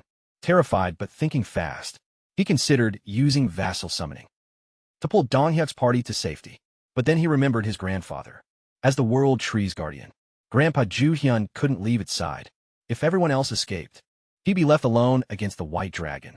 The protagonist clenched his fists. He couldn't let that happen. But he also couldn't tell Dong Hyuk's party to fight. That would be suicide. Still, one small hope remained. The system showed the annex still had 38 hours, 21 minutes, and 19 seconds left. Gritting his teeth, he thought that once it was finished, the territory's expansion might let him take the dragon's head. Even with the 50% boost from his 3 vassals, there were still 38 hours left. That meant they had to last more than a full day. Against this thing, basically impossible. As he stared at the white dragon, he took in its huge fangs, cold killing eyes, and bright white horns. Panic hit, and he searched for any other option. Then he noticed something. The dragon started walking toward Juhyun and Dong Hyuk's group, each step making the ground shake. The gap in size was absurd. If it wanted, the dragon could wipe them out in an instant. Grandpa Juhyun didn't look scared. He looked ready, even knowing he couldn't handle the dragon easily. By himself, he still chose to protect everyone. He told Dong Hyuk's party to take the others and run, while he held it off, but they refused to leave him behind. They said they'd fight together. Seyun took her bear form. The tank put on his silver armor and raised his halberd, and the remaining members aimed their guns. Dong Hyuk readied his spear, and the archer drew her bow. At the dragon, seeing they wouldn't back down, Grandpa Juhyun gave a small smile, sweat running down his face, and finally said fine. The tension snapped as the dragon came closer. Still firm, Juhyun told everyone to attack first. At once, he called up huge, root-like tentacles from the world tree, and sent them at the white dragon. Juhyun's party moved with him, fully braced for the fight. Right before the battle started, the protagonist voice came through the communication ring, ordering everyone to stop. Confused, Dong Hyuk questioned him, but the protagonist told them to trust him. For just a second, then, he called to the teleporter and told them to pass the message to Juhyun. Don't move. The teleporter instantly appeared in front of Juhyun. He stopped him just before the attack. Startled, Grandpa Juhyun demanded to know what he was doing, and whether he understood how important the first strike was.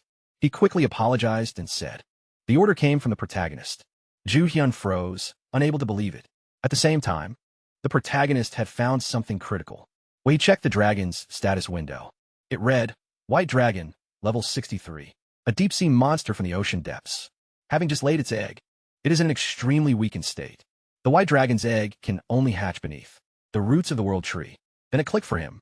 The dragon might not have come to fight at all. It could be here, because it needed the world tree to hatch its egg. Just then, a voice sounded in Juhyun's mind. The dragon said, do not fear. It lowered itself toward Grandpa Juhyun, and Dong Hyuk's party then kept speaking. Guardian of the world tree. Juhyun stiffened as the voice rang inside his head. Calmly, the dragon looked at the tree and said, this was the world tree. It was smaller than expected, so it had to be careful, still cautious. Juhyun asked what it wanted. Its eyes gave off a faint glow as it answered. Guardian of the World Tree. Make a contract with me. Caught off guard, Ju Hyun asked what kind of contract. The dragon replied in his mind, if you make a contract with me, then until the world tree restores my power, I will protect it. A sharp, burning pain suddenly tore through the back of Ju Hyun's right hand. He grabbed it as glowing blue marks formed there. The dragon spoke again, if you are ever in danger, use it to call me. I will come. Then it brought out a shining egg, gently placing it in Grandpa Ju Hyun's hands. As he accepted it carefully, the dragon said in a softer voice, please take care, my child. After one last hesitant look, the dragon turned and left the group. Then it spread its wings and flew off into the dawn, leaving everyone stunned. Once it was gone, the tank started shaking, still trembling. He admitted, they would have died if they'd attacked first. The teleporter stayed calm and said, they lived because they followed the protagonist's order and did nothing. Meanwhile, Grandpa Ju Hyun stared at the egg, thinking about the contract the dragon had made with him. Then system messages flooded in. The tank's loyalty hit 100, and since he was already a vassal, the max number of vassals increased. The same happened for the archer and Dong Hyuk. Because all three were already registered, his total vassal limit went up again. Looking at the alerts, the protagonist realized that with the tank, the archer, and Dong Hyuk all reaching full loyalty at once, his limit had risen by 3, making 18 total. At this rate, he figured he might one day control over 100 vassals. He did wish he could register the awakened his mother created, but when he tried, it didn't work. Anyone bound by his mother's contract of subordination already belonged under her command, so he couldn't register them. Scratching his head, he wondered if there was some way for him to create awakened people himself. The problem was natural. Awakened were incredibly rare. Then another system notice made his eyes widen. It said the teleporter's trust had reached 100, unlocking the skill teleport. A second message announced he had received the item. Awakening pill, teleport. A pill appeared right above his hand, and he just stared at it. He couldn't believe his luck kept getting this crazy. The pill's use was simple. It could give the teleport ability to whoever ate it. He thought for a moment about who should get it, then quickly picked the best choice. Using the communication ring, he called Dabin and asked her to bring his father. A moment later, Dong Wook arrived. Looking confused, he asked his son what was going on. The protagonist held out the pill and said it was a gift. Dong Wook took it and asked if it really was for him. His son told him to swallow it.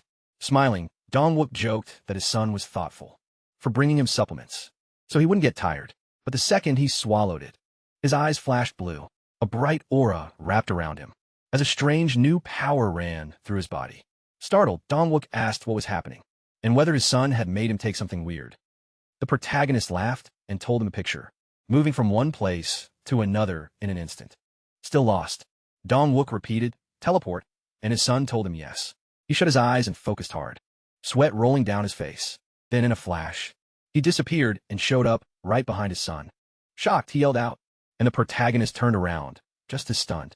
The protagonist thought that giving teleportation to someone like his father, who already fought with raw strength, was like giving wings to a tiger. He could already picture how unstoppable Dong Wook would be. Excited out of his mind, Dong Wook asked if the pill was really what gave him this power, right? Then, another notification appeared. Dong Wook's trust had reached 100, and the protagonist gained a new skill, Almost Protection Oha. Staring at the panel, he realized that even family members could pass on their abilities once their trust hit the max. That gave him an idea. If he could raise Ji-suk's trust to 100, he could gain her contract of subordination ability, too. He quickly checked her status and saw her trust was already at 97, only 3 points away. He grinned. There was no need to rush. He already had a secret way to raise it fast. That plan was the annex still being built. Once it was done, he could reunite Ji-suk with Ju Hyun and earn those last 3 points of trust. The next morning, a system notice announced the annex was complete. Soon after, a dome of light spread around the world tree and covered the nearby area. That dome marked the land around the world tree as part of his extended main territory. With the annex finished, both the new area and the main territory became clear. Then another message appeared. Hostile entities detected. The system moved to eliminate them and every nearby monster around the world. Tree was instantly killed. That slaughter pushed his main territory even farther out. A stream of alerts followed, saying he had hunted a land shark, a sky swordfish, a giant lobster, and a sawtooth crab.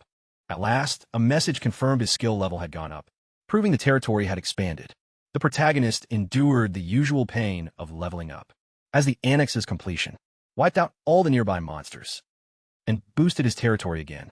Worn out by the pain, he dropped onto the couch and thought about how the annex had finished first thing in the morning and cleared every monster in the new area. The experience wasn't huge, but every kill still counted as his, so it added up. Sejong looked worried, but he told his companion he was okay, and another system message appeared, saying, beings qualified to become citizens have been found. Like always, he accepted them. Soon after, a new notice said the citizen count had reached 10,000. Since that mark had been passed, citizens could now get professions, and a new building, the Profession Research Lab, was unlocked. Even with all that, something else felt more urgent to him. So he stood up from the couch. He opened the door and called for his mother, Ji-suk. She looked over and asked what was wrong. Did he need to tell her something? With a small smile, he reached out and told her she had waited long enough. Now, they could go see Grandma and Grandpa together, so she should get ready. Ji-suk's eyes went wide. Tears started falling before she even noticed. Shaking, she asked if it was really true. A moment later, a door appeared inside the World Tree Room. He opened it. It led straight from his apartment to Ju-hyun's room. He softly called for his grandfather. Ju-hyun was busy caring for his wife, but the familiar voice made him turn and ask, who was there? Then, he saw his grandson step through the strange door and froze in shock. Before he could say anything, Ji-suk rushed forward. She didn't call him Grandpa. She cried out, Dad. Only then did Grandpa Ju-hyun realize his daughter was standing behind his grandson. Ji-suk threw herself into her father's arms. With tears in his eyes, Ju-hyun called her name in disbelief, and the two of them broke down, crying together. Between sobs, Ji-suk kept apologizing for coming so late, and said she should have been there sooner. Ju-hyun, crying too, told her she and her husband had already suffered enough. He was just thankful she was alive, and their reunion was enough to make anyone tear up. Just then, a system message appeared. Ji-suk's trust had hit 100, and he gained a new skill, Contract of Subordination. Watching them, he thought about his father, who still couldn't be there, because he was out saving survivors with the relief team. Even so, he felt satisfied. Bringing his mother to her parents was enough for now. A faint smile stayed on his face as he watched them reunite. Later, Grandpa Ju-hyun was up on the rooftop watering the plants. The protagonist joined him and said, the world tree had fully wrapped around the house. Ju-hyun admitted it had shocked him too. Then he asked how the water and electricity were still working. Ju-hyun said the power was coming from a backup generator, and the water was whatever was left in the tanks. But both were almost gone, and the gas had already run out. The protagonist stood up and said he might be able to fix that. Ju-hyun looked at him, confused but curious. Glancing up at the water tank, he asked if his grandfather wanted to see. A few seconds later, the nearly empty tank filled back up. Ju-hyun quickly climbed up to check, and was stunned to find it full. The protagonist said he had done it, and that he could restore the electricity and gas, too. From now on, his grandparents could live normally again, without worrying about monsters. Amazed, Ju-hyun asked if that was really his grandson's power. He nodded, and Ju-hyun warmly praised how incredible it was. He wanted to explain his powers and the citizen system better, but it felt like too much to dump on his grandfather at once, so he decided to take it slow. He waved and said he'd head downstairs first. As he climbed down, Ju-hyun told him to be careful, and he agreed. Once he reached the terrace floor, he decided to use his Supreme Recluse's Eyes skill. He wanted to test a new power he had just gotten. Through his Supreme Recluse's eyes, he looked at the spot where his mother and grandmother were. Then he used the teleport skill he got when the teleporter's trust reached 100. In an instant, he appeared right behind Ji-suk. The skill worked perfectly, and he was amazed. He had just learned he could teleport to whatever his Supreme Recluse's eyes could see inside his territory. That meant he could move almost anywhere, though longer distances used more mental energy. Even with that weakness, he knew the ability was incredibly useful. Ji-suk noticed him and asked if he hadn't been on the roof. Just a second ago, he said Grandpa was still up there, then asked about Grandma. Ji-suk replied that she seemed to be sleeping, but at least her face looked better. He let out a relieved breath. But then a system panel popped up. It said a B-summon was available for 10 billion won, with the option to activate it. Caught off guard, he saw the summon button was active. He smiled right away. After seeing how strong his first summon, the three-legged crow was, there was no reason to hold back. So he immediately started the next summon. A system notice confirmed 10 billion won would be used. A green magic circle spread across the floor, and Ji-suk seeing it for the first time, asked in alarm what was happening. He calmly told her it was part of his power, and asked her not to worry. Just close her eyes for a moment. The light from the circle grew stronger and stronger. Both of them shut their eyes, but Jisuk still screamed as it flared even brighter. Then an egg made of fresh leaves and vines appeared, crackling with green lightning. It rose from the magic circle and floated in the air. Soon, the leaves slowly opened, revealing a tiny fairy inside. She wore a peach-colored outfit, had delicate wings, and was fast asleep. She was level 1. Little by little, the fairy opened her eyes. Then she smiled like an angel and began fluttering around, scattering glowing particles. Still stunned, Jisuk asked what it was. He held out his hand, and the fairy landed on it. He explained that, like Blackie, she was one of his summoned beasts. And Jisuk finally understood. Just then, Grandpa Ju-hyun came into the room. Jisuk greeted him, and he said yes. Her son had taken care of everything. Surprised, she asked if he really had. Ju-hyun said the kid was unbelievable, then walked over to his unconscious wife and started pouring life energy into her. As green energy flowed from Ju-hyun's hand into Grandma, the little fairy suddenly noticed it. Her eyes widened, and she quickly flew off his hand, surprising him. She darted between Grandpa Ju-hyun and Grandma, making him flinch in confusion. Before he could stop her, the fairy started absorbing the life energy he was sending out. A system alert appeared. The fairy had leveled up, and the territory's natural recovery rate had increased by 100%. Now glowing bright green, the fairy hovered over Grandma and happily scattered shining particles. Grandpa Ju-hyun stared at the creature and demanded to know what it was. Then panic turned into anger, and he yelled at it to stay back. He started scolding the tiny thing for messing with that power, until a familiar voice cut in. Grandma had opened her eyes. Sleepy but awake, she said, "Old man, what did I tell you?" Everyone froze as she kept talking.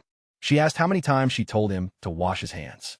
After coming down from the rooftop, Ju-hyun could only stare at his wife, stunned that she was finally awake. Noticing his face, Grandma teased him for looking at her, like she'd come back from the dead. Behind her, the smiling fairy hovered, making it clear who caused the miracle. Choking up, Ju-hyun softly called her dear. But after waking up, Grandma was hit by a huge wave of sleepiness. Her eyelids drooped, and she muttered that she felt strangely sleepy. Then she drifted off again. Ju-hyun stood frozen. His wife had finally woken up, only to pass out again seconds later. Panicked, he rushed to her side and gently shook her, desperately calling for her to wake up. But Grandma didn't respond.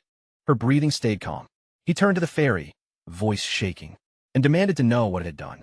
Startled, the fairy just looked confused and nervous. Desperate, Ju-hyun poured life energy into the fairy again and begged her to try one more time to wake his wife up. But the fairy was worn out. Even while taking in his energy, she shut her eyes tiredly. "I said do it," he shouted, refusing to stop. That was when his grandson stepped in and told him to calm down. Hearing his voice, Ju-hyun slowly regained control. He lowered his head in regret.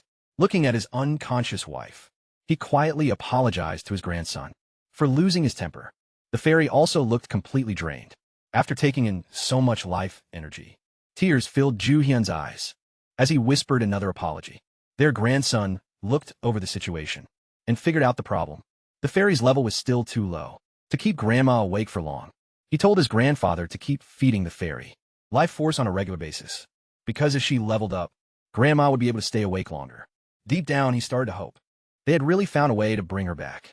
Hearing that, Ju-hyun asked in disbelief if he was serious. The grandson calmly assured him he was. Ju-hyun let out a breath of relief and whispered, "Thank goodness," then looked at the tiny fairy, now asleep and softly snoring like a tired child. Watching her, the protagonist realized beast summoning was more than a simple skill. This fairy seemed tied to the world tree in a way he hadn't expected. Maybe every summoned creature had its own special condition. He still didn't know all the details, but for now he was just glad he'd found a way to wake his grandmother. Again, then a system alert suddenly popped up. He politely told Ju-hyun and his mom that he was tired and was going to rest in his room. Ju-hyun nodded and told him to call if he needed anything. Once inside, he shut the door and checked the message. It said a citizen named Shim Kuin-taek had died. His face tightened. It was probably one of the new people staying in the annex, with rescue teams still working nonstop and treating the injured. More deaths were bound to happen. He gritted his teeth, thinking about how broken the world had become. People were dying everywhere from monsters, starvation, or being trapped inside their homes. In the end, survival came down to where you were. When it all started, and it wasn't only their country, the whole world was falling apart. People were dying in all kinds of ways. Some lived through pure luck or strong powers, while others died without any chance to fight back. In the quiet that followed, one saying came to mind: with great power comes great responsibility. Maybe that was it. He still didn't know why monsters appeared, or why only his family got these amazing powers. But he'd already accepted that. The world never gave easy answers. If he wanted them, he'd have to find them himself. He clenched his fists and made up his mind to save his country, or at least as much of it as he could. The system later showed that he could give citizenship to 220,000 people, but so far he had only reached 10,000. So he planned to keep expanding and leveling up by building more annexes. If he kept going, maybe he really could save Korea. He also remembered that passing 10,000 citizens unlocked something called professions. The system said citizens could now get professions, but no new control menu had appeared. Thinking it over, he guessed he first needed to build a profession research lab. He opened construction mode and checked the details. The lab cost 2.5 billion won. It was a place to study citizen professions, and once finished, people could freely gain them. For now, the only available profession was hunter, earned by hunting prey. As he read, he realized this was a different kind of building. It needed a lot of space, but he already knew exactly where to put it. The cleared land left by the giant Cyclops. With that settled, he got ready to build again, but another system message appeared. The facility needed 30 citizens working for 7 days to finish. It was listed as the Profession Research Lab, and each worker would earn 20,000 won a day. Then the system asked if he wanted to begin, and the confirm option appeared. After thinking it through, he decided to have Dabin gather 30 workers. A moment later, he told himself that ruling the world started with ruling yourself. First fix yourself, then your home, then the nation, and finally bring peace to everyone. If he wanted to save the country, he had to start by handling what was right in front of him, finding the families of his loyal vassals. That made him think of Dong Hyuk's party. They had risked their lives for him again and again, and now it was his turn to act for them. He activated his Supreme Recluse's eyes skill once more, and checked on Dong Hyuk's group. They had already pushed close to Jigaoki Station, while searching for the archer's mother in Daishandong. While the annex was being built, the team had kept moving toward that area. He used ultimate shut-in's door again, linking his apartment door to one, near the edge of the newly expanded annex zone. But monster waves had packed the area so heavily that even moving 1 more kilometer was nearly impossible. Seeing that limit, he stopped at the edge of his territory for now. Then he used the communication ring and told Dong Hyuk's party to pull back for a moment. Almost right away, the teleporter teleported over and looked shocked by the sudden meeting. He asked how the protagonist had gotten there so fast. The protagonist said it had been a long time since they'd last met in person, then asked if he was the one behind all the monster deaths nearby. And he said yes before asking where the others were. The teleporter replied that the rest were already on the way. Not long after, the whole party gathered there. Dong Hyuk asked if the new area around the World Tree was part of the protagonist's territory. Now, he confirmed it was. Hearing that, Dong Hyuk said their mission would be much easier, since they could use this spot as a base, with a safe zone stretched this far. But the protagonist said there was more to it, leaving Dong Hyuk confused. In truth, he hadn't placed Dong Hyuk's party here just to speed up annex construction.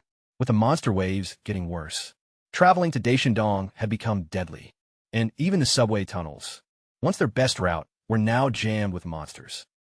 But now the annex was done, and everything had changed. Smiling faintly, he said they could reach Daishandong, where the archer's family lived, by the end of the day. That left the archer stunned.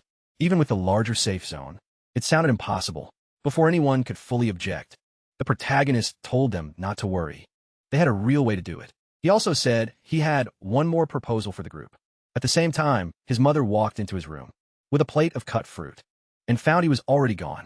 He explained that once the annex was finished, his territory reached all the way to the front of Jigaoki Station, which gave them direct access to the subway.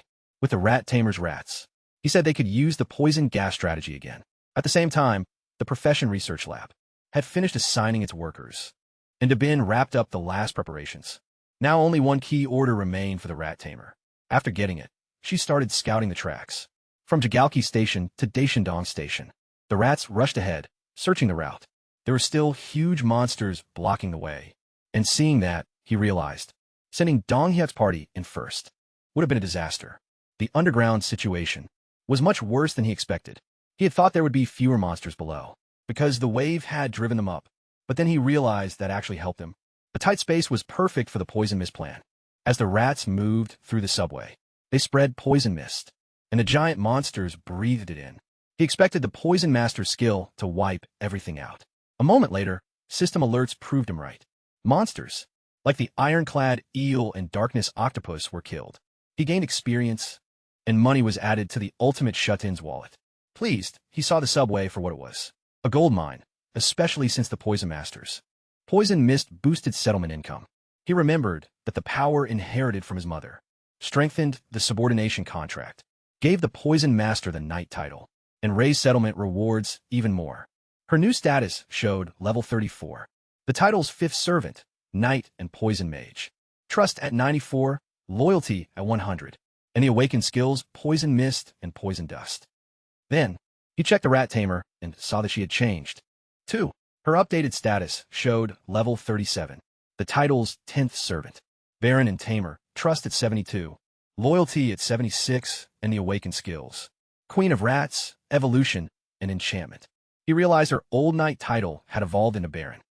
The bonus stayed the same, with all her abilities boosted by loyalty times 2, and monsters killed by her rats, giving triple experience and rewards. Her new enhancement skill had also powered up the rats, making them much faster and far less likely to die. Once the rat tamer reported that the subway sweep was done, and every monster was dead, he silently thanked her while remembering. The poison master and the rat tamer weren't the only ones tied to him.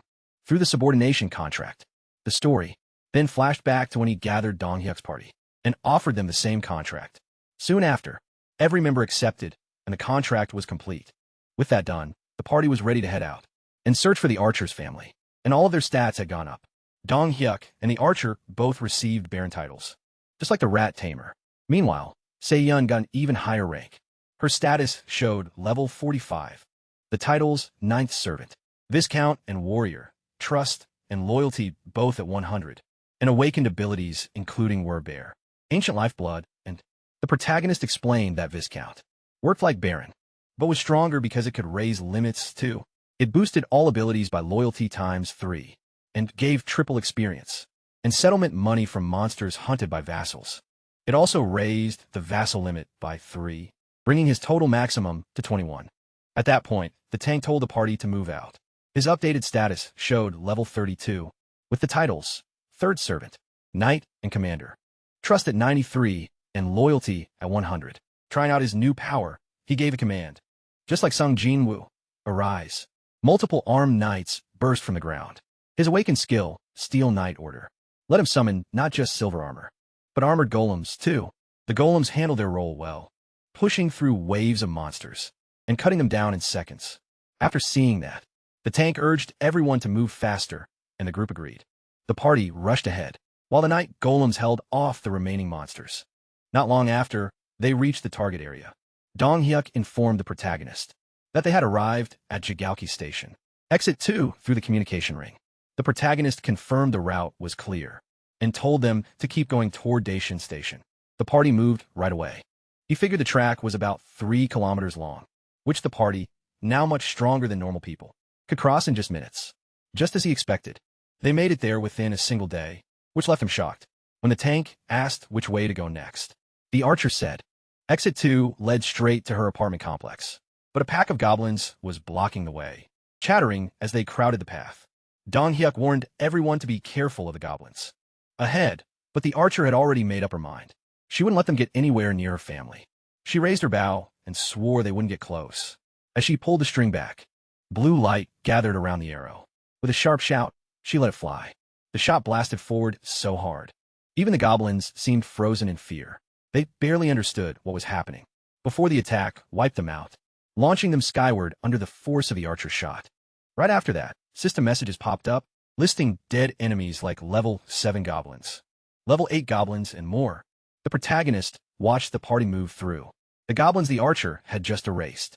He thought about her new skill, Arrow of Light, an arrow packed with shining energy that burst before impact and split into deadly, piercing shots, as strong as it was. He soon noticed a problem. A barricade The apartment entrance was blocked, which meant survivors were still inside. Dong Hyuk quickly started breaking it apart and told the others that he and the archer would go up, while the rest stayed put. Everyone agreed. The others held formation in a tight circle, and the tanks summoned night golems to reinforce them. The archer and Dong Hyuk rushed up the stairs, straight toward her home. When they reached her floor, she stopped in front of her door and pounded on it, calling for her mother. No one answered. Fear hit her at once. The silence made her think the worst, and panic took over.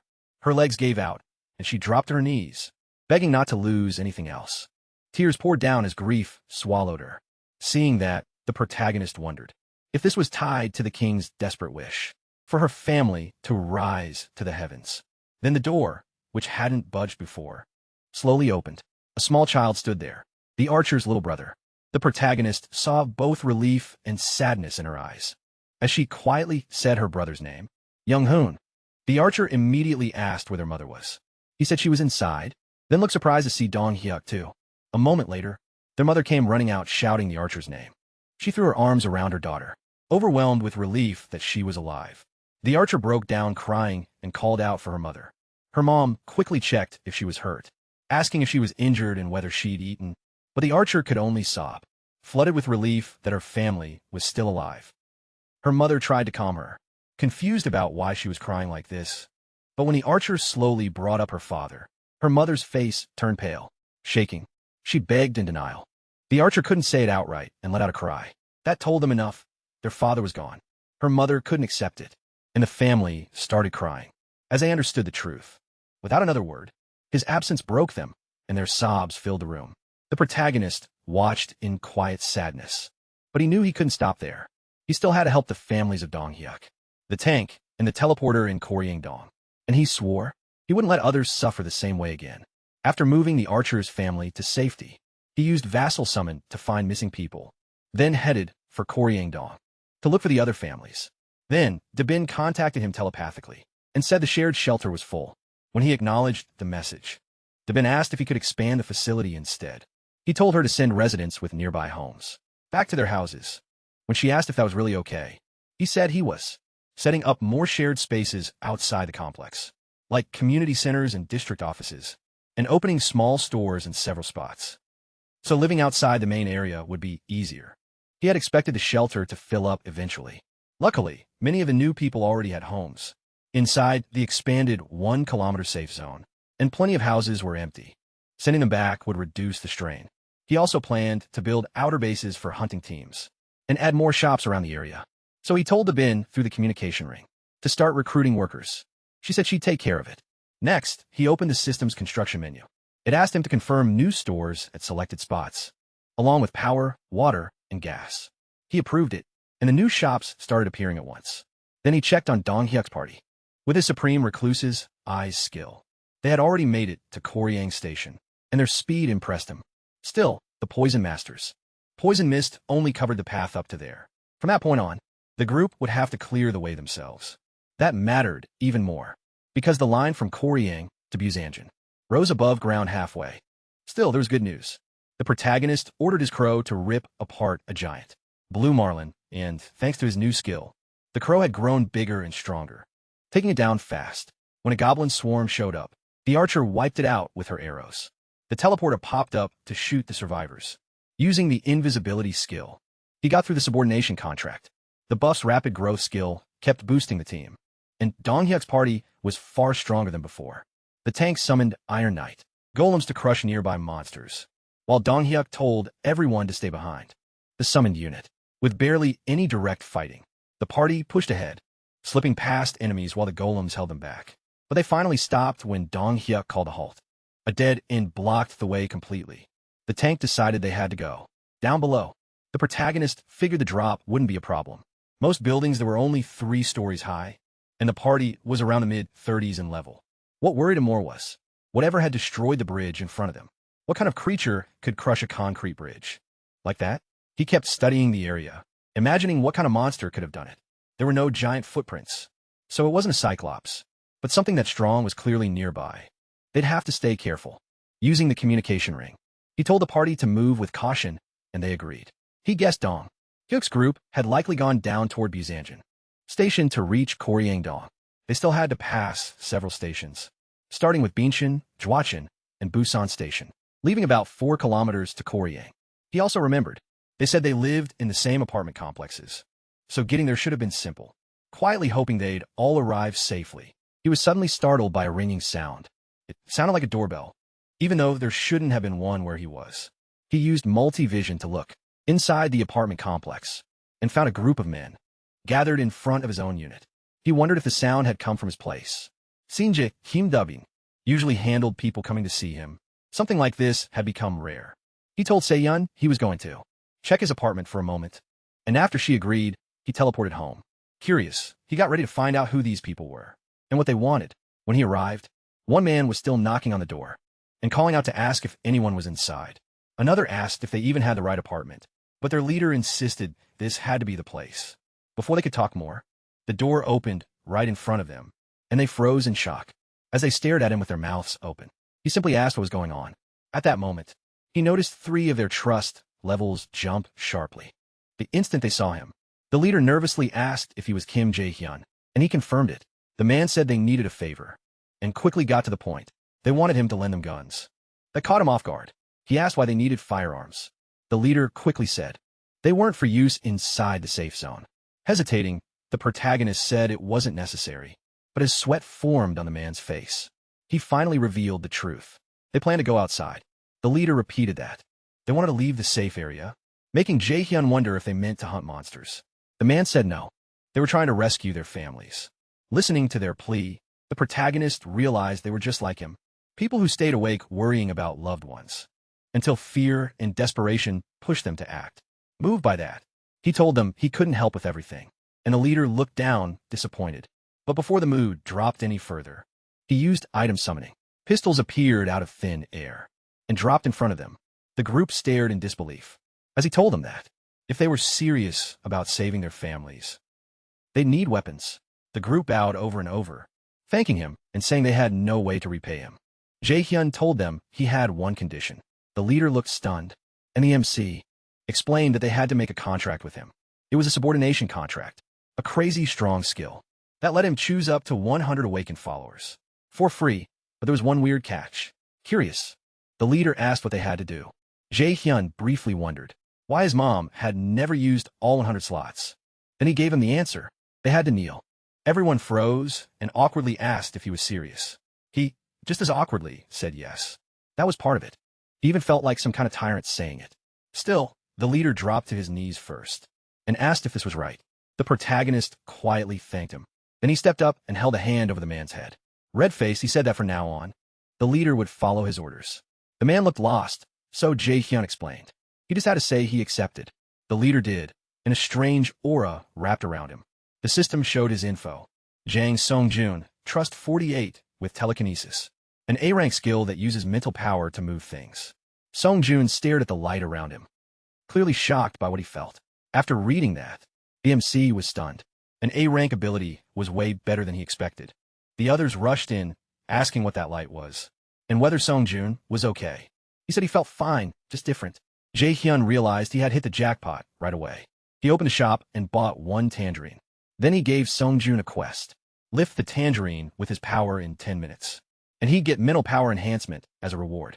Song-jun looked confused by the word telekinesis, so he told him to make the tangerine float, without touching it. As Song-jun focused, that aura wrapped around him again, and the tangerine started to shine, then slowly floated up. He stared in amazement and cheered when it worked. Then the tangerine suddenly exploded, spraying juice all over Jae-hyun. Panicked, Song-jun quickly apologized and said he lost control.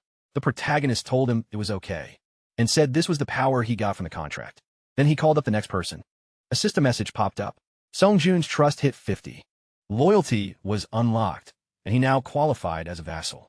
The MC asked the others if they wanted to make contracts too. After registering Song-jun as a vassal, the rest made their contracts as well. Most awaken average skills in the D to C range. Jae-hyun was fine with that. As they got ready to leave and search for their families, he felt getting Song-jun alone had already made this worth it. And now that Song-jun was his vassal, he could get basic support. Before they left, he asked Song-jun to confirm that he lived in the Oppo apartment complex in Yongjadong. Song-jun said yes, and the protagonist wished them all luck. After they were gone, he muttered that it was time to head back. He used teleport right away and appeared behind Se-yeon, making her jump. Jae-hyun said he was back and asked if anything happened while he was gone. Se-yeon told him things had gone bad at Dong-hyuk's party. A huge level 45 twin-headed ogre had shown up. The monster loomed over them, staring them down. Jae-hyun saw its size at once and realized it was the same monster that destroyed the bridge. The ogre attacked, forcing everyone to scatter. The protagonist, Crow, darted in and damaged one of its eyes, while the teleporter teleported, turned invisible, then fired his gun at the injured head. The tank ordered his armored knight, Golem, to hit the ogre's leg, but the twin-headed ogre struck back and crushed the golems under its foot. It still looked completely unfazed. The tank gritted his teeth, realizing they had barely done anything. Dong-hyuk thought that if they could open even one small gap, they might still have a chance. At that moment, Jae-hyun used item summon and dropped a barbell right above the ogre. The hit slammed it down to its knees. Through the communication ring, he apologized for being late. The whole group's mood changed right away. He told them that from now on, he backed them up all the way. The ogre was down after taking that barbell straight from above, but no kill message appeared. So Jae-hyun knew it was still alive. He warned the party through the ring to stay sharp. A second later, a burst of force exploded out and shoved everyone back. As the ogre stood up again, furious and still ready to fight, Jae-hyun quickly asked Se-yeon through the ring if she could slow it down. She wasn't sure, but said she'd try, and the MC trusted her. Se-yeon charged the ogre, shouting for the buffer to buffer. The buffer used her support skill at once, and Se-yeon rushed in. At the same time, Jae-hyun activated item summon, pulling up several system windows at once, as a storm of bullets flew at the monster, keeping it under pressure while the shots distracted it. Se-yeon got close and hit its left leg fast, making the ogre crash down again. Jae-hyun then looked to the archer, who already had her bow trained on the weakened monster. As she drew her arrow, he thought one shot of light would end the battle, until the ogre grabbed a wrecked car and got ready to throw it. Jae-hyun warned everyone, but they had already seen it coming. The ogre hurled the car at them, and the archer answered with her arrow of light, blowing the car apart in midair. But that was only the start. The enraged monster began throwing car after car at the party. In the middle of the chaos, Jae-hyun called out for Se-yeon, who tried to rush in again. But now the ogre hadn't noticed her, and threw another object straight at her. Then a huge truck came flying, and the archer shouted a warning. Fear filled her face as the truck came within inches. Watching it happen, Jae-hyun froze in terror and felt himself falling apart. At the thought of losing someone important again, he desperately searched for any way to save them. Then at the last second, a blast of purple, black energy shot toward the truck and blew it away. A beam punched through it and stopped it cold before it could hit the archer. A huge hole tore through the truck, and the archer stood there unharmed, staring at the damage and wondering what those black flames were. Everyone turned in shock and saw Dong-hyuk surrounded by black flames. He stepped forward with overwhelming force. Dong-hyuk told everyone to move. He was going to kill the monster. Rage and power poured off him. Jae-hyun dropped to the floor, stunned. He could barely process what he was seeing. Even when Se-yeon worriedly called out from beside him, he told her he was fine and said his legs had just given out, but his head was spinning. For what he had seen, he was sure that power wasn't one of Dong-hyuk's awakened skills, and that raised even more questions about where those black flames came from. Meanwhile, Dong-hyuk summoned his spear, pulling the ogre's attention to him. The monster roared and threw more cars, but Dong-hyuk tightened his grip. Black flames wrapped around him and the spear. When another car flew in, he brushed it off as nothing and threw a spear, slicing the car in half, before it kept flying toward the ogre. The spear hit, and in the next instant, the ogre was swallowed by a huge explosion that erased its upper body. The system panel confirmed the level 45 twin-headed ogre was dead, giving Jae-hyun a big chunk of experience and money. In his ultimate shut-in's wallet, Dong-hyuk stood there victorious, and the tank shouted in surprise and joy. As he celebrated the win, Dong-hyuk smiled at the group, while the archer checked on Se-yeon, who shakily gave a thumbs up to show she was okay. Then the teleporter asked Dong-hyuk what kind of power that was. Still confused, Dong-hyuk said he hadn't activated it himself, and guessed maybe Jae-hyun had done something. The protagonist kept thinking about those black flames, wondering if they only appeared in special situations, or if they belonged to neither of them. He still had no answers, but that wasn't the biggest problem right now. Another system message appeared, saying his skill level had gone up. As his territory expanded again, a wave of pain hit him so hard that he screamed. Jae-hyun endured the same terrible pain. That always came with leveling up. Clutching his chest as low groans slipped out, Se-hyun noticed and called to him, but he said he was fine and somewhat used to it by now. As always, his territory spread. Monsters inside it died and turned into experience, and people in the new area became citizens. But this time, something was different. A new system panel appeared, saying he had discovered a dungeon, and, as the first one to find it, he earned 100 crystals.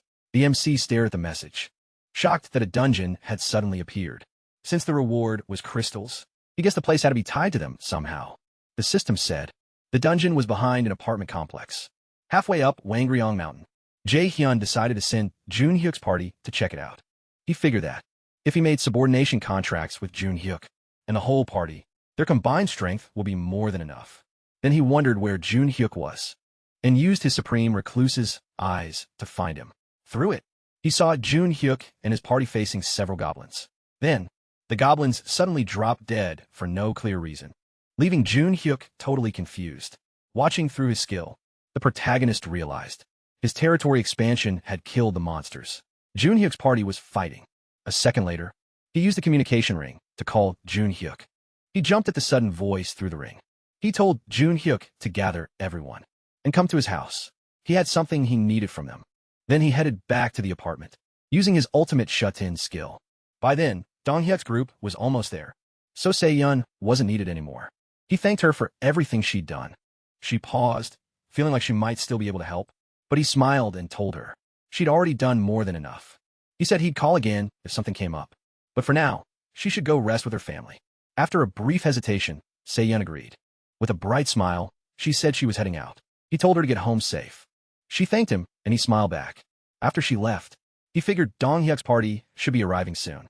Last time he checked, they didn't need any more help from him. They were strong enough to break through on their own. Now, and the biggest problem, the territory's main boss was already gone. Now all they had to do was finish the run. The view shifted to Dong-hyuk's party.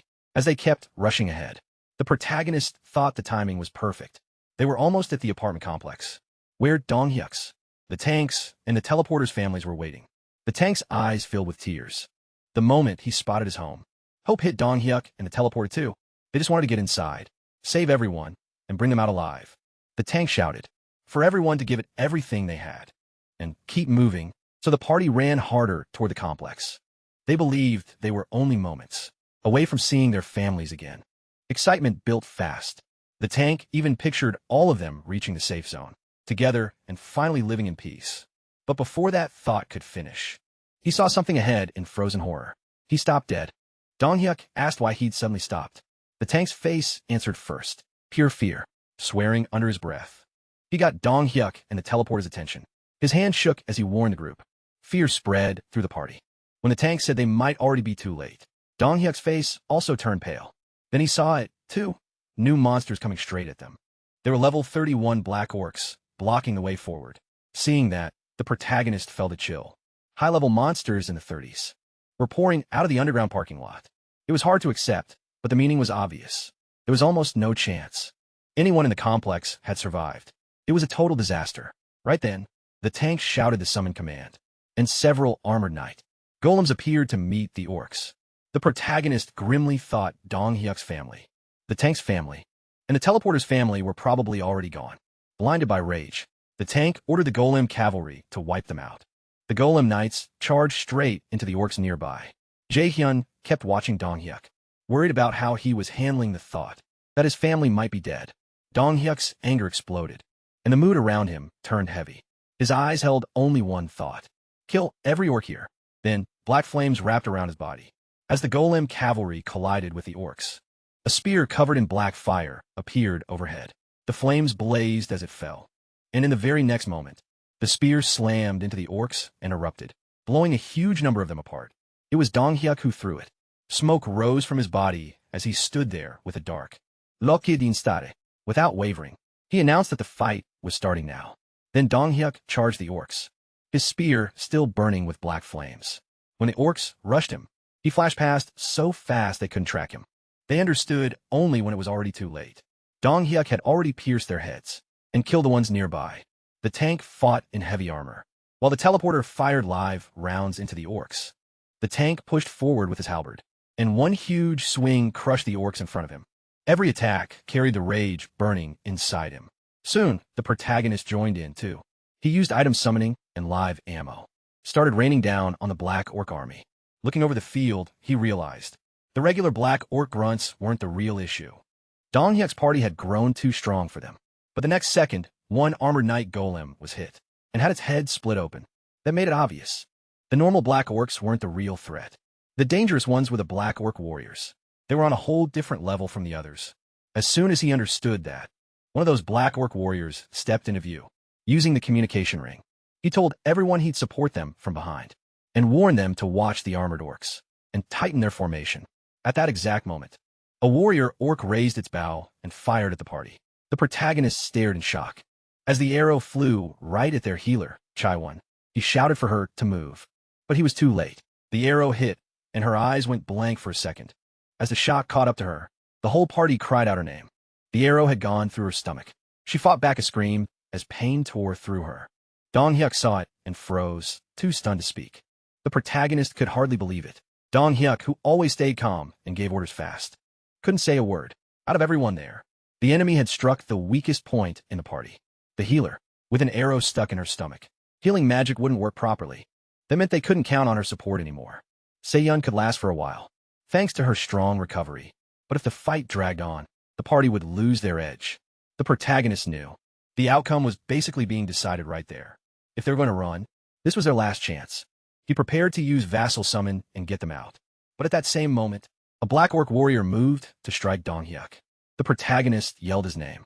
Then, the healer did something no one expected. She yanked the arrow out of her own stomach and threw it away. The protagonist was stunned. She shouted that she was fine, loud enough for everyone to hear. The healer told them to get it together and keep fighting, then started healing herself. She reminded them. They still didn't know what had happened at the complex until they checked for their families themselves. At the same time, Dong Hyuk snapped back to focus. Just as a black orc warrior's axe came down on him, he blocked the strike and drove a hit into the orc's chest. The protagonist knew that, even if she pulled the arrow out, the pain would slow her down for a while. Normally, the smart move would be to retreat right away. But like everyone else on that battlefield, he was burning with rage. So instead of running, he opened the status window and chose to strengthen his allies. He called out Dong Hyuk, the tank, and the teleporter, then ordered the system to raise all three to level 40. A warning popped up, saying each level would cost 1 sextillion. Without hesitation, he confirmed it. In an instant, Dong Hyuk, the tank, and the teleporter all hit level 40. Dong Hyuk immediately felt the change. The protagonist told them he boosted their levels, then said they were going to crush every enemy in front of them. Backed by his support, the party charged the black orc warriors head-on. The tank used his power and summoned far more armored golem knights than ever before. Even if the level-ups alone cost over 10 quintillion, he didn't care. The armored knights stormed the black orcs. When one orc warrior swung an axe at a knight, it couldn't even leave a mark. The knight answered with one clean slash and took its head off. As the fight kept raging, the protagonist remembered all the party's money he'd spent on reclaiming land, keeping the utilities running, and building new facilities. Then the protagonist lifted a hand and summoned several crows, sending them out to attack. The crows swarmed the orcs without stopping. He decided that if he'd used their money for all that, the least he could do now was this. So he raised the healer, Se-yun, and the tank to level 45, spending 18 sextillion. To him, if that price guaranteed victory, it was worth it for the healer's sake. With their new strength, Se-yun, the tank, and Dong Hyuk rushed the orc warriors. Now, at level 45, they moved in to slaughter them. The battle dragged on for a long time. During the fight, the protagonist also leveled the archer, the teleporter, and the buffer. All three reached level 40, and he brought the rest of the party up to 40 as well. That left everyone at level 40 or higher, while the three most effective fighters, Dong Hyuk the tank and Se-yun, rose to level 45. Level 45 was the same level as the twin-headed ogre they had beaten before. With power like that, once the party really cut loose, it didn't take long for the fight to end. Soon, black orcs were sprawled across the ground. In pools of blood, the healer walked forward, worn out from the long battle. Now, the only ones left standing are Dong Hyuk's party. The group starts heading up the stairs, but Dong Hyuk's face stays hard and serious. He glances down the lower floor, hallway of the apartment building, strewn with blood and broken debris, then keeps leading everyone upstairs. The higher they go, the clearer the massacre becomes. Dong Hyuk is stained with blood as he climbs. Then light rain begins to fall, and the dark sky makes the whole moment feel even heavier. Dong Hyuk walks through the building, and finally stops at his own apartment. He reaches for the doorknob, but the archer grabs his arm and calls out to him. Even then, Dong Hyuk stays cold and quiet. The tank can already tell what this likely means. Dong Hyuk's parents are probably gone. A moment later, Dong Hyuk opens the door and sees blood all over the floor. He steps inside and notices huge footprints, blood smeared across the bookshelves, and the room torn apart by violence. Even after seeing all that, his face doesn't change. The tank, the teleporter, and the others are crushed by what they find. Still, Dong Hyuk checks the other rooms, holding on to a tiny bit of hope that his family survived, but he finds nothing. He comes back out and tells everyone they should go, even with grief written all over him. Dong Hyuk says he's fine. Then the archer throws her arms around him and sobs, begging him to cry too. But Dong Hyuk says he already expected this. After a short pause, he says again that he's fine. The party checks the other apartments too, but every place ends the same way. Dong Hyuk drops to the ground, and the tank asks if it's confirmed. Dong Hyuk says yes. He says this is just the kind of world they live in now. The tank looks at him and sees someone completely empty. Inside, the protagonist realizes they failed. Unlike the archer, who still had family beside her to grieve with. The others didn't even have that. No matter how hard they fought, they were left completely alone. He had once thought his power might be enough to save the whole country, but he couldn't even protect the people. Right in front of him, inside the building, the teleporter tells everyone he didn't see any blood in their homes. So their families might still be alive somewhere. And even if they aren't, he says, they still have to keep going and not lose hope. The protagonist thinks that even that small hope puts them in a better place than Dong Hyuk, who already knows he lost his family. Soon after, Dong Hyuk calls out and asks if the protagonist is there. He answers yes. Dong Hyuk apologizes and asks if he can summon them back. He wants to rest a little. The protagonist uses his vassal summon, and the whole party appears before him in an instant. As they arrive, one thought keeps hitting him. Did saving his own family first make them too late to save everyone else's? While he wrestles with that, Dong Hyuk quietly says he's going to rest. But the protagonist can't stop thinking about it. His parents made it out alive with their own powers, and his grandfather survived because he was strong too. That makes him think they probably would have been fine, even without his help. No one says it, but he feels like the others might blame him. To them, he thinks he may be the one who led to their family's deaths. He starts shaking, then bows deeply. He apologizes, saying it was his fault. His greed to save his own family first caused this. Because of his selfish choice. He says they lost their chance to save the people they loved most. The tank and Se-yun stay silent, while he keeps bowing and apologizing. From the bottom of his heart, Dong Hyuk listens without saying a word, then turns and walks toward him. His face is blank as he looks down at the protagonist, still bent over. But instead of blaming him, Dong Hyuk says none of this is his fault. Even so, the protagonist keeps crying. Sure, he should have done more. Dong Hyuk tells him to raise his head and look around. Everyone here, including him, is alive because of the protagonist's power. He says they can live now without always fearing hunger, thirst, or monsters, and that's all because of him. Without him, the teleporter's grandmother and the archer's family never would have been saved. Dong Hyuk says it clearly. The protagonist is their savior. That hits him hard. Dong Hyuk goes on, saying that without the protagonist, they never would have even known if their families were alive or dead. They also wouldn't have gotten the chance to get revenge. As he speaks, the protagonist hears a small shake in Dong Hyuk's voice. He can tell Dong Hyuk is clenching his teeth, forcing himself to stay calm through the pain. And he says ordinary people like them never could have beaten the monsters alone. This world is full of grief, but that pain isn't aimed at one person. It falls everywhere at random. So the protagonist doesn't need to carry all of it. This is the world's fault, not his. Dong Hyuk tells him not to bear everything alone, and says it's enough for him to stand like a huge tree, giving people a place to rest in its shade. Then he thanks him sincerely and turns to leave. Watching him go, the protagonist realizes Dong Hyuk is much stronger and more grown up than he thought. He should have been the one comforting everyone. Yet he was the one being comforted. Then the tank and the teleporter tell him to cheer up and thank him. 2. The teleporter tells him to stay strong, and the other party member admits he never could have saved his grandmother without him. He says she would have died in her house if he hadn't rescued her, and Se-yun says she probably would have lost her mind without his help. One by one, the whole party thanks him, leaving the protagonist standing there in silence. It feels strange to him. Until now, he thought he was only doing things for himself. Even when he helped people, he saw it as a trade. They helped him, so he helped them, and yet they were calling someone like him their savior. He wonders if he really deserves that. Dong Hyuk's words stay with him, telling him that all he has to do is stand. Like a huge tree, he pictures a giant tree, where everyone can rest safely in the shade. With new resolve, he thanks them all and decides to become that tree. The huge tree Dong Hyuk believes he can be. At first, he only wanted to save all of South Korea, because he felt crushed by the power he'd been given. He thought he had to do that much, but it was never something he truly wanted, and deep down, he wasn't sure he could do it. His real plan had been simpler. Keep hunting monsters, level up his skills, set up outer bases, and slowly expand his territory. Now, he gives up the dream of saving the entire country.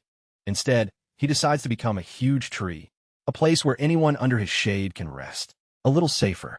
For the first time, he feels sure this is what he needs to do. Soon, a system window appears. Dong Hyuk's trust has reached the maximum level. He gained a new throwing skill, and Dong Hyuk's loyalty also hits the max. Since Dong Hyuk is already his vassal limit rises too. Not long after Dong Hyuk party leaves, Jun Hyuk arrives at the protagonist's house with his group and says he gathered everyone. Like he was told, the protagonist comes outside, greets them, and thanks them for coming. Jun Hyuk brushes that off and asks what he needs them to do. The protagonist says they should move somewhere else, since only his vassals can enter his house, and regular people can only come to the front door. He called them here for that reason. Then, he activates his ultimate skill, the shut-ins door. When he opens the apartment door, everyone is stunned. The doorway now connects straight to their house. A pink-haired woman can't understand how that's possible, and another man blurts out his confusion, too. Just as he expected, everyone's trust rises. The protagonist smiles, thinking, it's the fastest and safest way to build trust, is to show his power directly. Then he says he'll explain what he wants from them. He wants everyone there to sign a contract with him. The group is shocked when they hear that, but soon, they all kneel and make subordination contracts. After it's over, the pink-haired woman asks if they were the last group, and if it's finally done. Wiping away sweat, the protagonist says yes. He admits, making contracts with so many people at once is exhausting. With that, the setup is finished, and he calls Jun Hyuk over to get to the main point. Now that his territory has grown, all of Wangryong Mountain is inside it, and a dungeon seems to have appeared there. He asks Jun Hyuk and his party to explore the dungeon. After thinking for a moment, Jun Hyuk smiles and agrees, thanking the protagonist for trusting them with something this important. But before the protagonist can say more, a message hits his mind. It was Dabin. She said the item he asked for was ready, and told him to come at once. He replied that he was on his way. Our protagonist heads up to the 21st floor. In the elevator, he thinks about how Jun Hyuk quickly agreed to handle the dungeon raid, which finally takes some pressure off. For the first time in a while, he can breathe. What felt strange was this. Even after the subordination contract, Jun Hyuk's skills stayed the same, like Ah-young before him. Only his knight title changed to Viscount. In Jun Hyuk's group, the real standouts were Ah-young and a few others. They got B-rank abilities, while most of the party ended up with C or D-rank ones. As he keeps making contracts and gathering more data, he starts to see a pattern. Getting higher rank abilities seems tied to something. People are born with potential. Since he can only have 100 subordinates, it's better to choose the most gifted people. From now on, just then, the elevator reaches the 21st floor. Dabin spots him right away and happily calls out to him. He tells her she did well, but she laughs it off and says it wasn't hard. He says he'll still make sure she gets a bonus. Then he turns to the group waiting there. A line of people stands in front of him. When he asks if these are the ones, Dabin Saisius, she picked 10.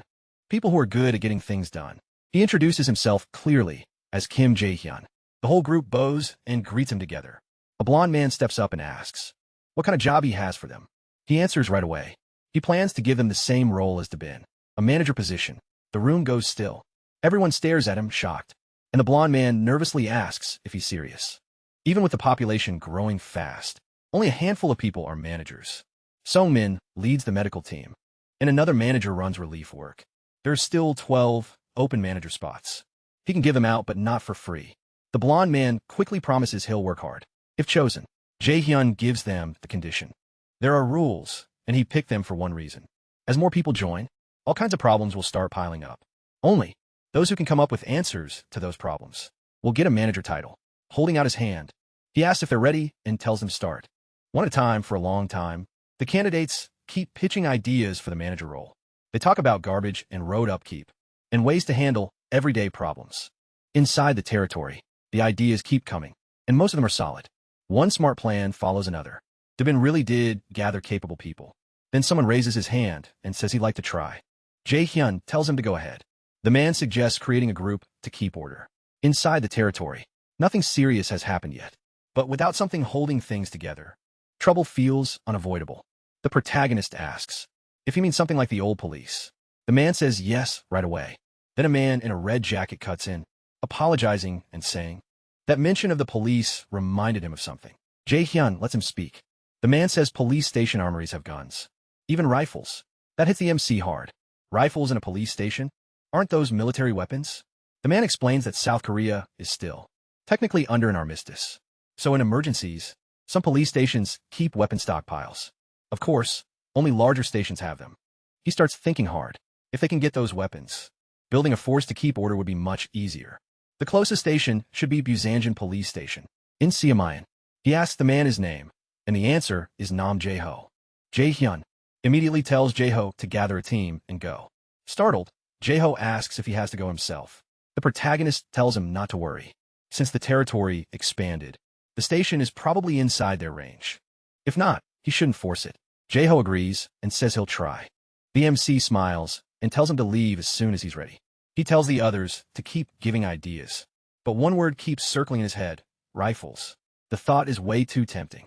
By the next day, the manager selection wraps up well, and Jae-ho's team actually returns with firearms. After checking them with his supreme recluse's eyes and registering them in the store, he finds the haul is small.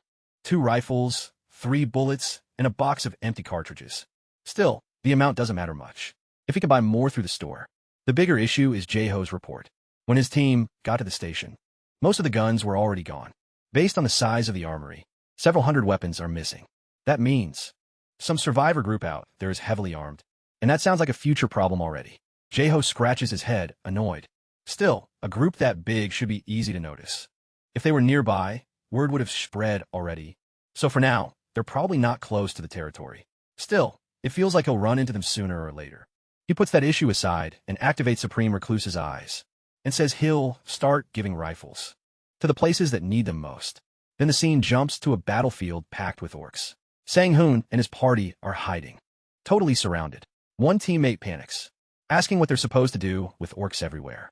Someone curious, unable to believe they made it this far in. That same teammate says they're almost out of ammo. The mood sinks fast. Everyone looks to Sang-hoon for an answer. He thinks it through. After a brutal fight, the whole team is worn out. Their weapons are nearly useless. And with what he can do now, this is too much. Under his breath, he curses again, desperate for any way out. Then a voice calls his name. Inside his head, a system panel appears. And a second later, rifles and boxes of bullets drop out like a miracle. It's Jae-ho watching from afar. He smiles and says he got there just in time. Weapon support has arrived. Sang-hoon's party scrambles toward the rifles and ammo, staring in shock. The hopelessness in the air is gone, replaced by pure relief. Sang-hoon actually laughs when he sees the weapons and shouts his thanks. In an instant, the squad is armed and ready to fight again. The party forms up, weapons in hand, while Sang-hoon calmly readies a rifle. He looks over his team and asks if anyone's hesitating. Everyone answers at once. No. That's all he needs. A second later, they charge the orcs without another word. The orcs turn at the sound. Sang-hoon lets out a roar and opens fire. Bullets rip through the air and tear through the orcs, dropping them one after another. The rest of the party joins in, pouring out non-stop fire. This isn't even a fight. It's a slaughter. The orcs take round after round and fall in heaps. Some try to run, but Sang-hoon's group and the others gun them down. 2. Watching them flee, Sang-hoon laughs, pumped and out of breath, yelling that they're running, but they can do this, and they're going to save their families. At the same time, the protagonist gets system alerts confirming the kills. Through Supreme Recluse's eyes, he watches Sang-hoon and the party in real time. So this is what rifles can do. Without using a single skill, they're crushing an orc horde with guns alone. Even basic gun training gives crazy firepower, enough to wipe out normal monsters. Good. Sang-hoon's team should be fine for now, so he leaves the rest to them. Next, he turns his focus to Jun-hyuk's party and checks on them with Supreme Recluse's eyes. Elsewhere, Jun-hyuk says they finally found it, the Lizard Man's swamp dungeon. His party stands at the entrance, looking into the flooded passage ahead. One member points out the problem right away. There's water everywhere, and if it's like this, they can't enter. Jun-hyuk cuts off the worry and tells them not to panic. Then he raises a hand and uses water control. The water parts to both sides, opening a path as if it's obeying him. The party stares, stunned by what their leader can do. Jun-hyuk looks back and asks if everyone's ready. They're going in. A system panel appears before the protagonist. Jun-hyuk's party is the first to enter the dungeon, earning double experience and settlement money. Even so, he knows dungeons are unknown ground. No one knows what kind of danger is waiting inside. Right after helping Sang-hoon's team, he also sent rifles to Jun-hyuk's party. Now they have real firepower, too. Clearing the dungeon probably won't be a big problem. But what is that number next to the dungeon info? He first thought it meant capacity, but maybe not. They may learn the truth after clearing it. Inside, one party member stares around and says, "The whole place is filled with water. It feels like walking through an aquarium." And another agrees it's like an underwater tunnel. Then one of them suddenly freezes. Enemy at 11 o'clock, 3 of them. The party goes on alert at once. They're getting closer. Weapons come up as Jun-hyuk checks the direction. If it's 11 o'clock, then the attack is coming from the water. Right then, the surface explodes in a splash, and a lizard man bursts out. A teammate shouts that it's behind him. The creature swings its claws to strike, but Jun-hyuk is already moving. Using water control, he cuts the lizard man clean in half. A teammate yells for everyone to stay sharp. 2 left. The party fires into the water, but the shots keep missing. The lizard men move through it, like they were made for it. Hyun-jin curses they can't hit these things. If only they could pull them out of the... Then, the water around the lizard men suddenly disappears. The monsters panic at once. Thrown off balance, the party is stunned, but the reason is simple. Jun-hyuk says it clearly. Water is his territory. He gives the order. Gunfire bursts out, and the last lizard men are torn apart. A system message reaches the protagonist. 1 level 21 lizard man and 2 level 22 lizard men have been killed. He admits they got lucky. In a flooded dungeon like this, the lizard men should have the full advantage. Trying to move through dark water with bad visibility would be a nightmare. With enemies swimming freely, they'd be like death coming from every side. But Hyun-jin's mini-map, which scans 100 meters and marks allies and enemies, plus Jun-hyuk's water control, turns the whole fight around. At this point, the protagonist doesn't even need to help.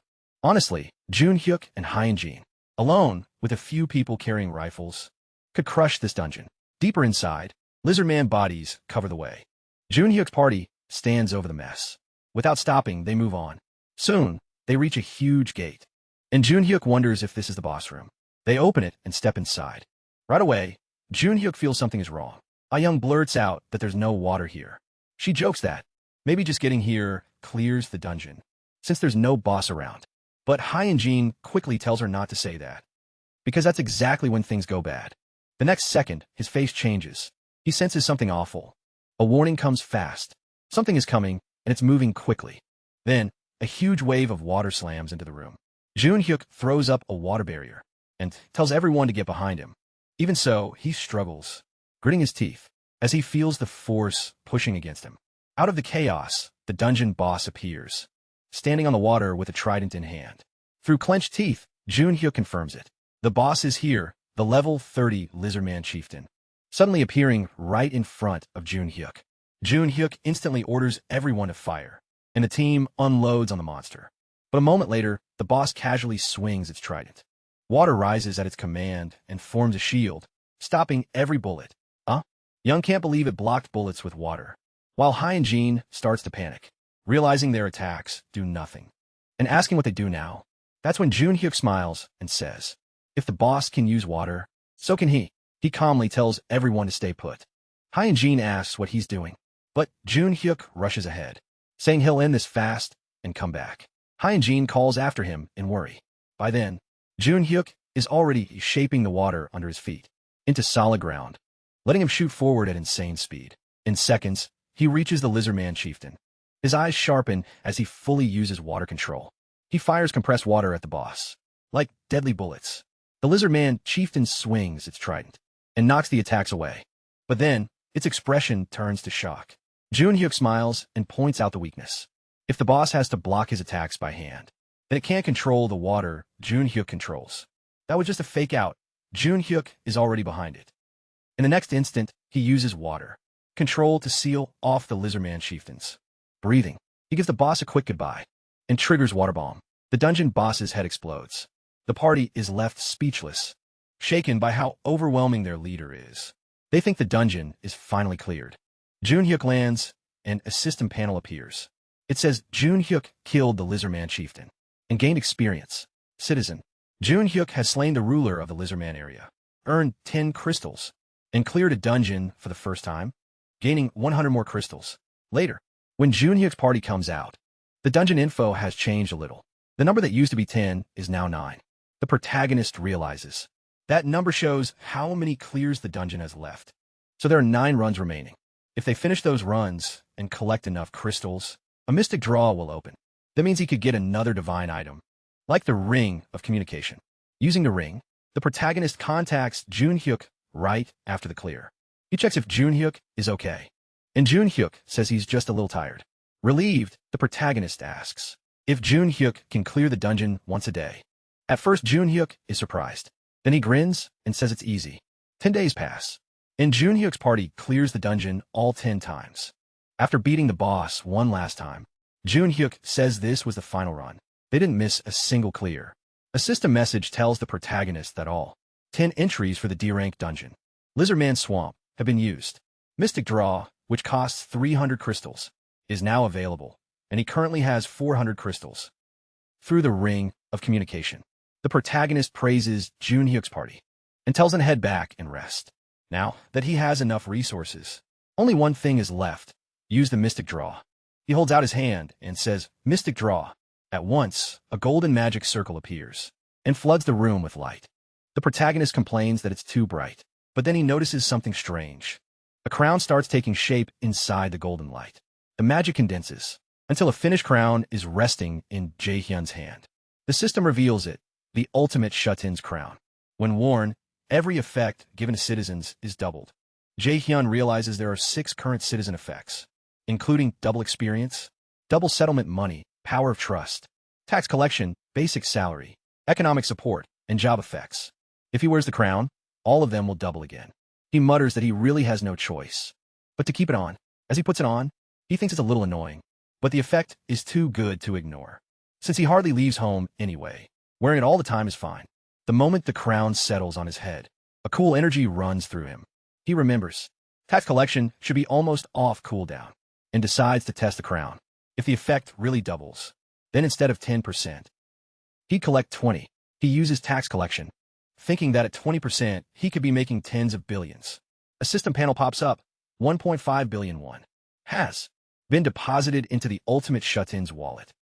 Through tax collection, Jaehyun is stunned by the amount. That means the citizens are holding around 75 billion. One total, they had way more money than he thought, which explains the strange store sales lately.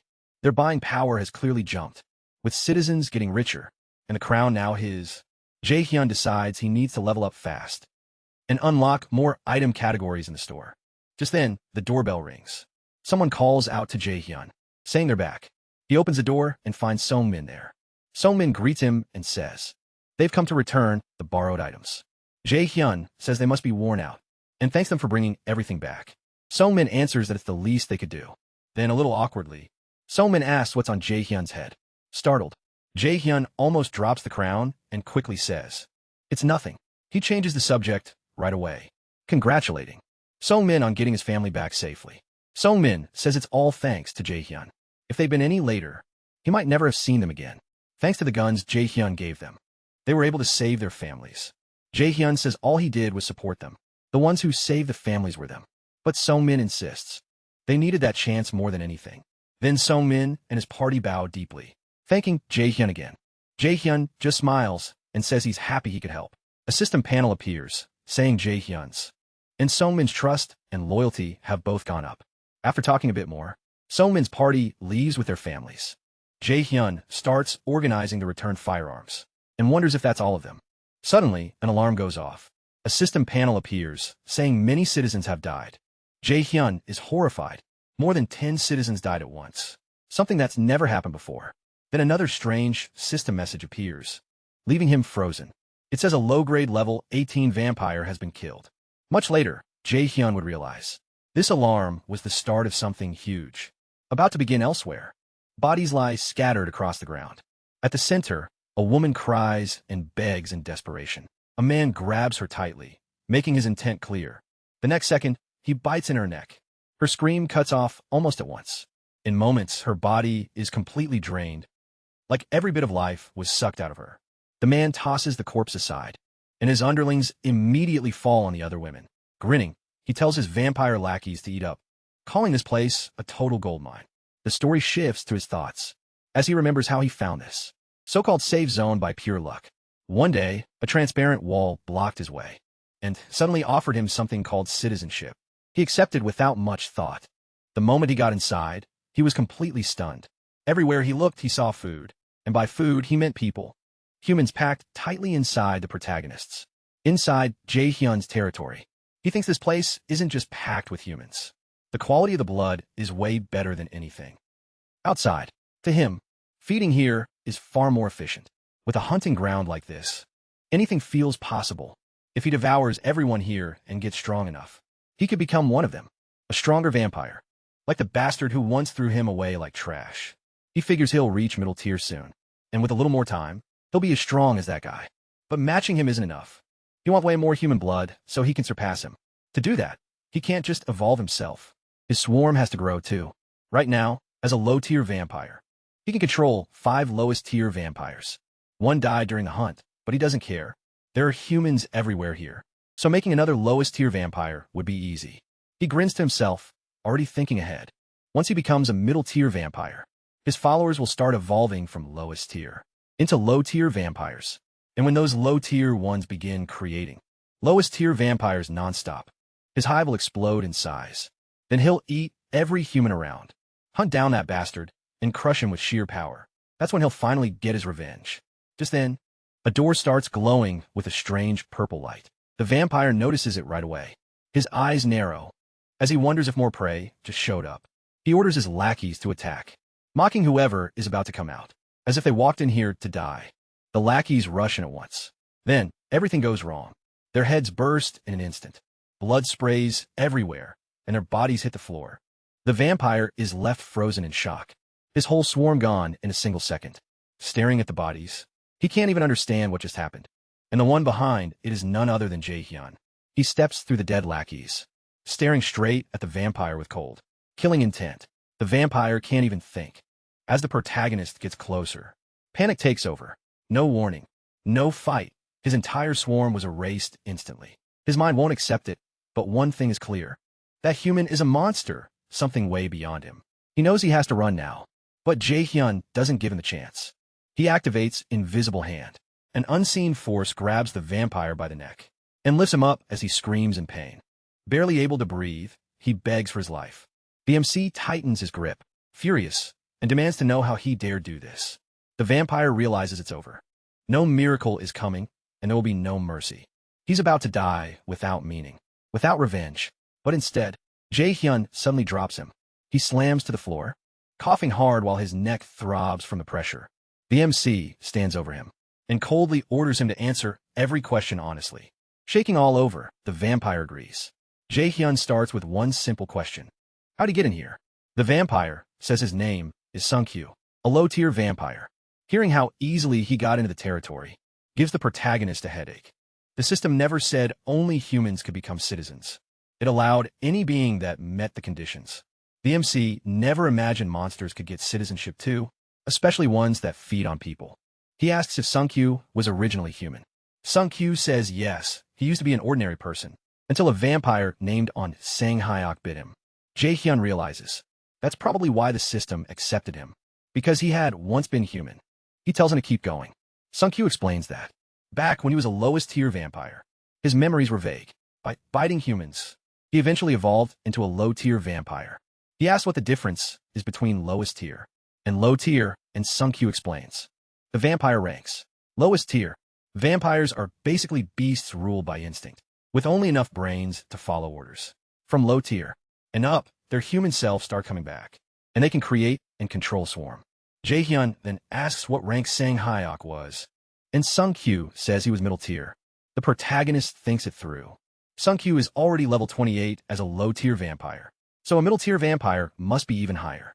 He doesn't know how high the rank system goes, but at least it reaches high tier. That means the level curve is probably absurd. Then the MC asks one final question. With a deadly look, he gives his order. Tell me where he is. Sung-kyu is still kneeling there, shaking, and on the verge of spilling everything about Sang-hyuk.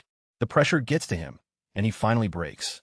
Sang-hyuk is hiding in an apartment complex in Daehungdong. Just like that, Jae-hyun gets the last piece he needed. He accepts the answer, but Sung-kyu suddenly begs him to wait. He says he'll guide him there himself. Desperate, he swears. He wants to watch divine punishment fall on the bastard who ruined his life. Right then, a system notice appears, saying Sung-kyu's loyalty has gone up. Instead of feeling better, Jae-hyun is disgusted. Loyalty born from fear and self-preservation feels sickening. It doesn't matter if Sung-kyu was once human.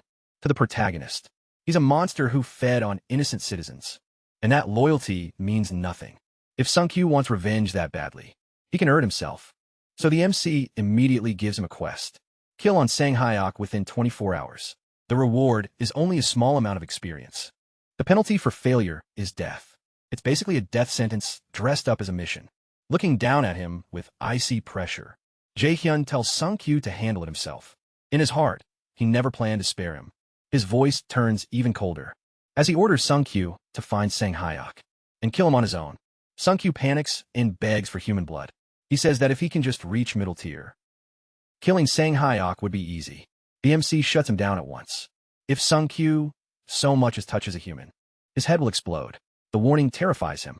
The protagonist knows this quest will probably get Sung-kyu killed, but he also can't risk him going after random people. So he opens the store instead. An M16 and 100 rounds appear in front of Sung-kyu, leaving him stunned. Jae-hyun wonders if even a tiny bit of hope will be enough to move him. He tells Sung-kyu this is his chance to get revenge on the one who turned him into this. Sung-kyu grabs the rifle tight. Now he thinks it might actually be possible, so he accepts the mission. Jae-hyun gives one last warning.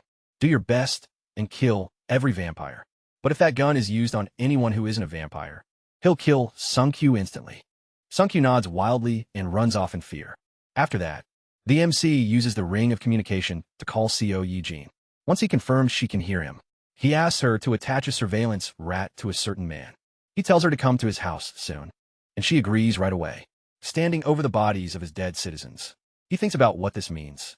If monsters nearby are feeding on humans, there's only one answer: wipe them out. Vampires have to die, and he needs a team meant to hunt them. Looking at the bodies and blood, the weight of his failure crushes him. Only one word comes out: damn it. Soon, others arrive and gently close the victim's eyes, giving them the last bit of respect they can. Jae-hyun had already asked Dabin to send a relief team, and together they begin clearing the scene. The loss is massive. Dabin says everything is ready, but they found nothing that could identify the victims or help find their families. With no internet or working communications, tracking them down is nearly impossible.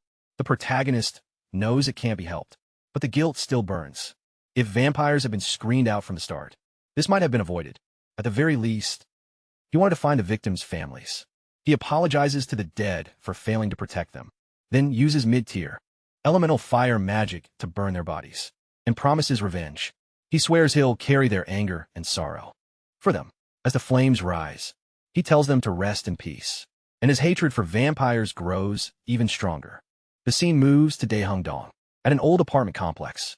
Sung-kyu comes charging through the area, screaming with the M16 in his hands, as he fires at every lowest-tier vampire he sees. Bodies keep dropping while he rages on. He yells that he's come back to kill Sang-hyuk, his voice echoing through the building.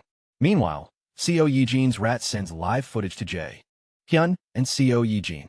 The MC watches calmly, and with his supreme recluse's eyes, he notices something ridiculous. Sung-kyu is wasting bullets nonstop. He only got 100 rounds, and he's burning them on lowest-tier vampires. Sung-kyu claimed low-tier vampires get their intelligence back. But watching this, he can only think the guy is an idiot. Jae-hyun never really expected him to succeed anyway. Then, the rifle runs dry. At that exact moment, the protagonist opens his storage and makes the weapon disappear. Sung-kyu is left with nothing and instantly starts begging for more ammo. 100 more rounds, no, even 50, before anyone answers. A voice cuts in. Sungu Fiet? A woman has come over after hearing the noise. She quickly recognizes him. Sungu, the idiot who got kicked out and came back alone. She's clearly a vampire. Sunkyu bursts with rage and lunges at her with his claws. But she just smiles and mocks his filthy mouth.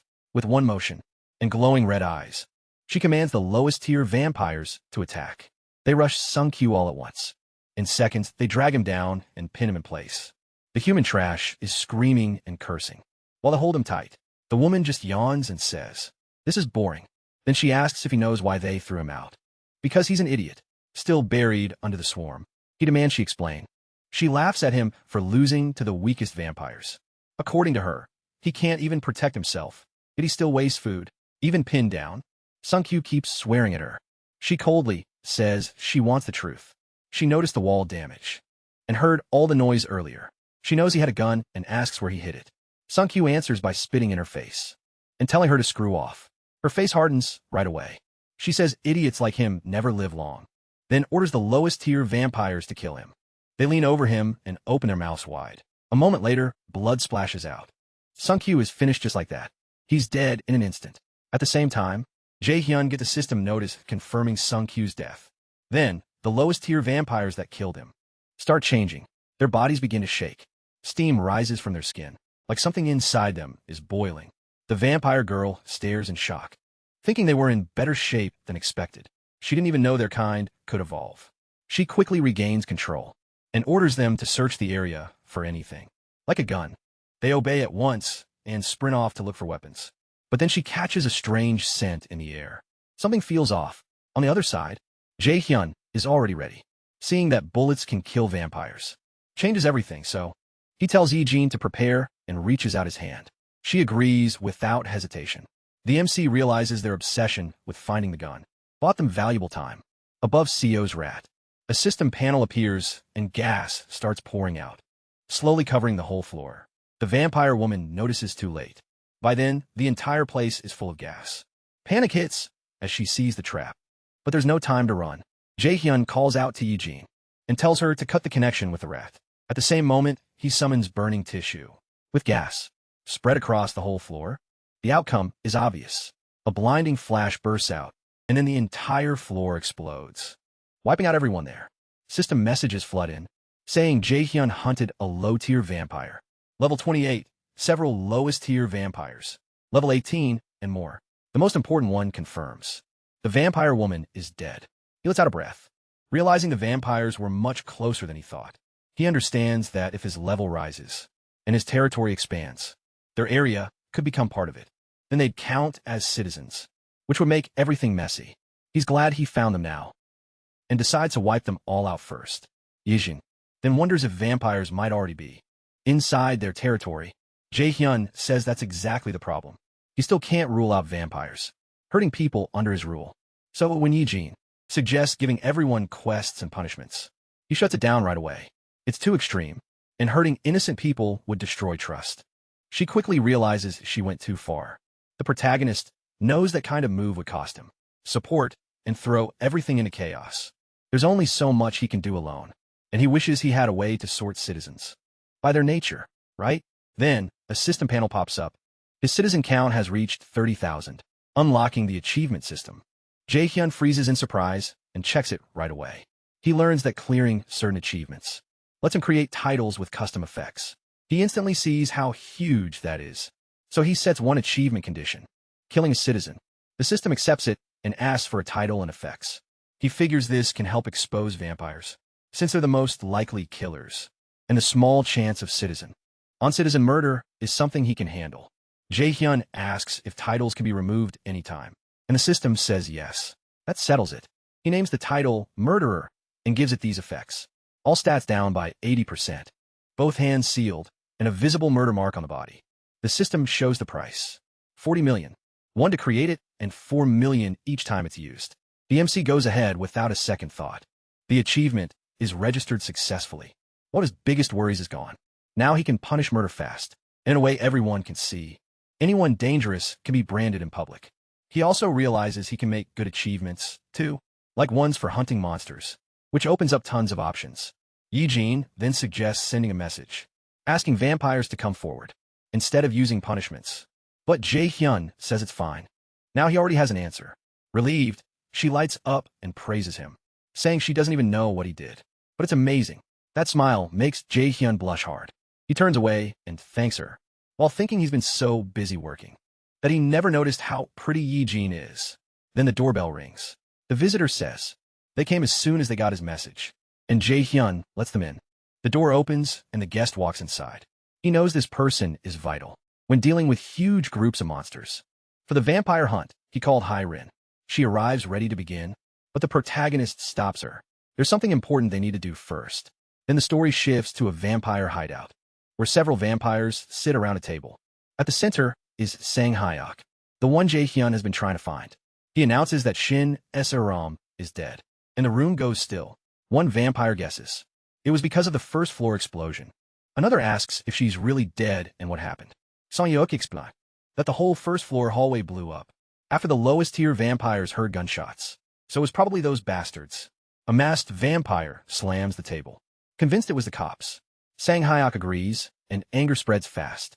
Someone wants to kill them now and bring back their heads. Others say they should have torn them apart earlier. But one bald vampire says it isn't that simple, because the enemy has guns, and another warns that open war would be risky. Sang-hyuk feels like something isn't right. They already knew about vampires, so a sudden all-out attack doesn't add up. How did they find the base? And why move now? There are too many questions. Even so, everyone keeps pushing for a decision. Sang-hyuk finally says they'll attack. The room erupts, but he adds they won't fight head-on. Instead, they'll use the enemy's lack of supplies, sneak in from inside, and break them apart. He starts naming the ones who will handle it, but loud pounding suddenly shakes the door. Then the knob begins to turn. A second later, the door swings open. The meeting is cut off, and Sang-hyuk angrily demands to know what the hell is going on. The door slowly opens wider, and a lowest-tier vampire stumbles in, coughing so hard he can barely stand. He warns them it's dangerous, and says they need to get out now. Sang-hyuk demands an explanation, but the vampire keeps coughing and says there's no time. He urges them to go outside and mentions the rats. Before he can finish, chaos hits. Yi-jin's rat suddenly leaps into the room. The lowest-tier vampire sees it and goes pale with fear. The rat lets out a sharp squeak. Knowing what's about to happen, the vampire screams for everyone to run. But it's too late. The rat is already inside. A system panel appears above it, and Hyrin's poison mist starts pouring out. The second Sang-hyuk sees the rat, he realizes how bad this is. He instantly orders everyone to hold their breath and jump out the window. As the poison spreads, the weaker vampires inside start dropping. The stronger ones move. The moment Sang-hyuk gives the order, and seconds later they dive out the window, while the whole room fills with toxic gas. Elsewhere, Jae-hyun gets system notices saying low-tier vampires, level 22 and 23, were hunted, while the elite vampires escape the gas and make it outside. The MC spots the leader, Sang-hyuk, and immediately tells Yi-jin to follow them. She agrees and sends the rat after Sang-hyuk's group. Jae-hyun quickly judges the situation. Hyrin's poison mist killed a fair number of vampires, but most were weak trash. The ones in that meeting are different. Every one of them is at least low tier, and in the high 20s. They're probably Sang-hyuk's core fighters. If they survive, they'll build the swarm back up fast. So the answer is simple.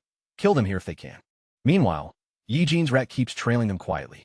Then, a hand suddenly shoots out and grabs the rat mid-run. The one holding it is Sang-hyuk himself. Now that it's caught, all the vampires stare at it like hungry beasts. The rat squeals and struggles in Sang-hyuk's hand, but he doesn't hesitate. He crushes it barehanded, splattering blood. At that same moment, the damage hits Yi-jin back through the link. She cries out, and Jae-hyun quickly asks if she's okay. She says yes, but the backlash clearly hurt. He immediately understands the problem. They failed to kill even one top vampire. He wanted them gone, before they could learn anything about them. Now, the survivors will know how deadly the poison mist is, and they'll figure out. The rats are the delivery method, so there's a good chance they won't stay in closed spaces anymore. They might even move their whole base.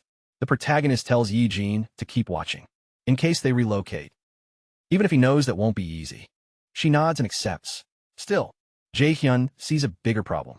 Whenever one of Co Yi-jin's rats dies, the backlash hits her mind. So this poison mist plan gets harder to keep using. That means they need backup. And the only team strong enough for enemies like this is Dongjin's party, with his supreme eyes. The MC starts tracking down Dongjin's teammates. His search lands on a gym. Someone is bench pressing a crazy amount of weight. And it's Dongjin. His fiancée, Jie Young, asks how it feels. And Dongjin says it's much lighter than he expected. That shocks her because it's 350 kilograms. He casually tells her to try. And Jie Young instantly refuses. Even so, Dongjin tells her he'll help. Her face turns pale. She clearly wants no part of that weight, but she still lies down on the bench. She warns him to step in the second she can't handle it, and he tells her to trust him. Then she lifts the bar, and to her surprise, it moves. Not only that, it feels easy. Stunned, she asks how that's possible, and wonders if Dongjin is secretly helping. He just laughs and says he isn't touching it. Watching through his skill, Jae-hyun remembers how Dongjin looked after returning from Jinjun, when he learned his parents were gone. His face stayed blank, but the pain in his eyes was obvious. Now that heaviness is mostly gone. That's a huge relief. Thanks to Jie Young and her family staying by him. Dongjin seems a lot better at this point. He looks ready again. So the MC moves on to the other party members. He finds a night training, cutting down a goblin with a halberd. Jie Young tells Kong. The soldiers move much more naturally now than before. Kong agrees they've been training non-stop, and after wasting time just drinking, he finally realized he couldn't stay weak forever. Jie Young says she feels the same, then shows off something new. When Kong turns to look, he's stunned. Jie Young's body has changed.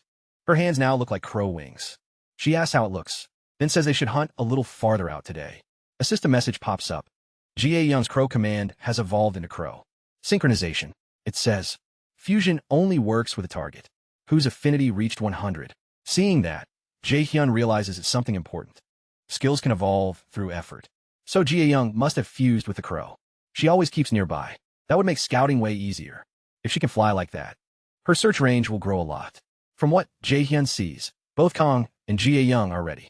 Then he checks the last member, Byung-ho. Lately, Byung-ho has been driving far away to hunt. Right now he's in the back seat while Young-ju drives, and De-young rides beside her. But Byung-ho wonders if Kong and Jie Young are drinking again today. Young-ju tells him to let them be. They'll come around eventually. Even so, Byung-ho asks if they really will. She answers with confidence. They're strong, and they just need time for things like this. Time works best. Jae-hyun agrees. Honestly, he'd rather give them even more time to heal. But in this whole area, Dongjin's party is the ace team. They've gotten the most support and have the most raw power. So the protagonist activates the communication ring and contacts everyone in Dongjin's party.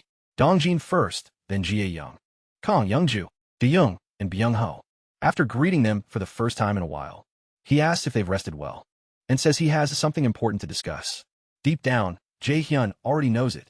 No matter how he looks at it, they're the only ones who can handle the vampire problem. Meanwhile, the surviving elite vampires meet again. Tempers flare, as one of them says. They need to strike those bastards first. This is basically a declaration of war. Their people were killed by that rat, and they can't just sit still. Soon, everyone looks to Sang-hyuk, while the others keep talking and pushing for action, saying they'll go the moment he gives the word. Sang-hyuk stays quiet and thinks. Then the vampire in the ski mask speaks up. Before anything else, he says they need to move the hideout. If the enemy attacks like that again, they'll all die here. Another vampire snaps, asking what the hell he's talking about. He says running away is pathetic. But the ski mask vampire calls him an idiot right back. The enemy can attack with a single rat, so staying in an exposed base is stupid. Even then, the other vampire insists. That just proves they need to hit first. The argument keeps going, while Sang-hyuk watches in silence. The ski mask vampire presses harder. Do they even know who they're fighting? The other one scoffs and says, who else could it be but those gun freaks? But Sang-hyuk finally steps in and says, that's wrong. The other vampire turns and asks if he actually knows who the enemy is. Sang-hyuk says no, but he's sure of one thing. The group they suspected doesn't have powers, like the ones they just saw. Then he points out something strange. Nobody else seemed to notice. The bodies disappeared after they died, right before he escaped through the window. During the poison attack, he saw low-tier vampires get hit and drop dead. But as soon as they died, their bodies started vanishing bit by bit. And when Shin Eseram died, her body was gone too. At first, Sang-hyuk thought the explosion destroyed it. But now he isn't sure. Gunfire, explosions, poison rats. Too much about this doesn't match the cops. So if it wasn't the cops, then some unknown group is targeting them. The real question is why. The ski-masked vampire urges Sang Hyok to decide fast. They need to gather the survivors and leave now. If they don't even know who the enemy is, staying here is too risky.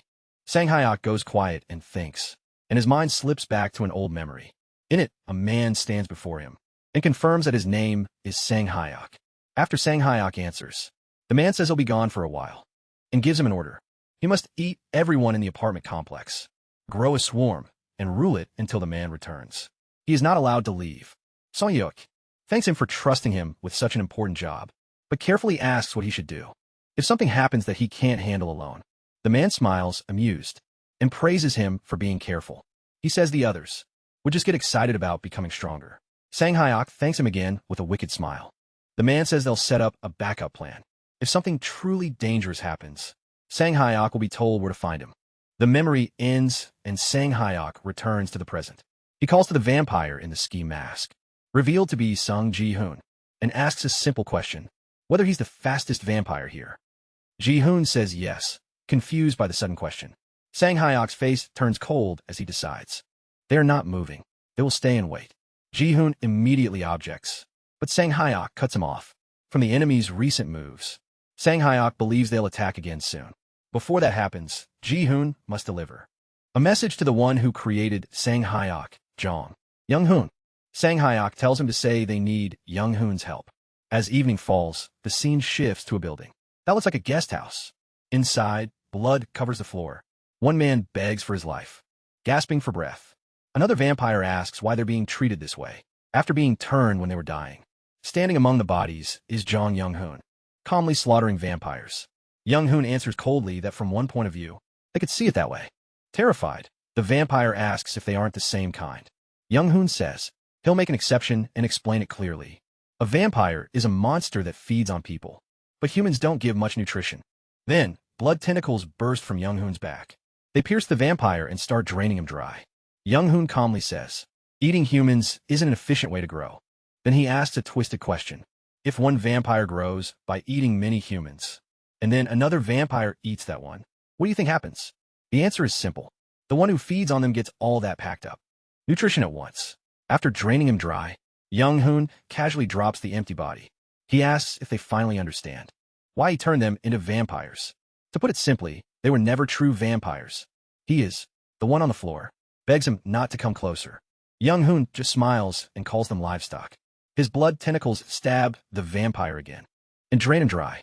As the blood whips, suck out the last drop. Young-hoon calmly judges the result. He says the vampire matured well, but it's still not enough. Young-hoon thinks back, remembering. It's been a while since he raided another stash. By now, it should be ready to eat. The problem is he can't remember where it was, so he tries to recall the place. Just then, the front door opens. Sung Ji-hoon steps inside, politely gives his name, and says he's one of Sang Hyok's men. He explains that an unknown group attacked Daehungdong, so Sang Hyok sent him here to ask for help. Young-hoon silently stares at the unexpected guest. Then it suddenly clicks. Now, he remembers that place was his food stash. It was them. Yi-hoon finally notices the piles of dead vampires around him. He panics, wondering what the hell happened here. Meanwhile, Young-hoon finishes remembering the place, Daehungdong. Night falls outside the vampire base. Dong-jin and his group get in position. Dong-jin asks if this is the place Jae-hyun mentioned, then tells everyone to ready their weapons. From here on, they're wiping out every vampire inside. The whole team prepares to kill. But before Dong-jin's group and the vampires clash, the story jumps back a little. Jae-hyun reveals vampires exist, and the group is stunned. Jae-hyun says that's exactly why he brought them together.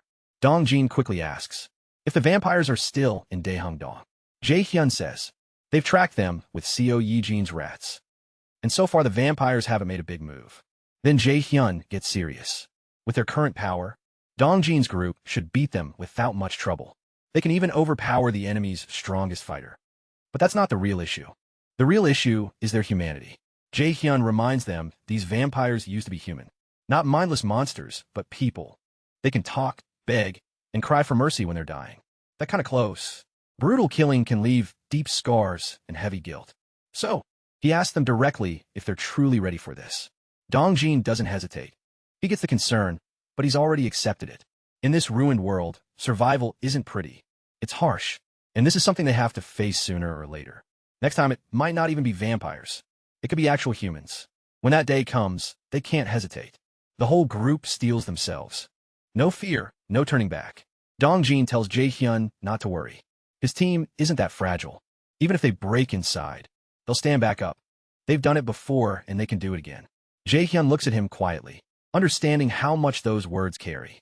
This is a man who lost his family, and still chose to protect others.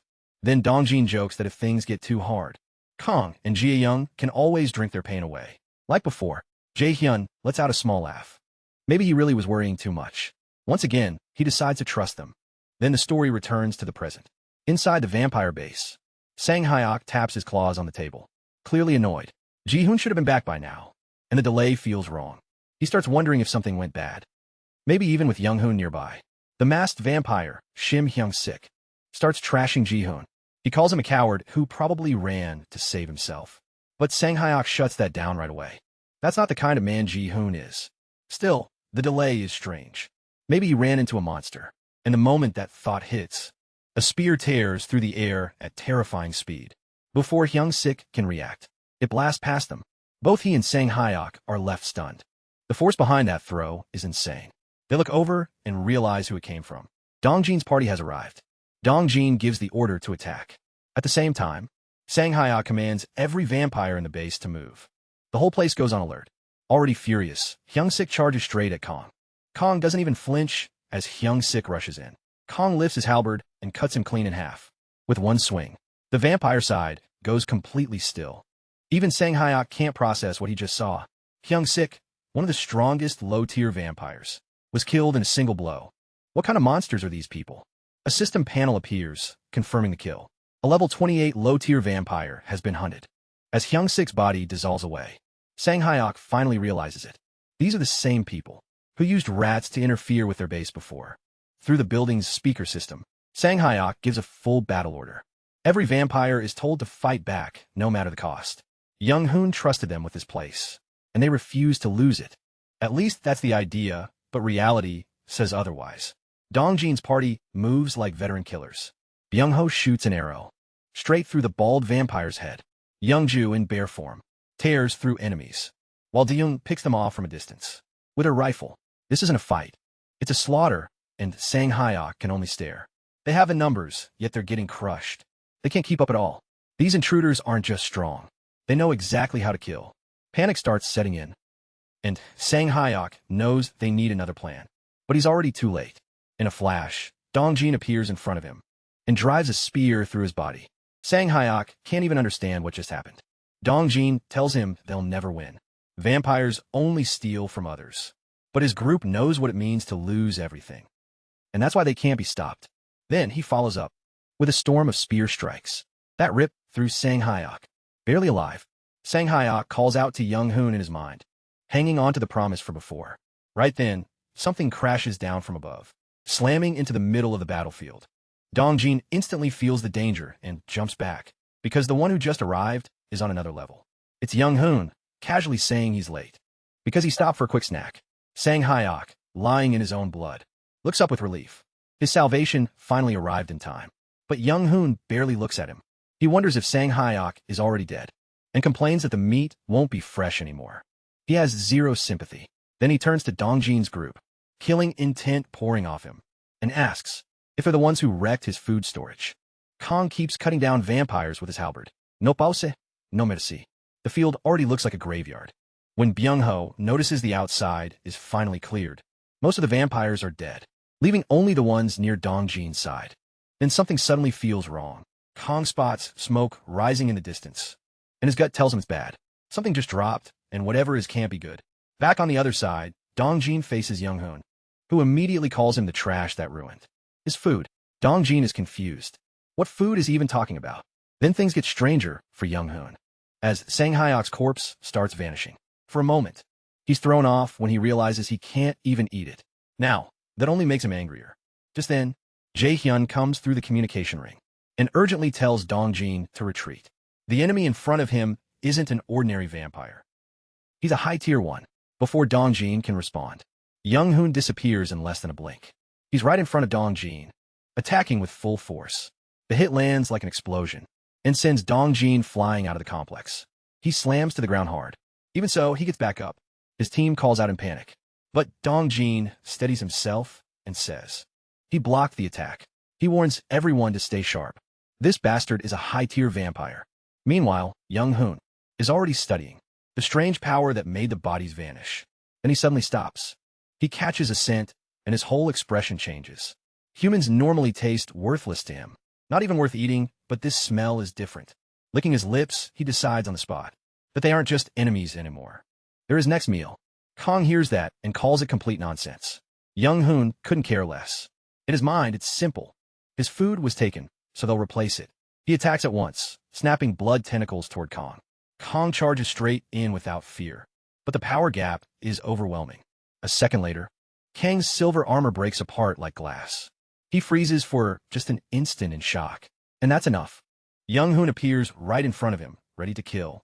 But at the last second, Byung-ho teleports in and pulls Kong away. Before the finishing blow lands, Young Hoon is annoyed right away, while Byung-ho checks on Kong. And Kong admits that save kept him alive. Young Hoon just grins, so they can teleport too. Kong still isn't done. He borrows his subclass power and uses Rise. Right away, Iron Knights burst from the ground, like an army being called up. Instead of getting scared, Young Hoon looks excited. To him, this is fun. Kong gives the order to attack. The Knights charge at him without slowing down. Then they get crushed. Young Hoon shows why he's high tier. With one sweep of his blood tentacles, he wipes out the whole squad like they're nothing. He calls them toys, but the team still hasn't given up. While he's busy showing off, Jia-young steps in with her bow ready, and a light arrow fully charged. A second later, she lets it fly with all her strength. Midair, the arrow splits apart. The shots rain down and pierce Young Hoon. This time, it actually hurts him. Right after that, De-young buffs Young Ju, and she rushes in at once. She leaps up to strike from above, but Young Hoon reacts fast. His blood tentacles catch her in midair and pin her down before she can do anything. Then he throws her aside like she weighs nothing. Jia-young fires again, but Young Hoon dodges, not planning to get hit by the same move twice. Except the arrow suddenly curves all the way around, loops back, and slams into him anyway. That's her piercing skill, and the damage finally shows on his face. Then the real combo starts. Jia-young, in crow form, carries Dongjin high into the air. Dongjin is wrapped in black flames. He fixes his eyes on Young Hoon and gives one command. With full force, he throws his spear down. It crashes into Young Hoon as Dongjin comes down too. The hit is huge. For a moment, it feels like that might have ended it. Dongjin wonders if they finally killed him. But then Young Hoon's voice cuts through the dust. He's still alive and impressed. He admits, this is the first time he's had this much trouble. And that means he's done holding back. His first target is the archer. He locks onto Jia-young, his legs tighten, and in the next instant, he vanishes. Then he appears right in front of her, calling her a stupid bitch and moving in for the kill. But Jia-young doesn't panic. She smiles. She already knows she's covered. Byung-ho steps in, calm as ever, and opens a system panel as Young Hoon closes in. The second Young Hoon sees it.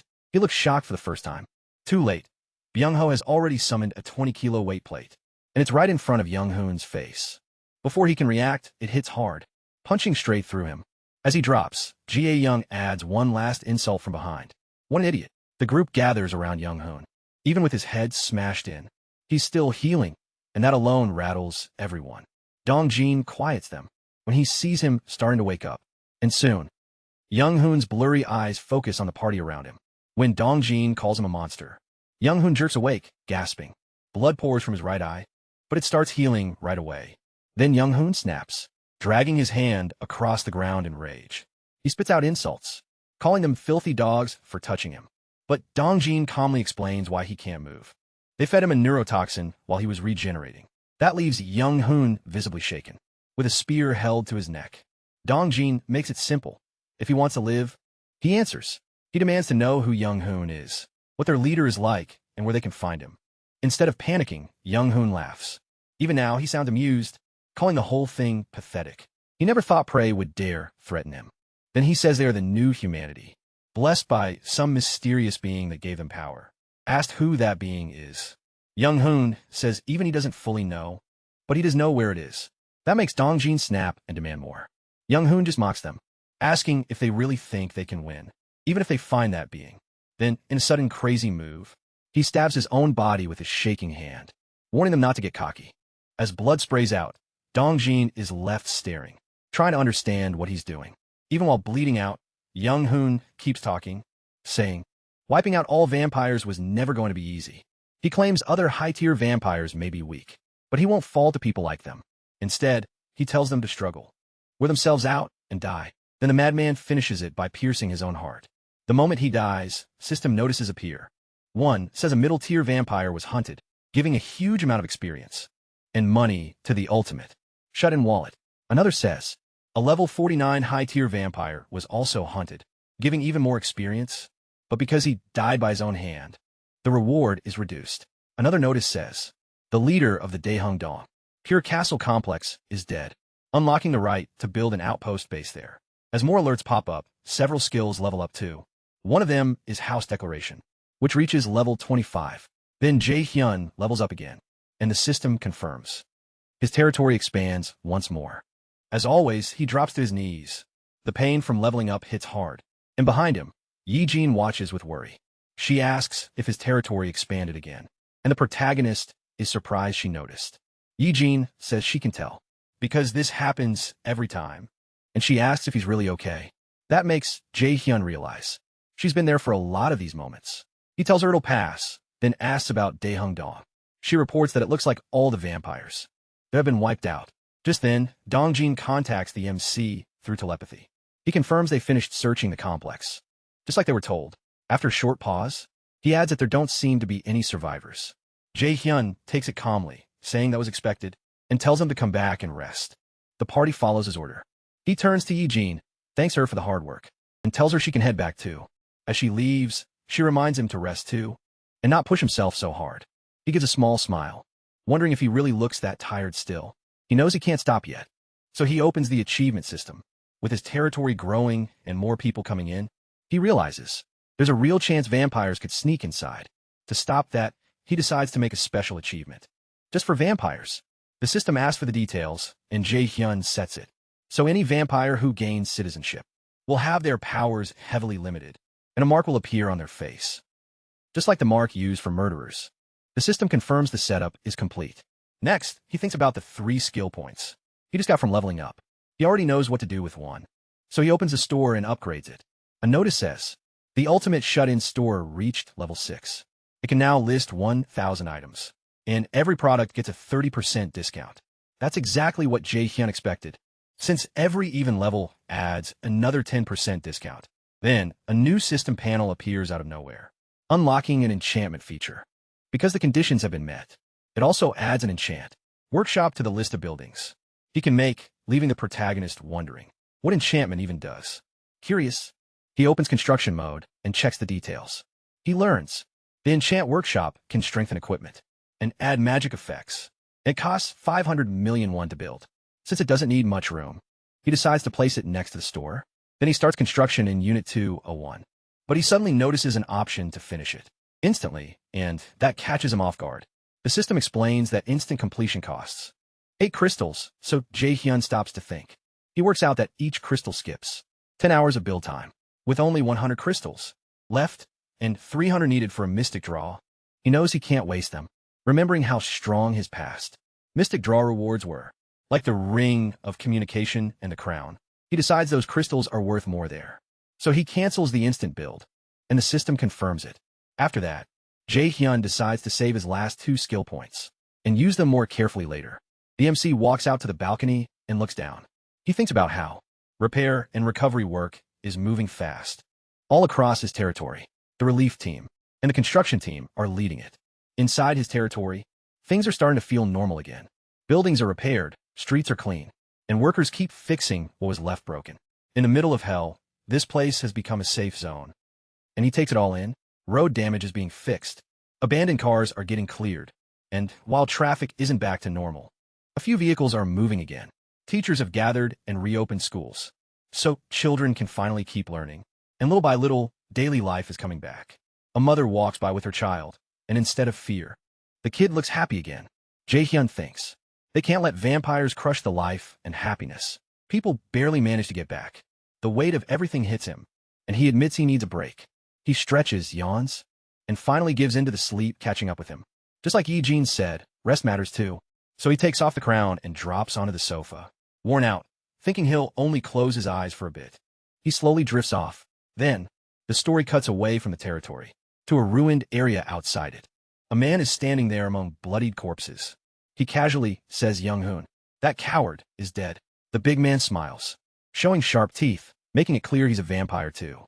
Jae-hyun suddenly finds himself somewhere unknown, swallowed by a black emptiness, with no direction and no way out. He looks around, confused and uneasy, trying to understand where he is. Then a voice breaks the silence, calling to him and asking why he did that. As figures start appearing ahead, more and more people show up, all staring at him and asking why he didn't save them. The blame keeps piling on. One cries that their family died, and the pain is unbearable. Others ask how he could do so much, yet still leave them behind. Jae-hyun is horrified, frozen by all that grief.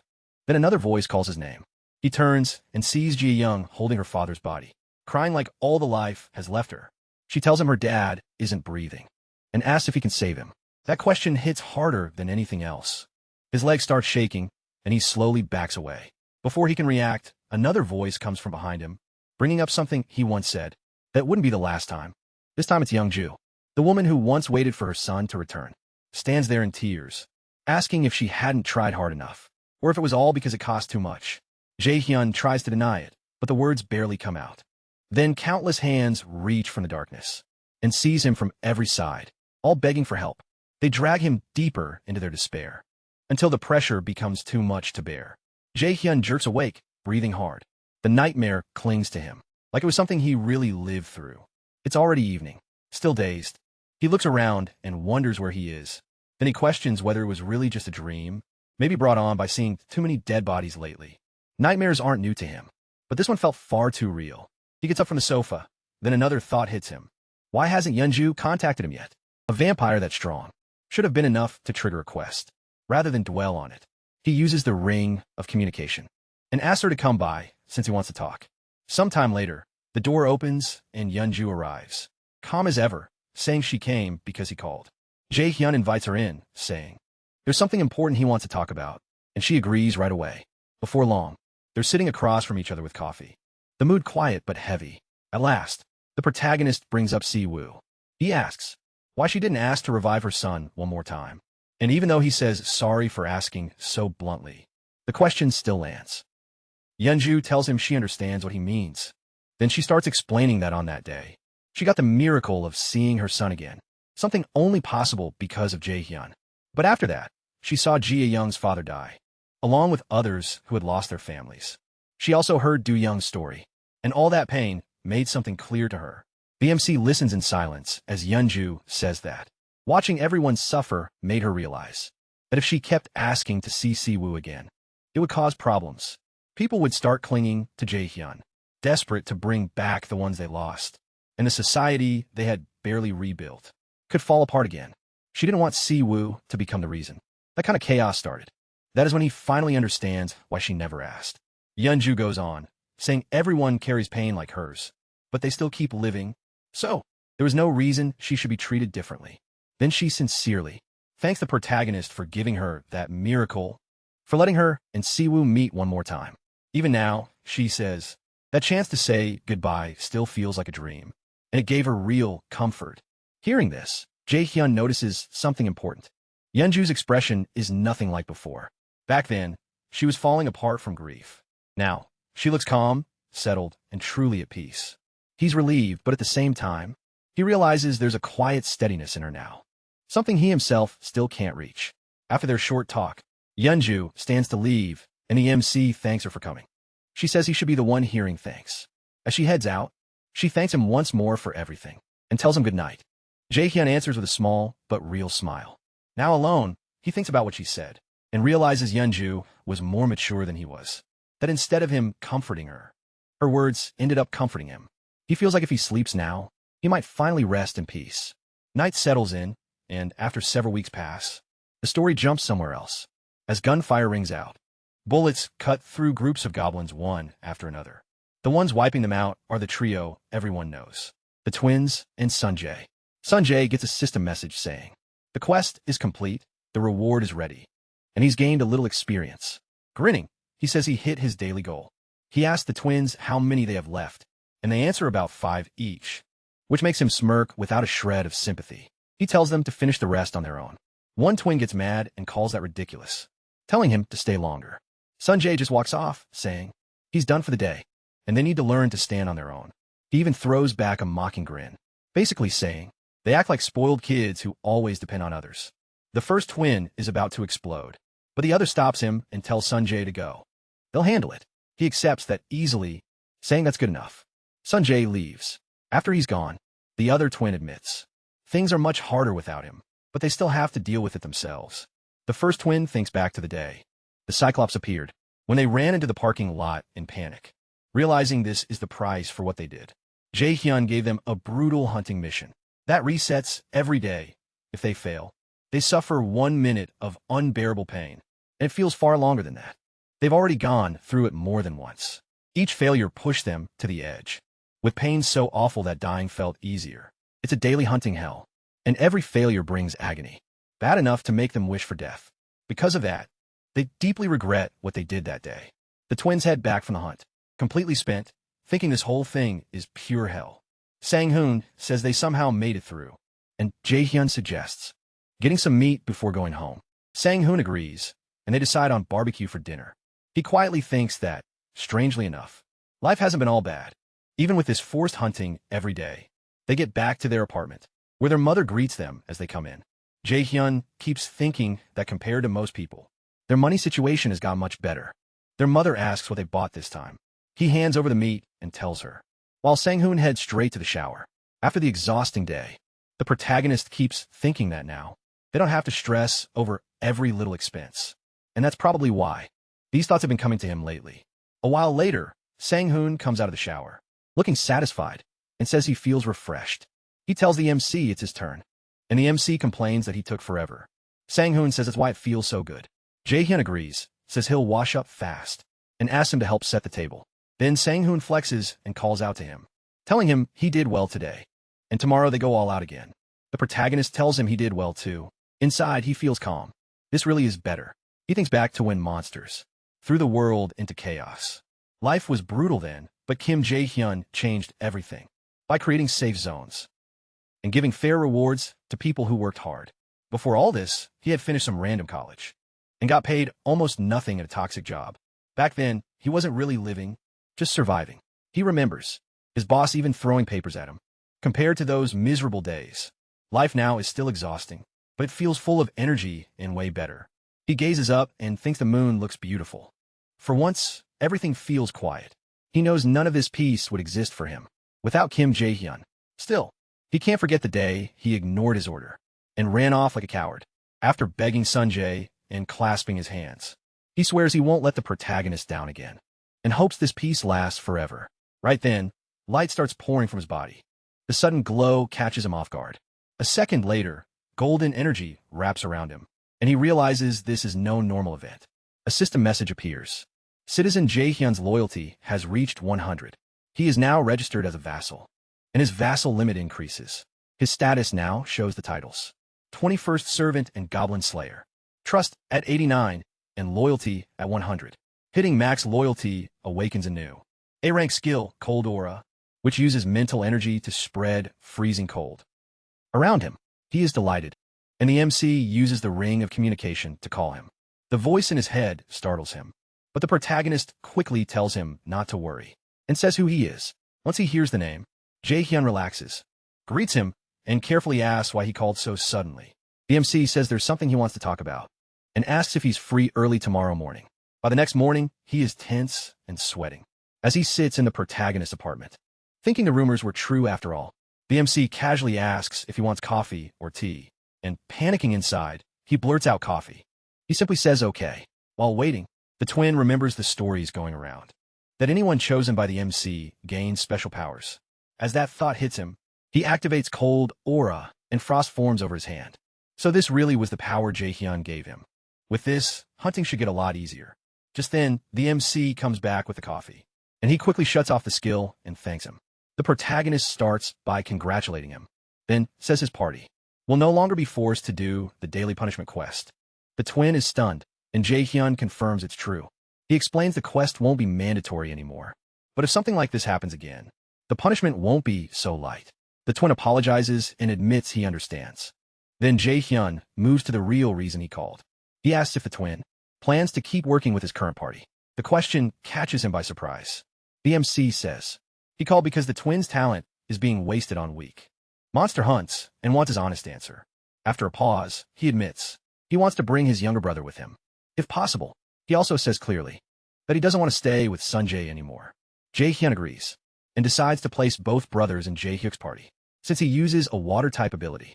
Before that, though, the protagonist makes an offer, asking if the two brothers want to enter a contract of subordination with him. The twin is shocked, but says it would be an honor.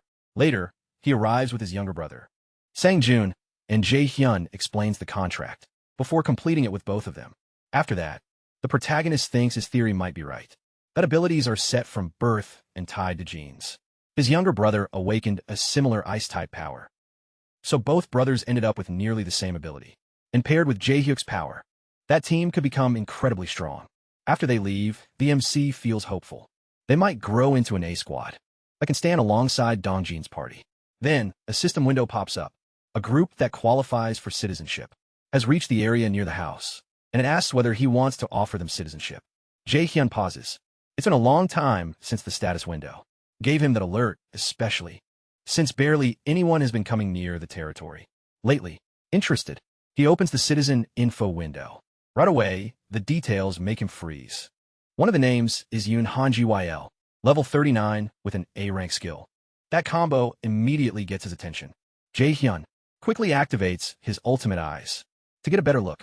Even starting at level 30 with an A-rank ability, reaching 39 wouldn't be easy. Through the skill, he sees the group is heavily armed with guns and rifles. That explains it. If Yoon Han-gyl has been hunting monsters with firearms, level 39 makes sense. Even so, he won't accept them that easily. Their weapons need to be taken first, so he orders all of them stored away and gives the group a quest. The task is simple. Come to his location. The setup finishes at once. He gets off the couch with a yawn, thinking it's been a while since he had to greet new arrivals. But then, another alert appears. A being that qualifies for citizenship has come near the house once again. The system asks if he wants to offer citizenship. Jae-hyun frowns, wondering what's going on today. This time, there's only one target. Now, things feel really strange.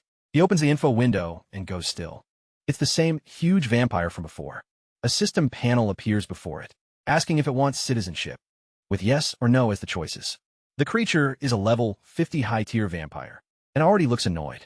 Even so, Jae-hyun takes the chance and offers it citizenship, thinking all it has to do is accept. His reasoning is simple: control.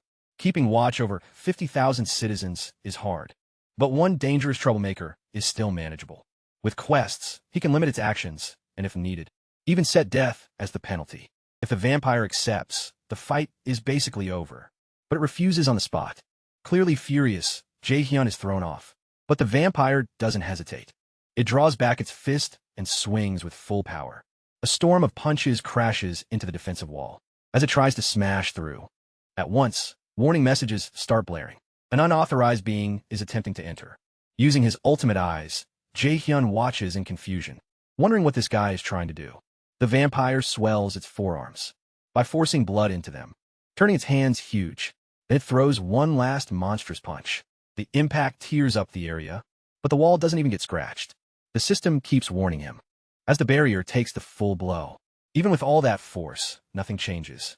The bulky vampire just stands there irritated, its hand completely wrecked, but it regenerates right away. Watching that, Jae-hyun decides the thing is seriously dangerous. It couldn't break the barrier, but its raw power is no joke. From the shockwave and the blast alone, he can tell this monster is stronger than the Cyclops he fought. Before long, he starts putting it together.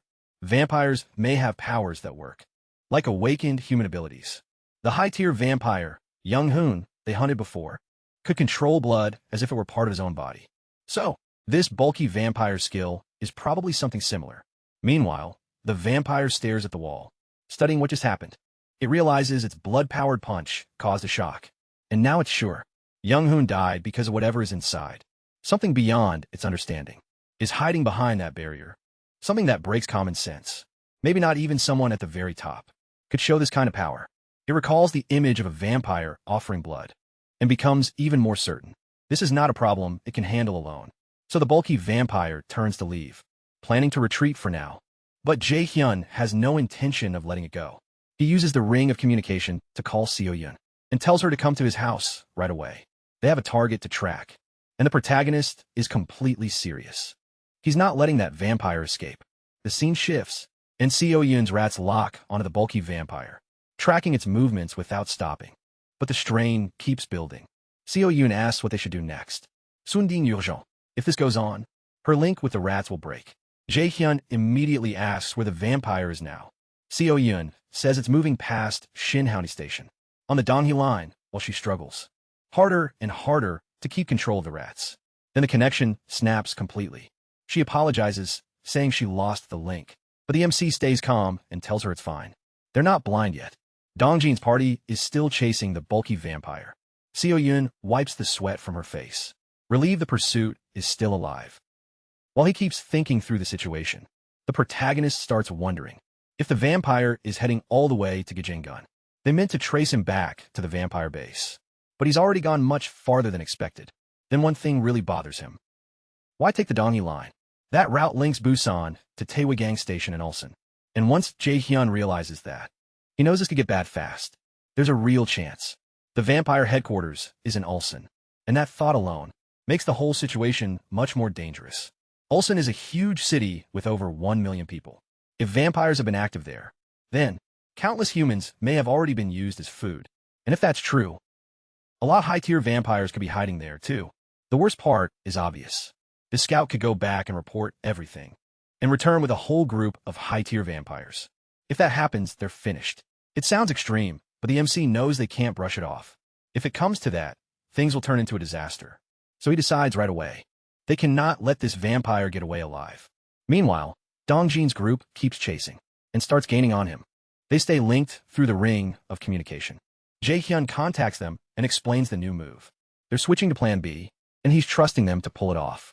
The answer comes back at once. They got it. Elsewhere, the mood is totally different as chaos breaks out. Baitman explodis in Anga. After finding out their guns are gone, and that's the last straw for him, Yun tries to calm things down, but the bald man snaps, asking how anyone can stay calm right now. He says he came all this way because he trusted Yun, and now their most important weapons have vanished. Then, he demands to know how Yun plans to make up for it. Yun is clearly under pressure, but he still tries to stand firm. He apologizes for the missing guns, then insists they'll think differently once they see what's ahead. He calls to another man and asks him to at least hear him out. The man shuts that down right away, saying they can't handle this without weapons. Just moving around here is already risky enough. Yun insists there are no monsters here, but nobody buys that. The other man calls it nonsense, especially in a place like this. Yun tries one more time and points to his ability, asking if that means nothing. The man says he knows what Yun can do, but that doesn't make this plan any less crazy. Going in with no weapons, when it might face a swarm of monsters, is basically suicide from his view. Yun is asking everyone to risk their lives on a guess. And he could still be wrong. The argument is still going. When everything suddenly stops, a system panel appears for everyone at once. The glowing screen pops up in front of them, and the whole group is left confused. On the panel is a quest. Reach Room 3002 in Building 114. The bulky vampire charges down the railway tracks, while someone follows high above, watching his every move. That person is Dongjin. Using his wings, he flies right over the target, and tells Jae-hyun he found the one he was talking about. Keeping his eyes on the vampire, Dongjin confirms the monster is directly below him. He immediately orders them to start Plan B. In the next second, a system panel opens near Dongjin's stomach. As his storage activates, poison mist starts pouring out of the window, covering the tracks in thick green smoke. The bulky vampire slows down, confused by what's happening. Then Byung-ho suddenly appears behind him. By teleporting in, already aiming his rifle, he fires several rounds straight at the bulky vampire. But against a level 50 vampire, it does nothing. The bullets bounce off like trash. The vampire slowly turns to Byung-ho with a deadly glare and asks who he is. Then he vanishes in an instant and appears right in front of Byung-ho, with his blood-charged fist pulled back. He slams the ground and blasts Byung-ho away. Byung-ho staggers back and tries to steady himself, but stops when Ji-young is already behind him. With her bow ready, she quickly checks if he's okay. And once she sees he's still alive, her focus snaps back to the vampire. Jie coldly says. She has nothing to say to something like him. Then, she fires a light arrow straight at the bulky vampire. The vampire reacts instantly and hops aside just in time to avoid it. After hearing her words, he realizes they already know he's a vampire, and that makes him furious. At that moment, Namwook arrives in silver armor. Without pausing, he orders his forces to rise, and a group of golem knights appears at once, rushing the bulky vampire. With heavy swords from all sides, even with all their size and numbers, the vampire slips past every attack with ease. As he dodges, he purposely moves deeper into the poison mist. Watching from afar, Jae-hyun calls that a stupid choice. No matter how long the vampire holds his breath, there's no way through that cloud without taking in some poison. Once Hyri's paralysis toxin gets into him, finding him will be simple. Jae-hyun also notes that the rest of the team has already moved around the far side of the mist and is waiting there for him. The vampire looks like someone trying to run from the palm of Buddha through the ring of communication. Jae-hyun tells Dongjin to stall for as long as he can with Jie-young, but before he can say more, everything changes. The bulky vampire suddenly slams the ground with all his strength. A massive shock wave bursts out and blows away the poison mist across the whole area. The green smoke disappears at once. Even Dongjin's group feels that shock wave from far away. The moment she senses it, Jie-young realizes this enemy is on another level. She can't believe he wiped out the poison just by punching the ground. The bulky vampire grins and says he already figured out they weren't normal humans. Then he brings up Young-hoon, realizing these are the ones who killed him. At the same time, his full form comes out. Blood surges through his body, and his whole figure turns red from the power. Now that Dongjin's group has him surrounded, the bulky vampire looks even more like a monster. Jae-hyun immediately understands and curses under his breath. The vampire didn't enter the poison mist to run. He used it to hide while activating his power. Back in the fight, Namwook's golem knights attack again, but the bulky vampire pulls back his fist and smashes through every golem, blasting them away as he yells for them to move. Then Namwook charges in himself. In a blink, he closes the gap, raises his halberd, and swings at the vampire. But the vampire is ready. He tightens his fist and drives one brutal punch straight into Namwook. Namwook spits blood and gets hurled backward. Before the crash can kill him, Byung-ho teleports in and absorbs the impact. But the vampire instantly grabs Byung-ho by the leg. He says he doesn't know what fighting Young-hoon was like, but if they think they can beat him the same way, every one of them is going to die. Then he slams Byung-ho and Namwook into the ground. With crushing force, Jie-young cries out in panic. But before she can react, the bulky vampire appears behind her and coldly says, "This isn't the time to worry about other people." A second later, he strikes Jie-young and sends her flying toward Dongjin and Hyri. Seeing his fiancée get hit makes Dongjin snap in a rage. He throws his spear with all his strength and ignites black flames at the same time. Screaming at the vampire, the bulky vampire dodges it, with a slight tilt of his head to the left. Even so, Dongjin and Hyri rush him together without hesitating. But the gap in power is overwhelming.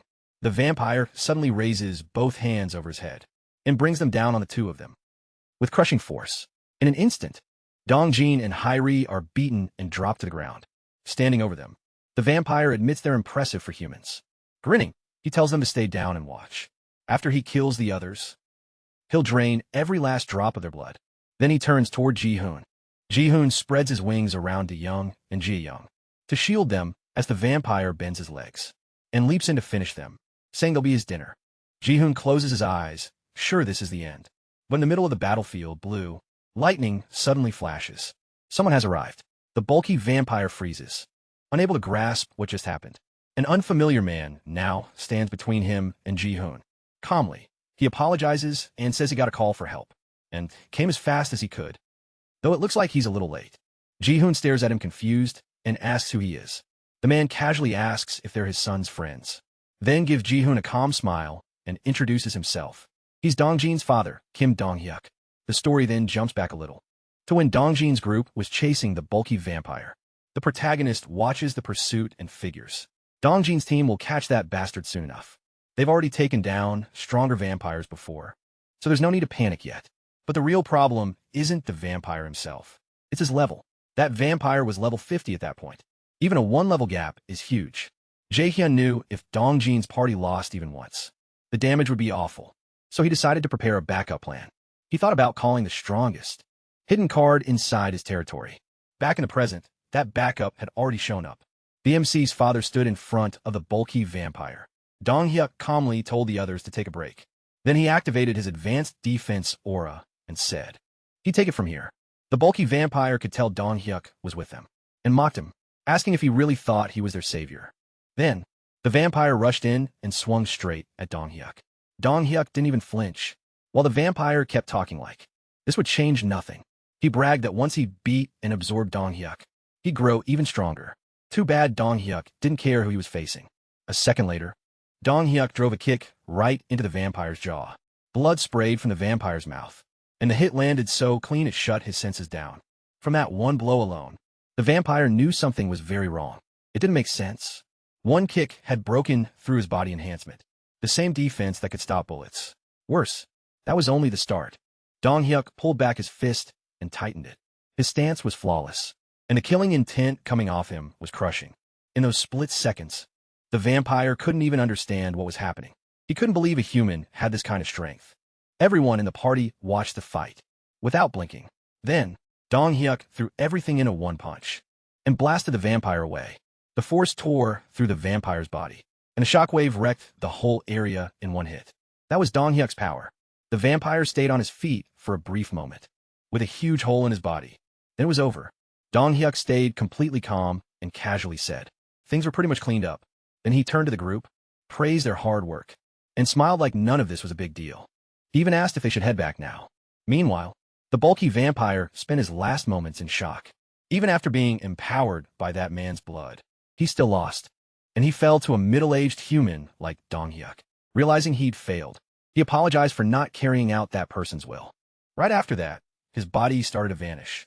A system message popped up in front of Jae-hyun, confirming the kill. A high-tier, level 50 vampire had been hunted, and he got a huge amount of experience. One of his skills leveled up, too. Before anyone could react, the scene suddenly shifted to what looked like a bath, filled with blood. A man with long white hair slowly rose out of it, while a woman stood behind him. The long-haired man said Gwang-suk was dead. Then he ordered the woman behind him, Seo Yuri, to go to Busan. Yuri accepted the order right away. The story then returned to his territory. Since his father killed the level 50 high-tier vampire, he leveled up too. And like always, it came with brutal pain. The pain hit him hard, while the protagonist tried to endure it. Seo Yijin walked over with a worried look and handed him a glass of water.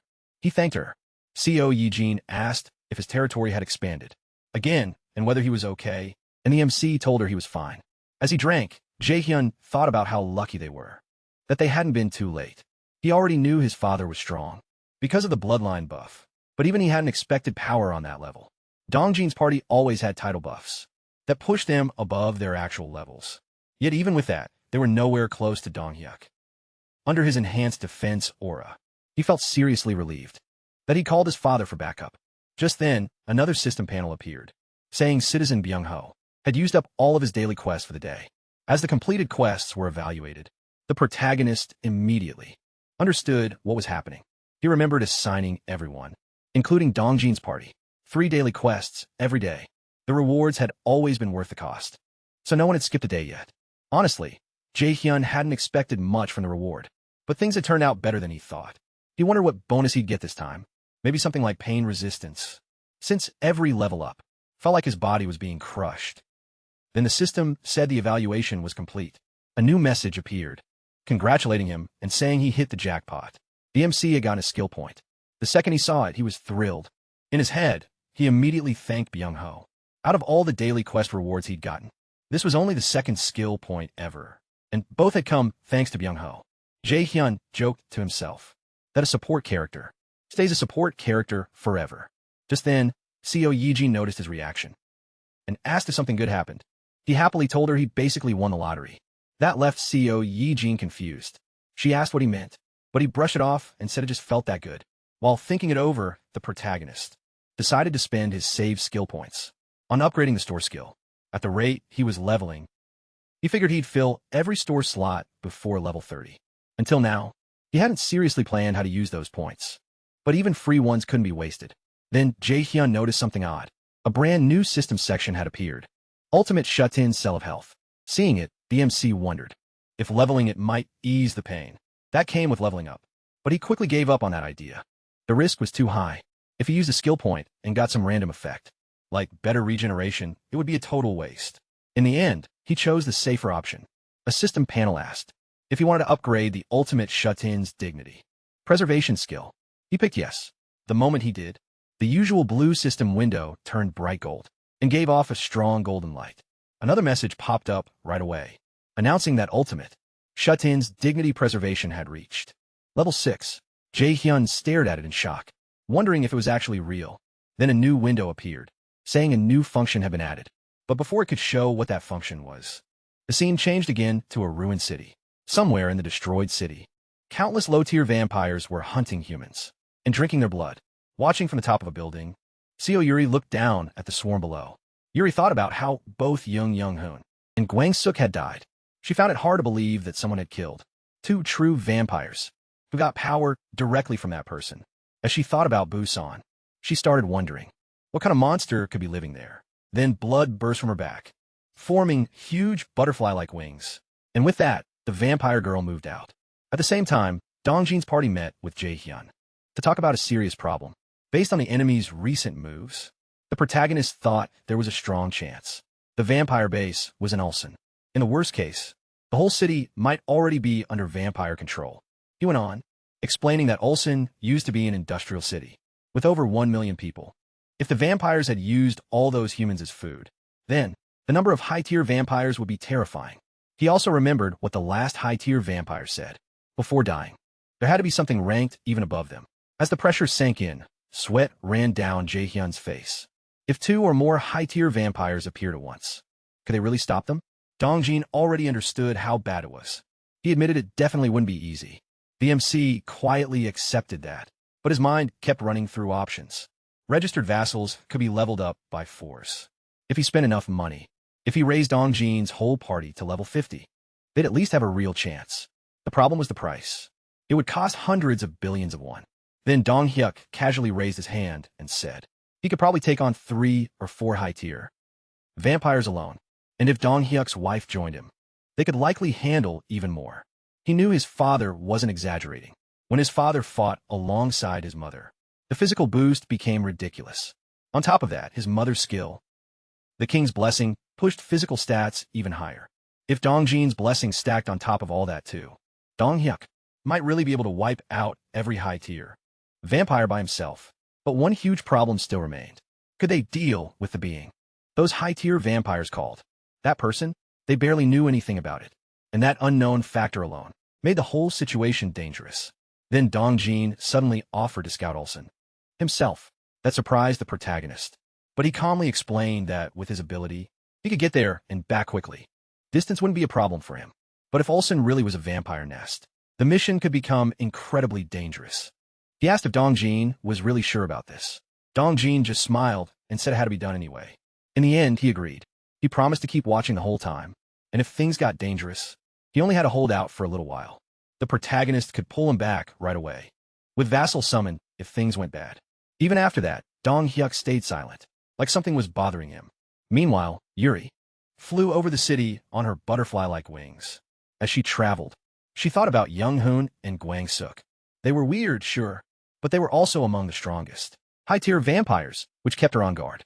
Her goal was simple: check the place fast, then leave. But the second she got there, she was stunned. A giant world tree stood in front of her. Yuri could only stare, unable to believe a tree could be that huge. She quickly decided that monster must have killed the 2 high-tier vampires. Then she saw something even stranger. People were living in the buildings, like everything was normal. An apartment lit up with electricity. In the middle of the apocalypse, this place still had power. Yuri was speechless. She couldn't figure out how the electricity was still working. Confused, she moved in for a better look. But just before she entered, a system window popped up with a warning. No entry. She stopped at once. Then another message appeared, asking if she wanted citizenship. That was when it hit her. The system had noticed her. Yuri realized going any farther would be risky. Even so, she kept staring at the city. It looked untouched by the apocalypse. Cars moved down the roads. Trucks passed by, and the buildings still had power, while the rest of the world had fallen apart. This place looked normal. Once she decided she'd seen enough, Yuri turned back and left. Watching through his ultimate eyes, Jae-hyun clicked his tongue. A flying vampire would have been really useful. He had offered citizenship, just in case. But she turned that down too. If vampires could be made to accept it, the whole balance would change. He could keep enemies from reporting back, or even send fake info through them. Still, it wasn't a complete waste. The MC figured Yuri could only report 3 things: the world tree, the transparent barrier, and the citizenship offer. As he kept thinking, he realized the vampires had reacted much faster than expected. After the first high-tier vampire died, it took almost a month for another to show up. This time, one arrived in less than a day. That led to a troubling thought. Maybe vampires could sense when their subordinates died. Crazy as that sounded, the fast response helped Dong Jin too. Thanks to Yuri, he had finally found the vampire's location. High in the sky, she kept flying, not knowing he was tailing her in crow form. He judged that, as long as he kept his distance and avoided a fight, he should be fine. Then Dong Hyuk called out, saying it had been a while and asking to talk. In his hand was a bottle and some snacks to go with it. Before long, the two were at the table eating instant ramen. Jae-hyun finally asked what his father wanted to talk about. Dong Hyuk offered him a drink first, but the protagonist turned it down, since he was still keeping watch. His father looked a little let down, so the MC took the bottle and poured him a drink instead. After a pause, Dong Hyuk quietly told him to come home more often. His grandmother missed him. Jae-hyun apologized right away. As the fairy power grew, his grandmother had been staying awake about 10 more minutes each day. She still slept most of the time, and since his mother was always with her, he hadn't worried too much. Still, hearing it from his father felt different. He admitted he really hadn't visited much, and promised to come soon. Dong Hyuk took a long drink before bringing up what he really wanted to ask. He asked what Jae-hyun planned to do about the vampires. The question caught him off guard. Then he answered calmly. First, he said he needed to know how big their force was. Dong Hyuk listened. After a brief pause, the protagonist added that once he knew their true scale, he'd decide how to wipe them out. Dong Hyuk then asked if there was a real reason he had to move against them.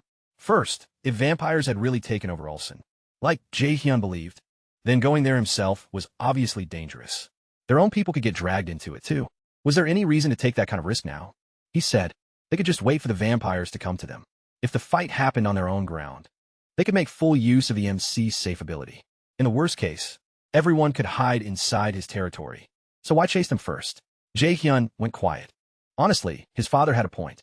Even if the vampires attacked, they couldn't break through the transparent barrier. Around his territory, staying put was safer.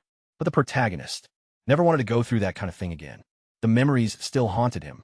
A single, low-tier vampire had once killed countless citizens right in front of him, and that fear never fully left. At last, he explained that before he even knew vampires existed, he had accepted one as a citizen.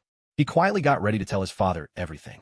Deep down, he believed any seed of tragedy had to be crushed before it could grow, so he told him the whole story, how he let a vampire into his territory, and how that same vampire later slaughtered innocent people.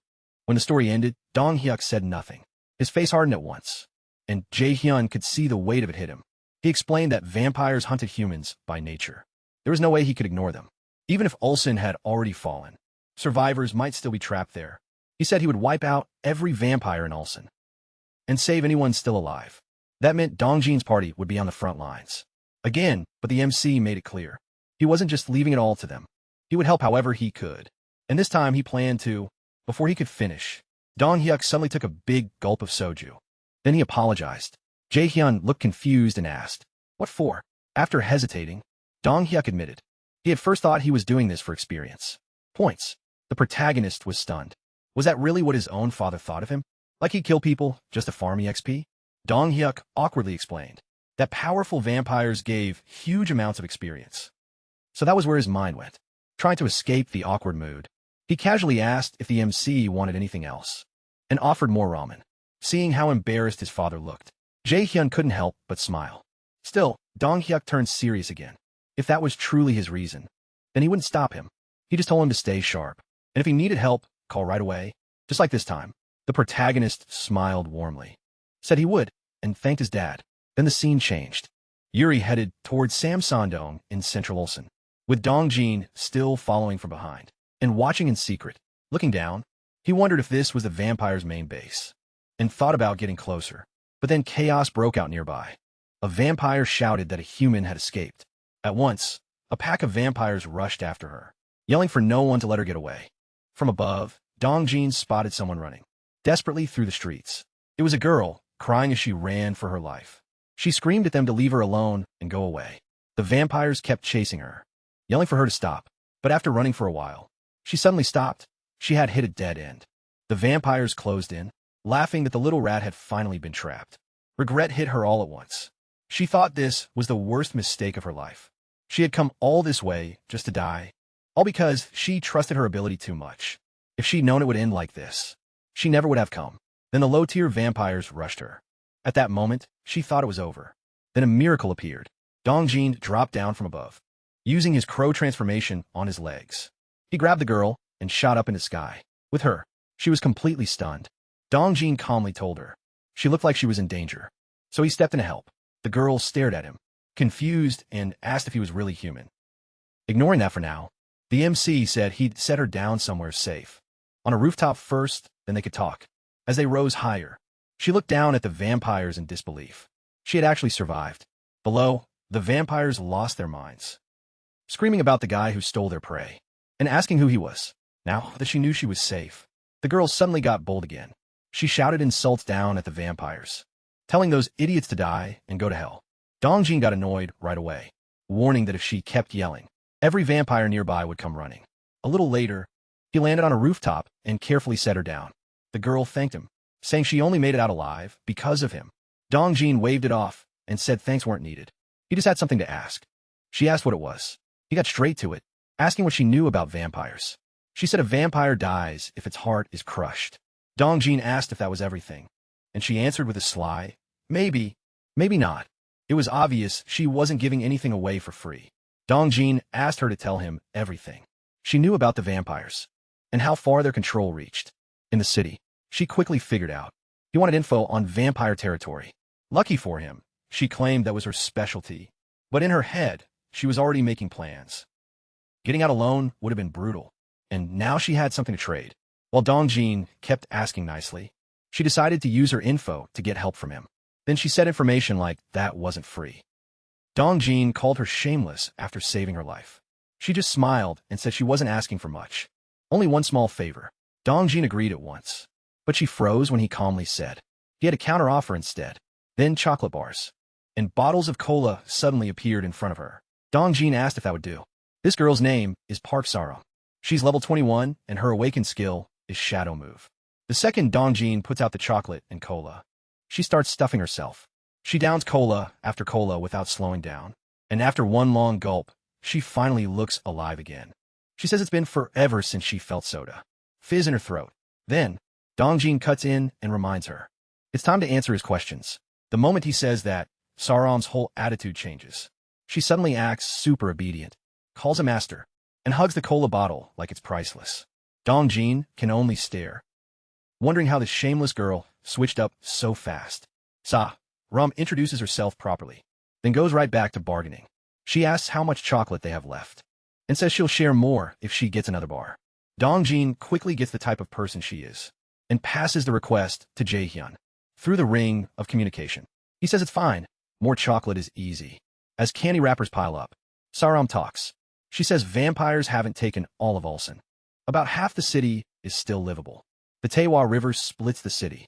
South of it is vampire land and very dangerous. But across the river, things are safer. While eating, she casually drops something even more important. Over there, humans are actually more dangerous. That immediately puts Dongjin on alert.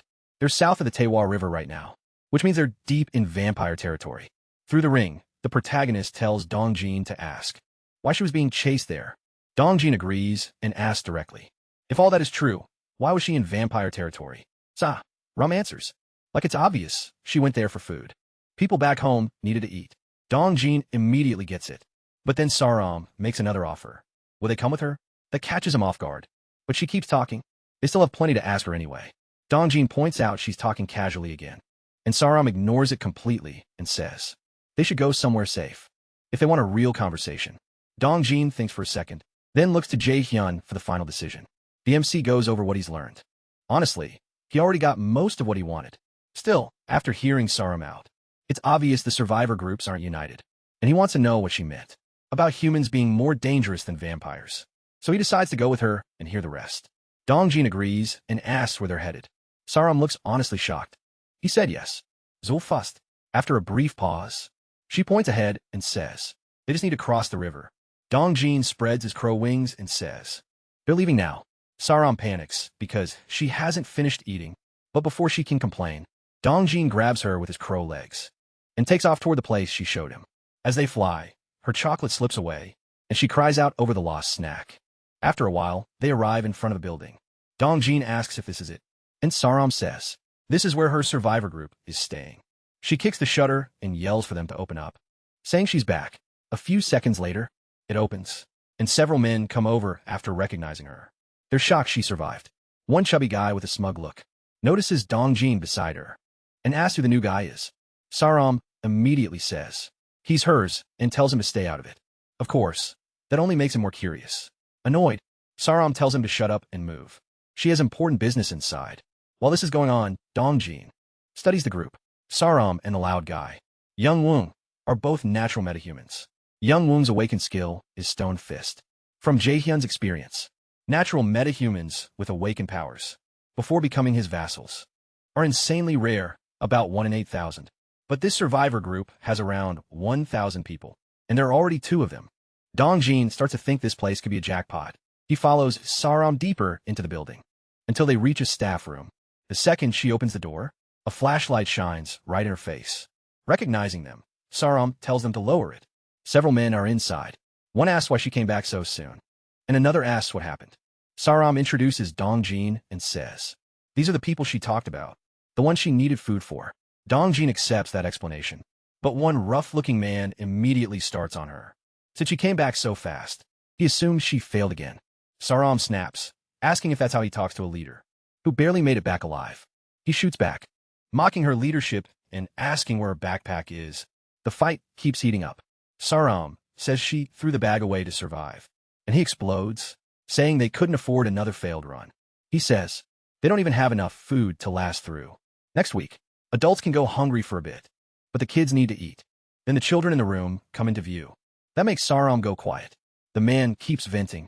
They trusted her, because she's the only one there, with an awakened ability, and she still came back empty-handed, dragging along some stranger no one knows. Meanwhile, Dongjin quietly watches everything, even while passing through the hypermarket. He'd already seen how bad things were. The survivors' faces and condition made it clear. They were starving and already near their limit. The protagonist decides on the best move. Give them what they need most right now. Food, and way more than they expect. Then Dongjin speaks up to the rough-looking man, saying Saram didn't fail to get food. The man looks confused and asks what he's talking about.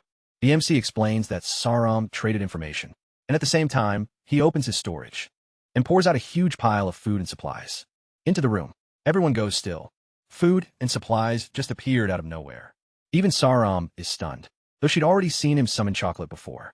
He calmly asks if now that they have this much food, they can finally talk properly. The rough-looking man has no words. Then he switches up instantly, just like Saram did. All of a sudden, he respectfully calls Jaehyun master and offers him the best seat. The protagonist just gives a small nod, while the crow on his shoulder silently outclasses everyone in the room. Later, night falls. Yuri kneels before the vampire boss and reports what happened. She says she sensed an invisible barrier and found humans living normally, like the apocalypse never happened. There was even electricity. After hearing all the strange details, the vampire asks if that's everything. Yuri shamefully says yes. The vampire across from her repeats the strangest parts, including the giant tree and citizenship, big as an apartment building. Yuri apologizes again and says they still don't know what killed Young-Hoon and Gwang-suk. Instead of getting angry, the vampire grows interested. When Yuri looks confused, he says the whole thing sounds fascinating. In a calm but commanding voice, he orders her to lead him to the giant tree. He wants to see it himself. He rises under the full moon, his eyes full of authority.